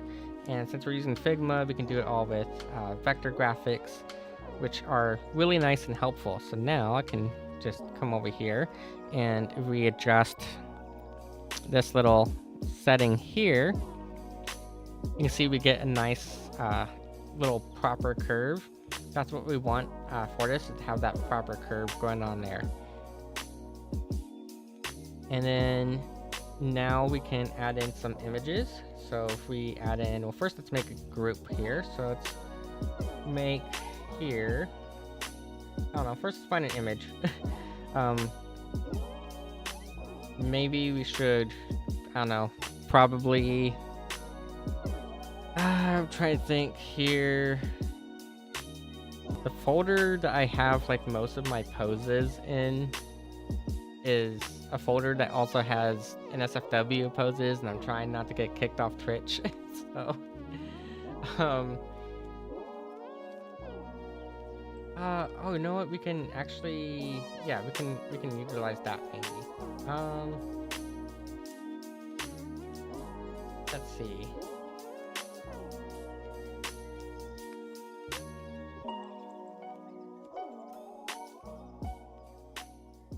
I'm trying to see what imagery I have in here, and here we'll just do this. Drop this in. This is insanely big. We don't want it to be this big. Let me go ahead and scale this way the fuck down. Now another thing too is because we are using vector graphics, a nice thing about vector graphics is that you can make them any size you want, and the resolution, no matter what resolution you make them, they will retain their quality, their fidelity. So that is one nice thing we have here. I'm going to set this now to be a mask, use as mask.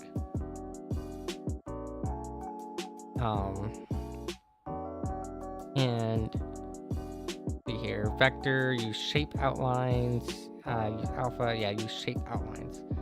So now as you can see here, it automatically cuts off what we had there. And now we can add some other stuff here. I actually have a nice little plugin that I want to use real quick. So I'm going to right click and I'm going to go to plugins, go to vector background generator. I used it the other day and it did some really cool stuff. We'll see how this ends up looking. I just drag it right into here and bring it down here.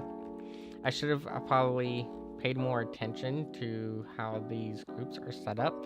I realized the colors are kind of, I don't know, I'll just give them like a gradient. I want actually something more than a gradient, because yeah, I want to have like actual, I don't know, swirlies and stuff. So maybe I should just run that plugin again real quick and actually pay attention to what my plugin settings are.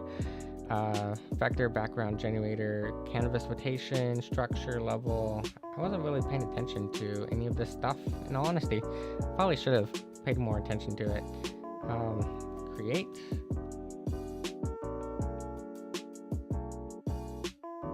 Not working as intended there. I guess first off, let's grab all these, drag them into this group here. We can just delete this frame then. And we're going to grab all of these, bring them down here, so we can, you know, have some kind of, I don't know, neat little shape going on. This obviously is like way too big, so I have to move some stuff around. Yeah, why is it like extending way the fuck all over the place? Anyways, we have some little color now, and are these not in the, oh, they're not in the group for whatever reason. There we go. So we have this group here. And then we probably also want to, you know, give it an actual background color. Nope, that's not what I want to do. Oop. Let's see here. Let's do an extra rectangle and throw this rectangle into the group as well. We're going to turn this one into not a mask. I'm going to first drag it way down here. There's probably better ways of doing this, but I'm trying to be quick and not take up too much time. I don't want this one as a mask. We're going to disable that mask. And just make this, I don't know, whatever, 100% opacity, make it dark, some nice dark color. we'll drag this all the way up to here. And there we go. Now we have like some sort of simple, very simple mouse pad design. And we can label this as mousepad _1 _ albedo. You can either name it albedo or diffuse. This depends on whatever software you're using more than anything. There is an actual difference between an albedo texture and a diffuse texture, but they basically both do the same thing, more or less. But very simple. Wasn't really trying to do anything fancy with this. We'll go ahead and export it now. And this should be under the gamer room, under mousepad long. That there, back into Blender now. And under this material, we can now go to our base color, do an image texture, and go to, wrong folder. Go to there. Might take it a second to show up, but it should be showing up. Okay, so it worked. It is now there, but we need to flip it upside down. So all I gotta do to fix that is just come over here, go to mirror, go to y-axis, and now it's on the correct axis. And if we go back to our object mode, we can now see our mouse pad here, and then we have that nice little stitching right there, right on the edge. So there we go. Very simple mouse pad that has an easy to work with texture file. Because I don't like having complex texture files. I like making sure my texture files are as easy as possible for anyone to work with. We could technically extend it out to where it goes over the stitching, depending on how we want to do it. I don't plan on doing that right now. Maybe I'll come back later and clean it up. But one thing to note is this is currently way too shiny. To fix our shininess, just bring our roughness all the way up and the specular down to like nothing. And that should fix that shininess, because it's a mouse pad. It should have a matte finish to it, not a super shiny finish to it. But there you go. Now we have a very simple, mouse pad here. And if you were to, grab the mouse pad, which is not grabbing for whatever reason, I want to only grab the mouse pad.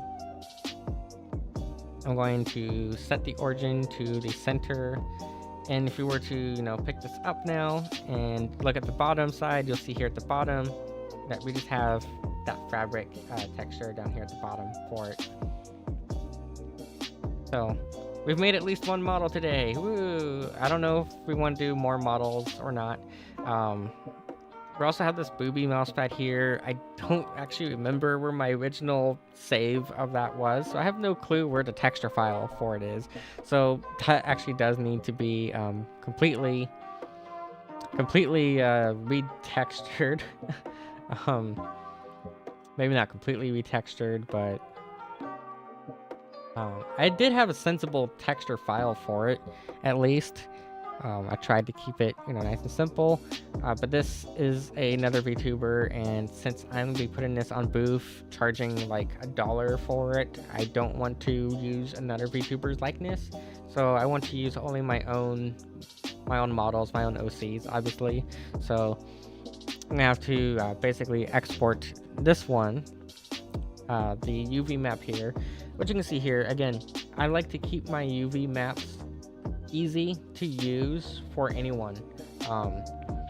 The easier the UV map is to work with, the better it is for anyone who's going to download the model and try to use it themselves and edit the textures themselves.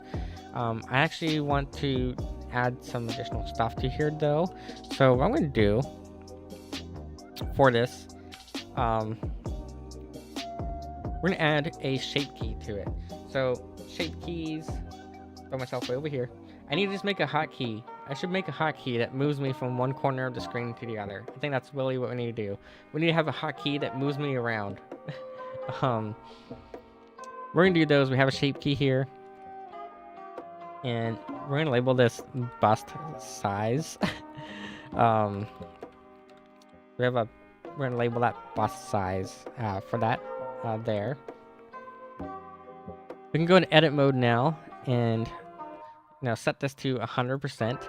And what I actually like to do when it comes to these is I like to actually use the sculpt mode.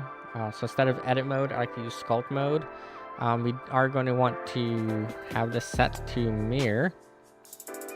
And you want to mirror basically on all the axes for this one. Okay, maybe not on the Z axes. Which axis is it that's ending up there? I think it's the Z axis, yeah. Or is it the Y axis? Well, first off, I think we need to, before we actually do that, let's reset the position of this.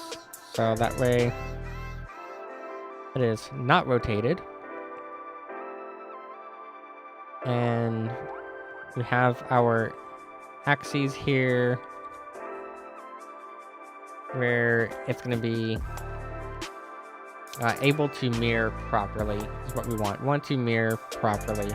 So now it should be fine. Now we can select that shape key. Why is it getting shape keys for other stuff?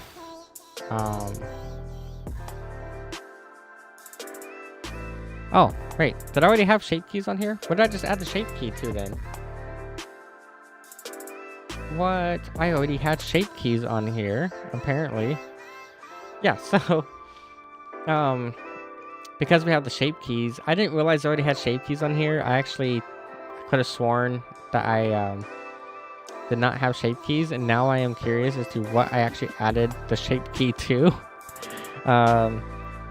We added the shape key to a key. Oh, we added the shape key over here to this mouse pad. That's what it was. Okay. Well, this one already has shape keys, so I actually don't need to go and do that then. But I was going to explain how to do shape keys. Shape keys are very simple. Basically, you would add a shape key, and then you would select that shape key, and then you would modify the shape of your object. And by doing that, you are basically setting a save state for that object. Is basically what a shape key is. So then, and then you have this basis here, and the basis is the default save state. So I can show you how that works with a different object. So let's find something else that I have. I'm going to just drag this up this way for now. We actually still need to probably do like a whole keyboard and mouse. I might just, I don't know. I need, making a keyboard is going to be very tedious. There'll be a lot of cubes, really. Well, not really. I guess it depends. For a keyboard. So let's make a keyboard real quick. But I guarantee y'all are gonna hate me for the keyboard. Okay. First off, Control S to save, and we'll make a cube. We'll turn that cube into a keyboard here. But y'all are gonna hate me for the keyboard. Okay. And I'll tell you why y'all are gonna hate me for the keyboard.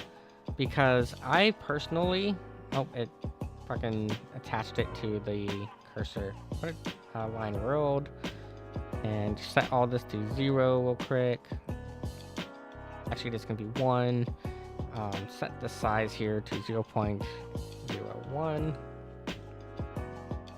Okay, maybe not that small. 0.1. Okay. Reason why y'all gonna hate me for the keyboard is because I personally use a 10 keyless keyboard. I think I've shown it a few times before, but yeah, I like to use 10 keyless keyboards. I think they are the best keyboards. In my personal humble opinion, a 10 keyless keyboard is the best keyboard, and I will fight people on that with a passion. I would say I will fight you with a passion on 10 keyless is best keyboard. Drag this down. Keyboard's a little bit thick, so we'll probably go about there. And we're going to drag this out this way, probably about here.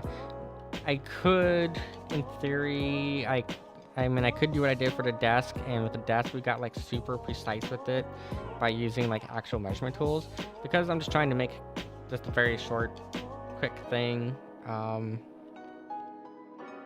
Not gonna do that tonight. No, what's it called? No precision tools tonight. Yeah. Yeah, let's select our edges here. We're going to do a slight bevel on these edges. Nothing too big with this. Just a very light bevel here. So remember, for that, it's going to be Control and B. And I don't know, maybe that's probably enough. It doesn't have to be all that much, but that's probably enough. Personally, it's probably a little too much geometry still. Yeah, usually you have just one segment or two segments. Oh, we got an extra. We had an extra fucking. What's it called? An extra edge there. Oops. Good thing we have Control Z as our best friend.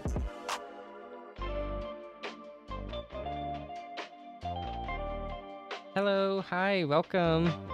We stopped playing games tonight so we could make stuff in Blender, even though I told myself that I wouldn't do any Blender tonight.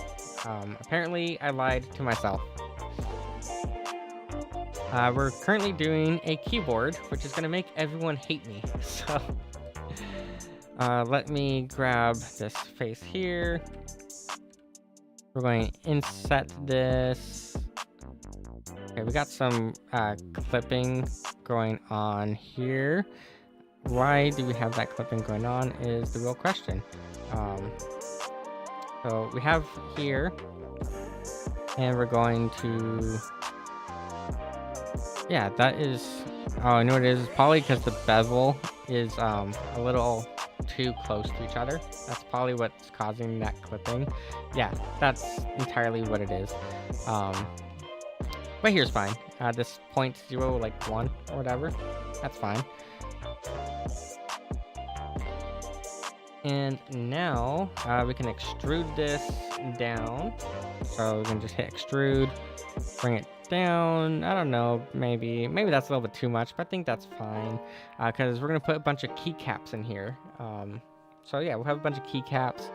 Again, though, you guys, like I said, you're gonna end up hating me because of the fact that I personally use 10 keyless, and because I like to have a physical reference in front of me when modeling. The best reference I have right now in front of me is my 10 keyless keyboard.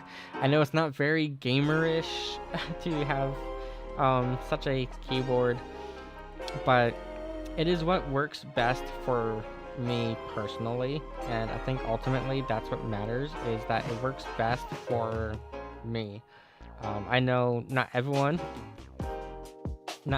can use a 10 keyless keyboard.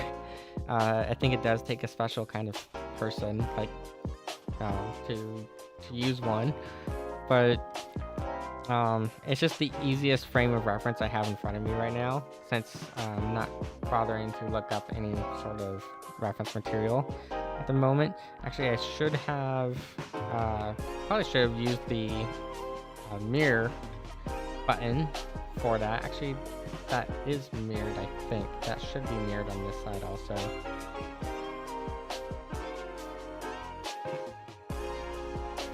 Yeah, it is. Okay. So there we go. We now have our base shape. I think also with the keyboard. Well, is it that the keyboard is tilted internally? Oh, wait. Well, no, there is a very slight like tilt to it, but it's whatever. I'm not gonna care too much about that. Okay, what we need to do now though is we need to add a bunch of keys. So keys are gonna be fun. Keys are gonna be a bunch of cubes, essentially. So as you can remember, when it comes to Blender, pretty much everything you're gonna do is going to involve cubes. So we're gonna have, I don't know why it's spawning the cubes over there, but it is not a huge deal particularly. What we could do is select this, hit Control C. You're gonna be no, not copy objects. Select our cube, select our keyboard. Why is it not selecting our keyboard? There we go. So select cube, select keyboard, Control C, copy location. Oh, that's the wrong order of operations. Gotta go the other direction. Control C, copy location. Nope, that is still in the wrong direction. I don't want it to move the keyboard there. I want it to move this over here. Wrong button. Okay, for whatever fucking reason, Blender doesn't want to play nice with me right now. I'm just gonna copy. I don't want to copy objects. I want to do this. Copy location, but it keeps moving the stuff to the cursor for whatever reason. Maybe just do this. Cursor to selected. Here we go. And then we'll do selection to cursor, keep offset. Done. Simple. Alright, so keycaps. Keycaps. My actual keycaps, they do have a bit of a bevel to them, but since we want to try to keep it a little bit more low poly, I don't want to do a heavy bevel on these. I think what I will do is probably grab these corners here, and first thing we're going to do is bring them down. I don't know. Obviously, we're going to have to scale this down quite a bit to fit into the size of a keycap. So, trying to figure out here what's the best gauge of size.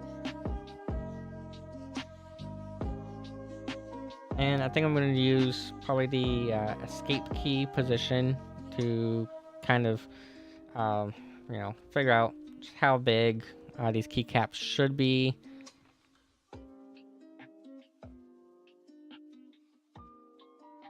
And also, positioning for them. So I think that's probably about right there. Might be a little much, but it should be fine. Okay, so I do think these need to be taller. So we need our keycaps just a little bit taller. I don't know, maybe about there. We can now bring this in here. And look at that, we now have roughly the shape of a keycap, how a keycap should look. I can feel like it might be a little bit too big of a keycap still, but we'll figure it out as we go along.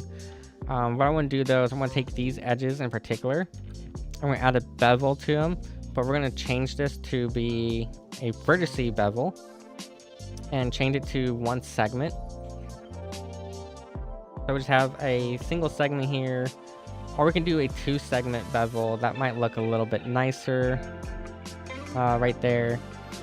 But that way we have just a little bit of a nice curved edge to our keycaps here.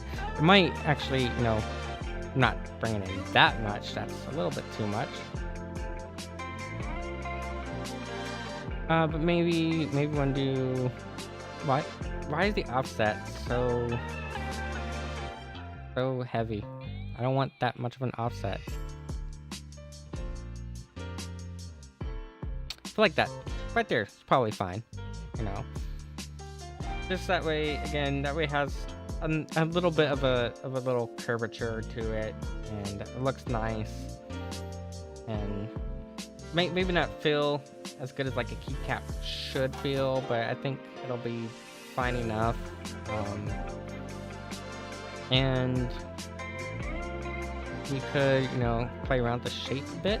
So maybe I don't know, if we shape it probably like there. No, actually, I don't like that shape. But like, you know, the default is 0.5. Probably good enough. Well, now let's go a little bit lower.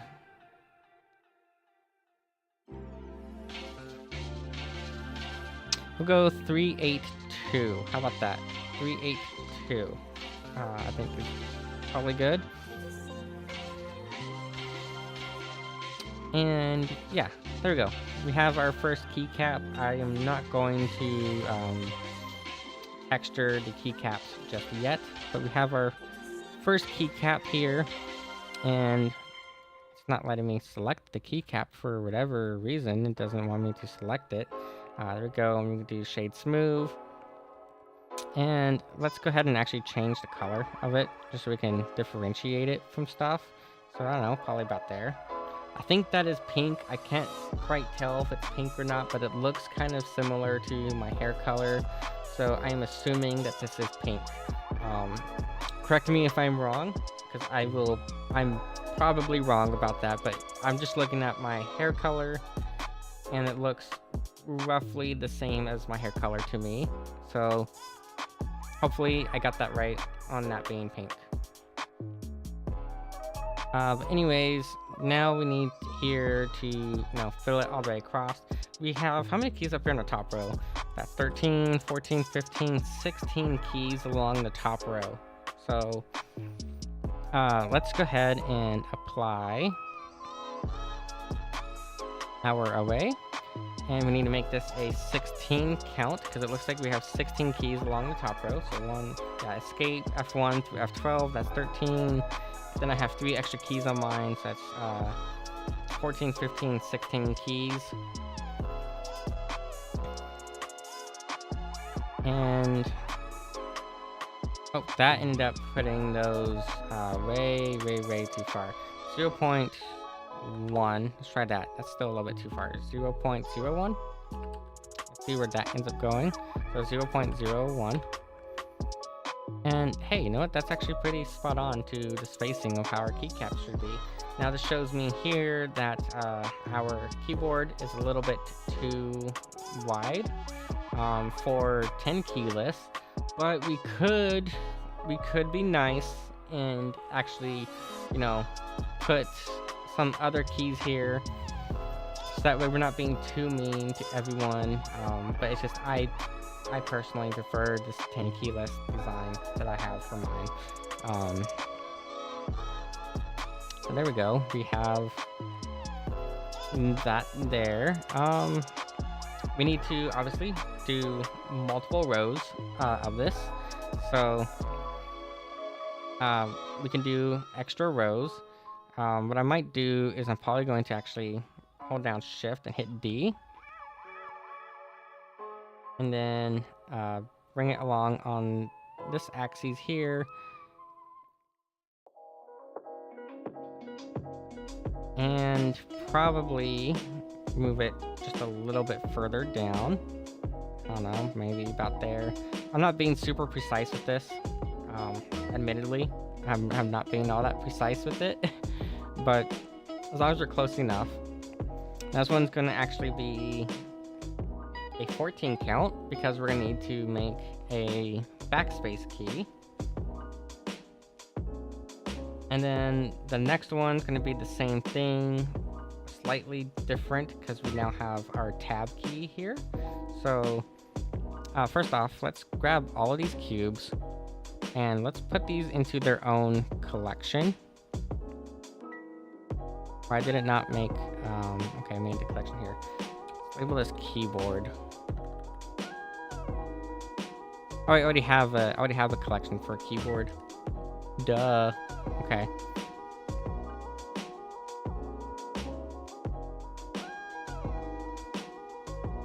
Okay, so first off, mousepad 2. I think this first one is mousepad 1. Yep. Mousepad 1. And that's going to go to the mousepad folder. I'm going to grab these and we're going to drag these into our keyboard folder right down here. So that way we're keeping things more organized. And let's actually turn on X-ray mode real quick. See, now we want to actually turn off the mirroring. And just bring this in like so. Maybe a little bit closer. Yeah, it's probably good enough there. Yep, good enough. And as we need to, adjust things, we'll be able to adjust stuff. So here's our first row. Then we have our second row. Now we need a next row. For this next row, though, we're going to do it slightly different for the next one.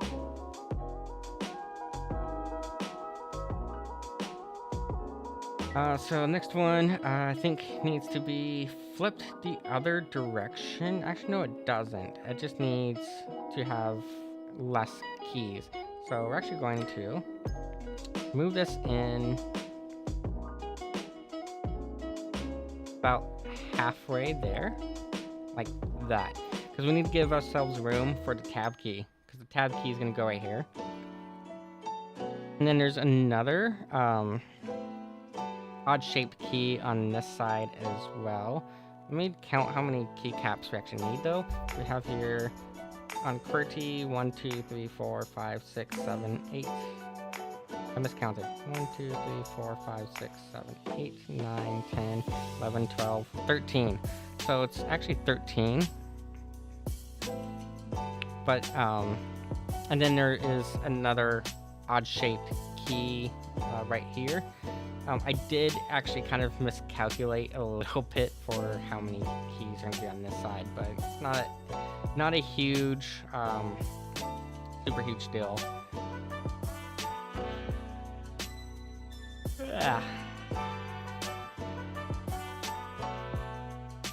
Okay, select that one again. And again, just shift D and then bring it down, down the row. Then slightly off to the side. Make sure we're bringing it down far enough.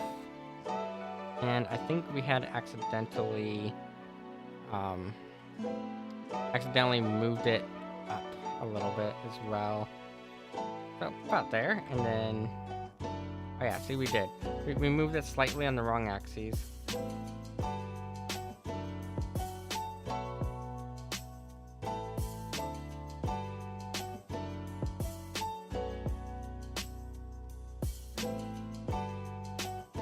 Okay. So, what do I have going on here?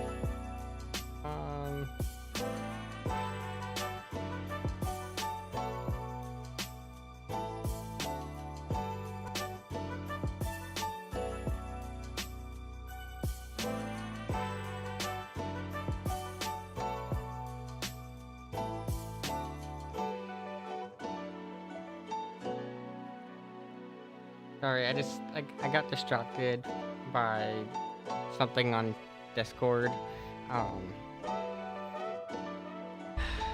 For those of you who are new to VTubing or wanting to start VTubing, can I just say, you don't need to have a super in-depth model. You don't need to have a super expensive model. and you don't need to have a super in-depth tracking system for your model to start. You don't need to be spending a shit ton of money on stuff. Like, my model is mostly free. Sometimes I buy cute little outfits for it. Like, I bought this nice little dress that we're wearing right now. But the rest of the model is like hand done, right? And it's just a matter of like making some sliders in V-Wide, and then all my extra stuff is done in Blender for my model.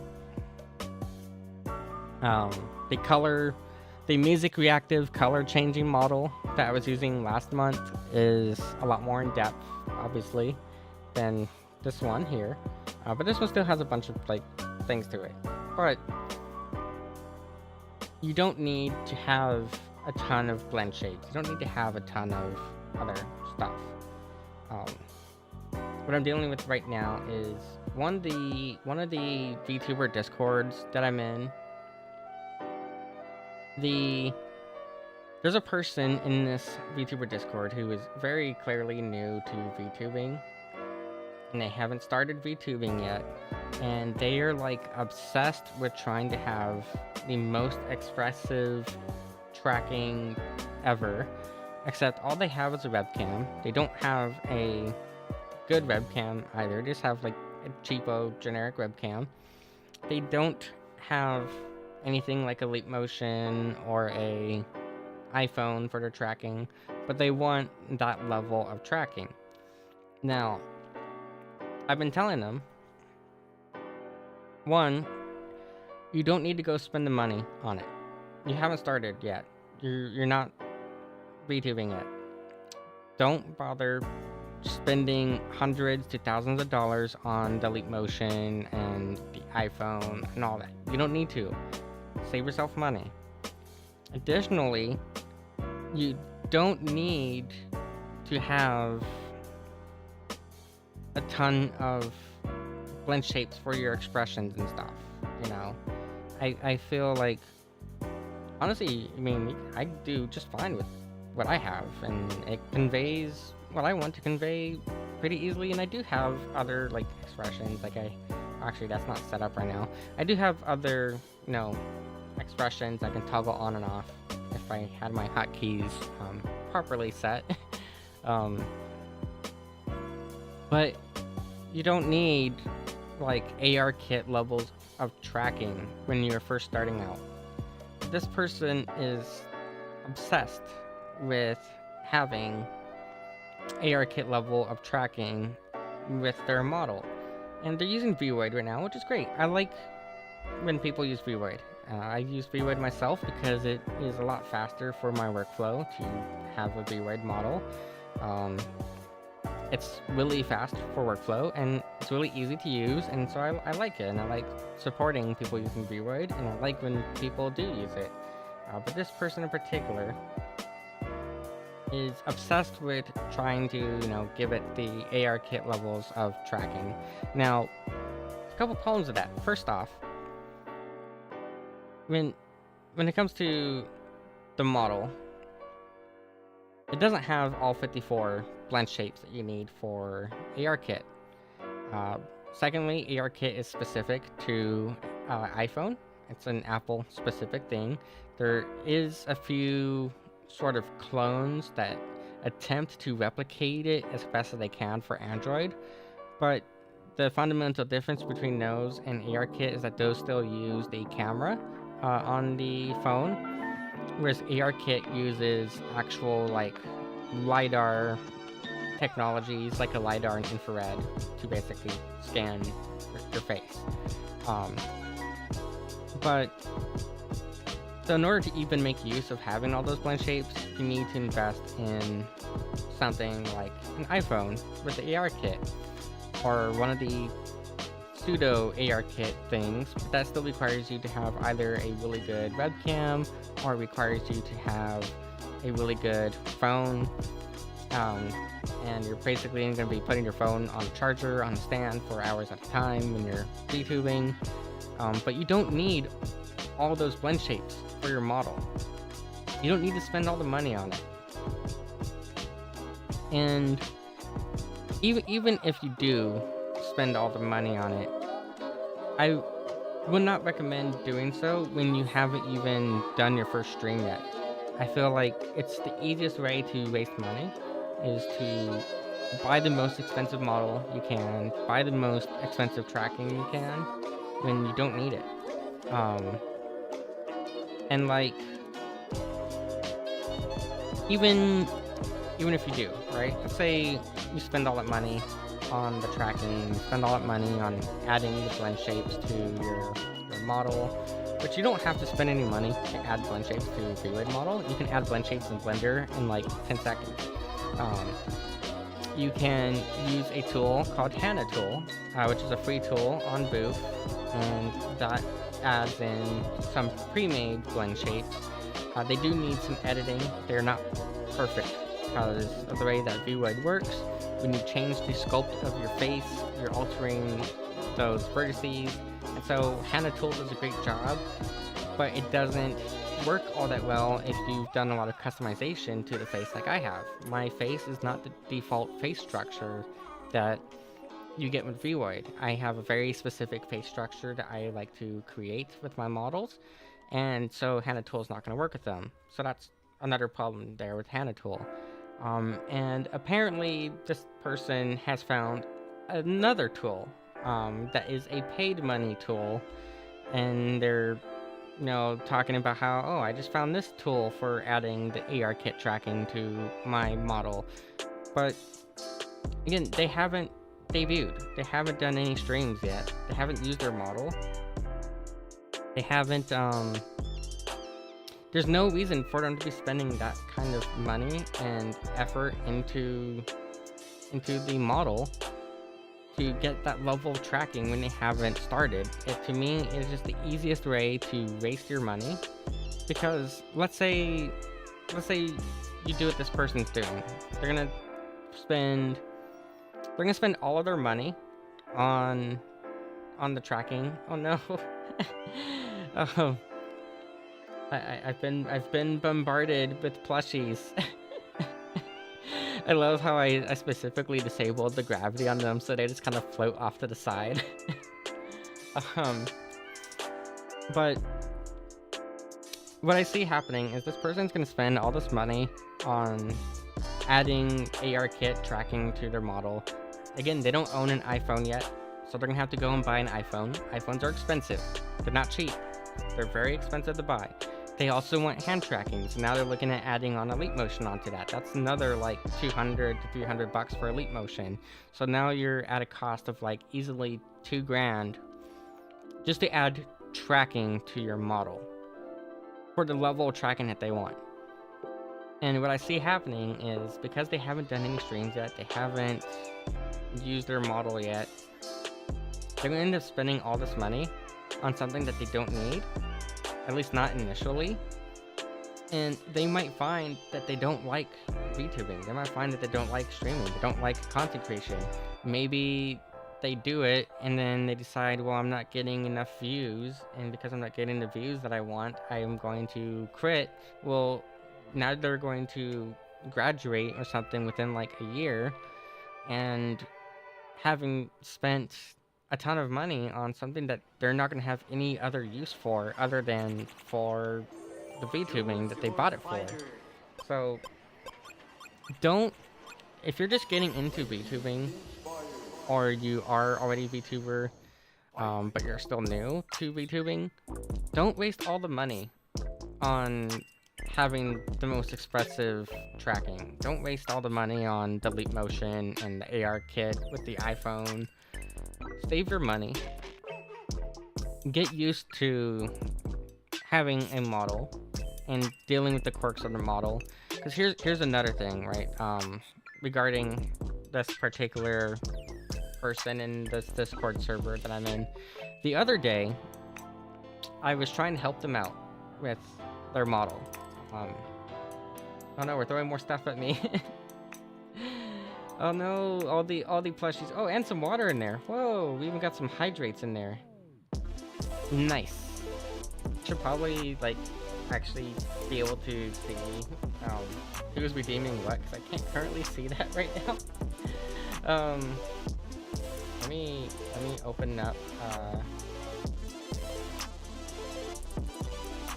let me open up Twitch over here so I can actually see when stuff gets redeemed. See what under creator dashboard. Yay! I can actually see shit now. Stream manager. Sorry, I couldn't see who it was. Oh, the amber eye. Wait, no, that was last month. Wait, why am I unable to see? Oh, here it is. Okay. But anyways, they were having a problem using the program VC Face, which VC Face is basically the default go-to program for 3D VTubers. It's the most commonly used program. It's the most basic of the programs because it's not really developed much anymore. It basically had a very short development cycle, but it simply works. It works, and for the longest time, there wasn't anything better than VC Face because of just how well it worked. So they were doing some sort of test with their model the other day, and during that test they started saying, well, my tracking doesn't work, it's not tracking, whatever. And one, I think they're confusing tracking with expressions, because it was clearly tracking them just fine, but they were saying that it's not tracking, and I was like, it is tracking. I can tell you right now, like, the tracking's working how it should. It's not an issue of the tracking's not working. Your tracking's working just fine. But they kept arguing with me about it and getting all like offensive with me. And then there was like a specific thing. Sorry, I want to be moving some of these keycaps down. And then there was like a specific like issue that they were having with it where it wasn't like tracking their eyes correctly. I think like one of their eyes was like skewing off to the side or whatever. And I was like, well, you just need to recalibrate your model probably. It's not that hard to do. All you need to do to recalibrate your model in VC Face, the program that you're using, is you just hit the hotkey R. You just press R, like just look straight forward at your screen, make a neutral face, and press R. It'll recalibrate the model for you, and usually that's all you need to do. So I kept telling them, like, all you need to do to recalibrate your model is just press R, and it'll recalibrate it. Also, we made this keyboard way too long, so we're gonna have to bring the keyboard down a little bit. We have one more row of keys, I think. One more row of keys. Let's see here. Then we got function keys, we have number keys, we have QWERTY, this is ASDF, this is ZXC. So we actually need to reduce this key count a little bit more on that one. And then we have our last row down here, which is going to be like our space bar and all that. So I'm gonna take care of that. But anyways, as I was saying, they were having some sort of issue with it where they were saying that it's not, their eyes not aligned or whatever. And so I was trying to help them with it. I was trying to explain, well, in order to fix that, the easiest way to fix it is to just make your neutral face that you normally would make, and you press R, and it will recalibrate the model for you. And that's all you need to do. But they kept having this huge pissy fit about it and asking, well, how do I get it to do this thing? So then I explained to them, like, okay, well, for what it is that you're wanting to do, then that is different. That is not the same as, you know, calibrating your model. What you're asking about is the automatic expression detection. That is a different feature of VC Face, because it has a automatic expression thing where if you move like your eyebrow a certain direction, it'll see that as like a gesture, and it'll use that to make your model do like a surprise face or a angry face or whatever. It's a really cool feature. I don't think I've seen any other VTubing software that has automatic expressions by using like your eyebrows and stuff and other facial features as hotkeys, essentially. So it's a really cool feature. But anyways, I was trying to explain to them, like, well, what you're asking for is part of that feature set. That's part of the advanced expressions feature. And again, they kept like, yelling at me that I didn't know what I was talking about. And I was like, look, I make VTuber models almost daily. I make VTuber models constantly. I'm pretty sure I know what it is that I'm talking about. I could be wrong, but I'm pretty sure it's that feature there. Yeah, they like kept going at me for a good while, and at some point they even started like cussing at me in the Discord server. Not like it's a huge deal to me because I personally don't really care all that much, but they were doing that, and I lost my cube. Where did my cube go? Where's my cube for this?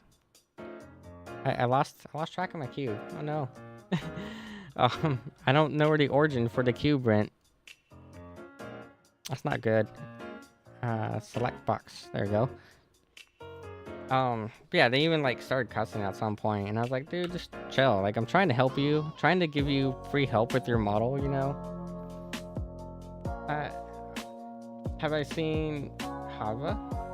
Like, what? Is this a D's nuts joke? This sounds like a D's nuts joke, which I'm all for D's nuts, especially if they're in my mouth. I'll have a great stream and a better day. Nice, that's even better actually. I'm doing good, just kind of ranting about a VTuber problem as I'm working on making a keyboard in a full scene here. But yeah, so that's kind of like the other problem too, is they're being like very aggressive with people who are trying to help them, and that's not going to get them very far either, in my opinion. If someone's trying to give you help, don't like yell at them and stuff, because we're trying to help you to, be a little bit better with stuff. And it sucks when we are trying to help and then you like bark at us in a way that we end up not unable to help you. But that's kind of like another thing that has me like kind of upset with this person, because I keep telling them, hey, like, you don't need to have all of that stuff right now. You haven't streamed yet. Do your first stream first. Do your first stream before you go spending a shit ton of money on super fancy tracking and stuff, okay? Don't just start off with it all. And this is a problem. It's very common of a problem in the VTubing sphere. Not going to deny that. It's a super common problem within VTubing that this happens. But it just has me bugged because I've been trying to help this person for like a few days now. And yeah, what got me distracted earlier was the fact that they had posted another message talking about this other tool that they found as a paid money tool, and it claims to add all the blend shapes. And I even told them like, I'm willing to add the blend shapes for them. Like, I'll do all the blend shapes custom because I like to do them. They're fun to do, and it gives me something to do when I'm bored. So like, people are out here willing to help and do stuff to help you, but we can only help you if you want the help. And rather than taking the help, they rather spend a shit ton of money on stuff that is not necessary when starting. So that's just kind of my rant at the moment. I'm sorry for ranting about it. It's just something that bugged me as I was sitting here, trying to make this keyboard. Oh, wrong button. Shift D. Just leave it as it is. Get rid of that array. There we go. I guess our keyboard is almost coming along nicely. Again, though, you guys are gonna hate me because it is 10 keyless, and I know most people like to have their full set of keys. I'm sorry. I'm weird, and I use a 10 keyless keyboard, okay? But the best reference I have in front of me right now is my own keyboard. Okay, now we need to do spacebar. So we need a spacebar. We also need, on this side, we're going to need, what is this? Backspace, / enter key. Our enter key is going to be in a weird spot now that I'm looking at it. Actually, no, it's not. Wait, did I miscount my keys? I think I miscounted my keys. Here's caps lock. Okay, so I have caps lock. A, S, D, F, G, H, J, K, L. What's this? Semicolon? And then this is apostrophe. Yeah, it's apostrophe. Oh, okay. I see what happened. Here. Where's the array? There we go. Yeah, so enter key goes right there. I was so confused for a moment. Actually, right now, enter key should be lined up with the backspace key. I might have aligned this stuff off. I might be off of my alignment. We'll figure it out. But anyways, as I was saying, you don't need to have super fancy tracking and stuff. In all honesty, you really don't. There's no point in spending that much money on stuff, especially when you haven't done anything yet at all. So if there's anything to take away from that rant, just please save your money, do your first stream, get used to it, and save up for that after you already know for sure that it's what you enjoy doing and that you're not going to just throw that money away, This actually should be a little bit longer, I think. How many keys does this go by? It goes 1, 2, 3, 4, 5, 6, 7 keys. This is what? 1, 2, 3, 4, 5, 6, 7's right here. Okay. So 7 keys this way. I didn't need to recount that. I think I miscounted again. 1, 2, 3, 4, 5, 6, 7. Yep, I did miscount that. Lazy, been saving for 1 year plus. Need to update the model, but too lazy. Yeah, but I mean, you actually are actively streaming and stuff. Like, what I'm saying is, don't before you even start, go and spend thousands of dollars on equipment and a model. You don't need it.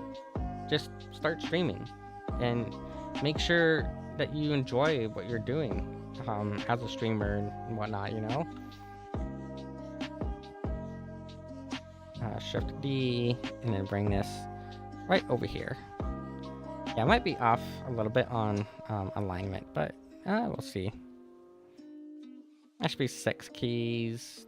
That way, yeah, I am slightly off on alignment because this should be lined up with that. There we go. Oh, you know what it is that these keys are actually longer.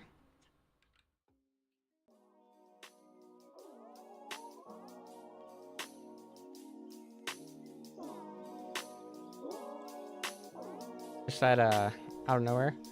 Oh yeah, but like I don't know, like there's nothing wrong with having more advanced or more in-depth tracking. It's just, to me, it's a matter of when you haven't even started. I just don't think you should be spending that kind of money when you haven't even started yet. Your journey still has a long way to go, and I don't think going about it that way is the right way to start it. And I don't know, it's just my own like personal opinion, obviously, but yeah, I just don't think that's the way to go about it when you haven't done anything yet.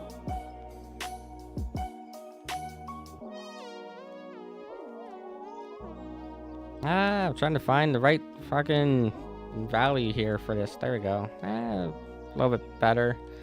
Not the best, but a little bit better. Just because those keys actually, on my keyboard at least, those keys actually are elongated, which is interesting.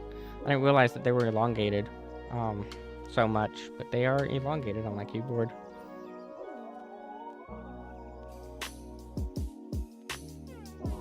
This is looking nice though. It's starting to look like a keyboard should. Yeah, it's starting to look how a keyboard should look. We do need to add in, like I said, we need to add our backspace key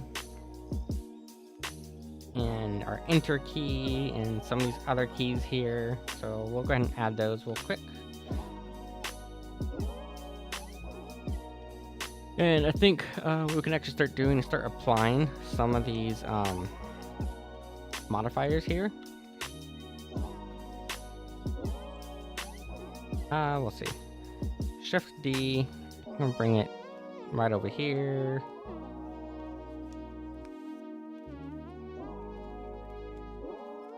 I'm probably a little bit off on scale now that I'm looking at it.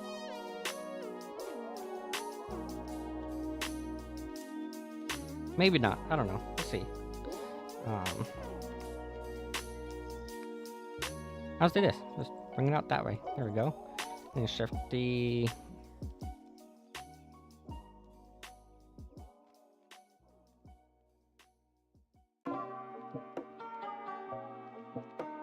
Now just need to make sure that we are, lining this up properly. So we want to just make sure. Make sure that we are, having the same alignment for these. There we go. That should be good. And now we can grab it on this side. Drag it out that way. And yeah, that looks about right in terms of size. Okay. So next key next would be the, what's it called? I know my keys, damn it. Enter key. Yeah, well, we'll bring this one down here. This should be... this one's actually going to be a weird spot. Actually, I might need to extend this keyboard out slightly. We'll find out. We'll find out if we need to extend it at all or not. Gonna copy that value, paste it here. There we go. Now we are, better aligned there. That's the enter key. And yeah, let me make sure I'm counting correctly.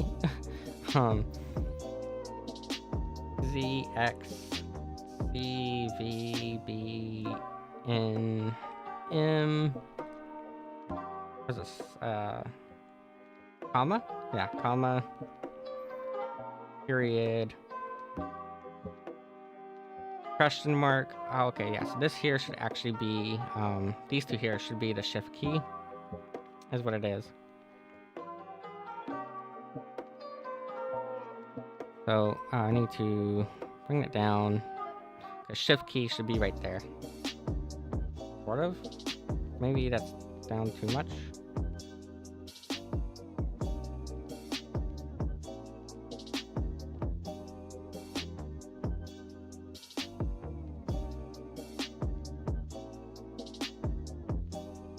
Going to make sure we are copying that alignment there. Make sure it's nicely aligned.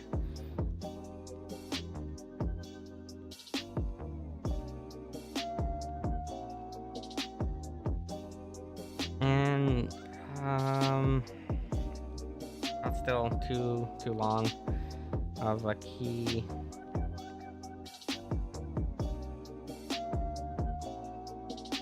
I feel like now this is going to be too short of a shift key. Well, it's fine. It's the right shift. No one even uses right shift anyways. I don't know. Right shift and right alt and right control. I don't really know anyone who actually uses those keys. Um, if you do, then I guess, you know, power to you, but I honestly don't know anyone who uses the right side for shift and alt and all that. But if you do use them, then I guess great. You know, good for you.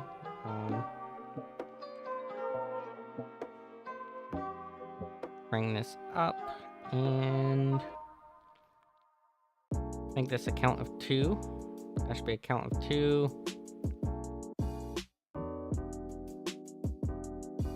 Alright, we're nice and aligned there. And bring it over this way. There we go, we now have a keyboard. Woo! Now the real question is, do we want to add shape keys so that way each button can be pushed down or not? It'll be a ton of work, honestly. It'll be a ton of effort to do so, but it is entirely possible for us to, you know, add a shape key for every single button on the keyboard to be pressed down, which might be useful for art. You know, maybe someone wants to have an art piece or a screenshot where they have a certain button pushed down or something. I don't know. Also don't know if I'm going to bother with what's it called? With texturing all these. To be honest, a lot of work for a texture. A lot of work to texture all these because of how many keys there is, but I don't know, it's something to do. I always just like having something to do, really, is the thing. So I'm just going to apply all of our modifiers. So I'm just going to click on every single row. I'm going to apply the modifier that we have attached to it. So simply just hitting Control A after clicking on the row. There shouldn't be any more that have a modifier. Oh, here's one more that has a modifier. And after that, after all the modifiers are taken care of, we can, you know, basically select every keycap, every row of keycaps. And then we're all going to merge them into one singular object here. So now we have all those selected, hit Control J. It's going to merge them all into one single object. And you'll notice here, it did actually change the color of our keyboard as well, but that's not like a huge deal, really, to do so. I just realized, I gotta undo that though. We have this stupid cube getting selected here, and I don't want anything other than these here to be selected. So just make sure that the only things selected are these things here. And then yeah, just Control J. It's gonna merge them all into one single entity. And you might want to, you know, adjust some of our colors here. So you can, for example, grab this outside part and go to our materials and just add a new material. Add that material here, hit assign, and now we're gonna have a white body with pink keycaps. There we go, we have our keyboard now. I do want to, as always, set the origin to the center of the keyboard, so that way you'll have a nice little pivot point here in the center when we throw this into other tools. But we have our keyboard now. We probably will need to, maybe adjust the scaling or something of it a bit, but I think, I don't know, looking good. Oh, I grabbed the whole desk. I don't want to grab the whole desk. I only want to grab the keyboard. Make sure the keyboard is nicely fit on the desk. And let's see here, I'll drag it all the way up here. Going to, for the meantime, bring it this way. And this mouse pad might be too big. At least for the keyboard, this mouse pad is definitely too big.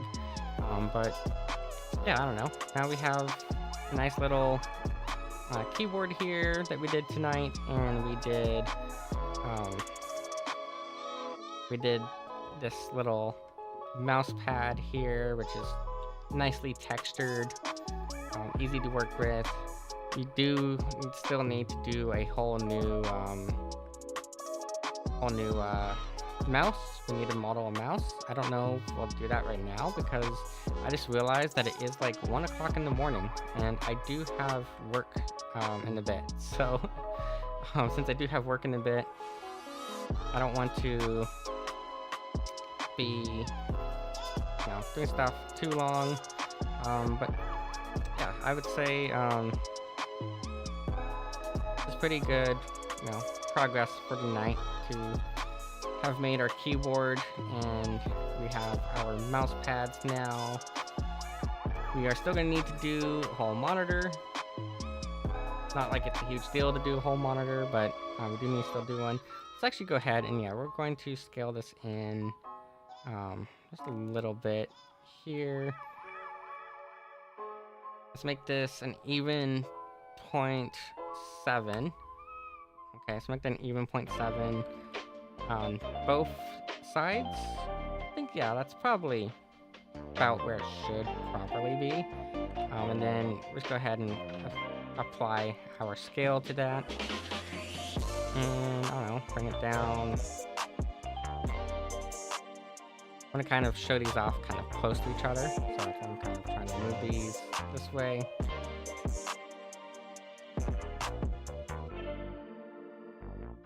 Okay. And let's see here.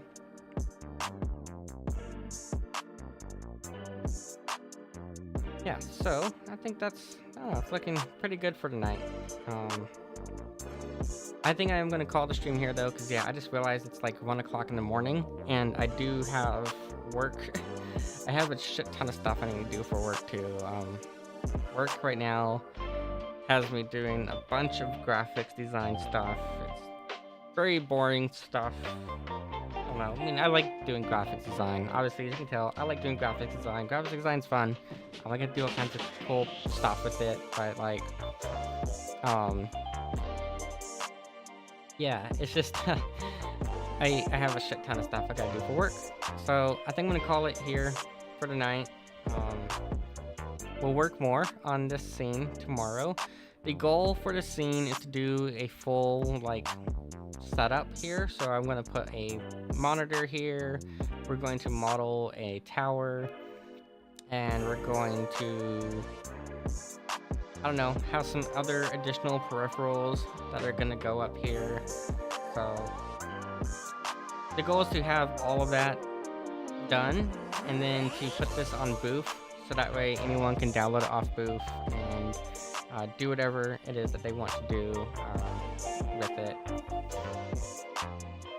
Yeah, I still don't think I'm going to bother with texturing all the keycaps. I might, just because it's what I should do. I should texture all the keycaps so that way people can, use them. It's just a matter of, do I want to more than anything. It's not like it's a huge deal. I mean, I don't know. I don't think it's gonna matter. I think it'll be fine. It probably won't matter too much if we texture the keycaps or not. But yeah, I'm gonna call it here for tonight, and tomorrow we'll do more. I think tomorrow we'll do the mouse, and we'll do a monitor, and maybe the tower. Now the tower is going to take a lot more work to do, because I want to actually model the whole inside of the tower, which is going to take quite a bit of effort. But I want to put the tower, I don't know, probably right here, or on this side. Doesn't really matter where, I suppose, but we can put the tower, somewhere. Has to make sense where it's at, so I don't know, probably right here, I guess. Put the tower right there. I'm gonna start like prototyping out where shit's gonna go, I think. So yeah, let's just do some quick prototyping here. And I want to bring that up.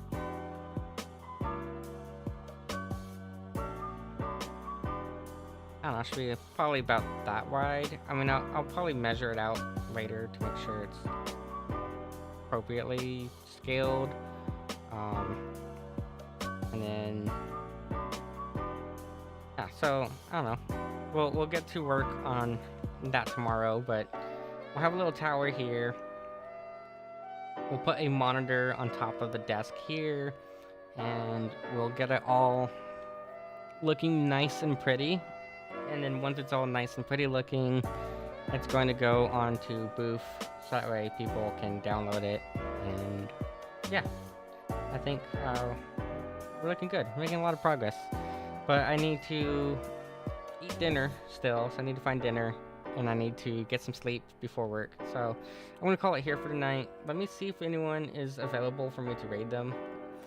I don't have enough people to raid anymore, in all honesty. Yeah, I need more people to raid. So maybe I'll do one of those tweets where I tweet out and go, "Hey, let's go raid so and so." Does this work? Did that work? Nope, that did not work because that's going through fucking yeah, that didn't work. I think I have to do it through the actual creator dashboard. Anyways, let's go say hi to Silver. They're really neat. I know my commands. I can use commands. There we go. Raid's been created. I will see you all tomorrow. We'll do more work on this particular scene tomorrow. Till then, have a wonderful night.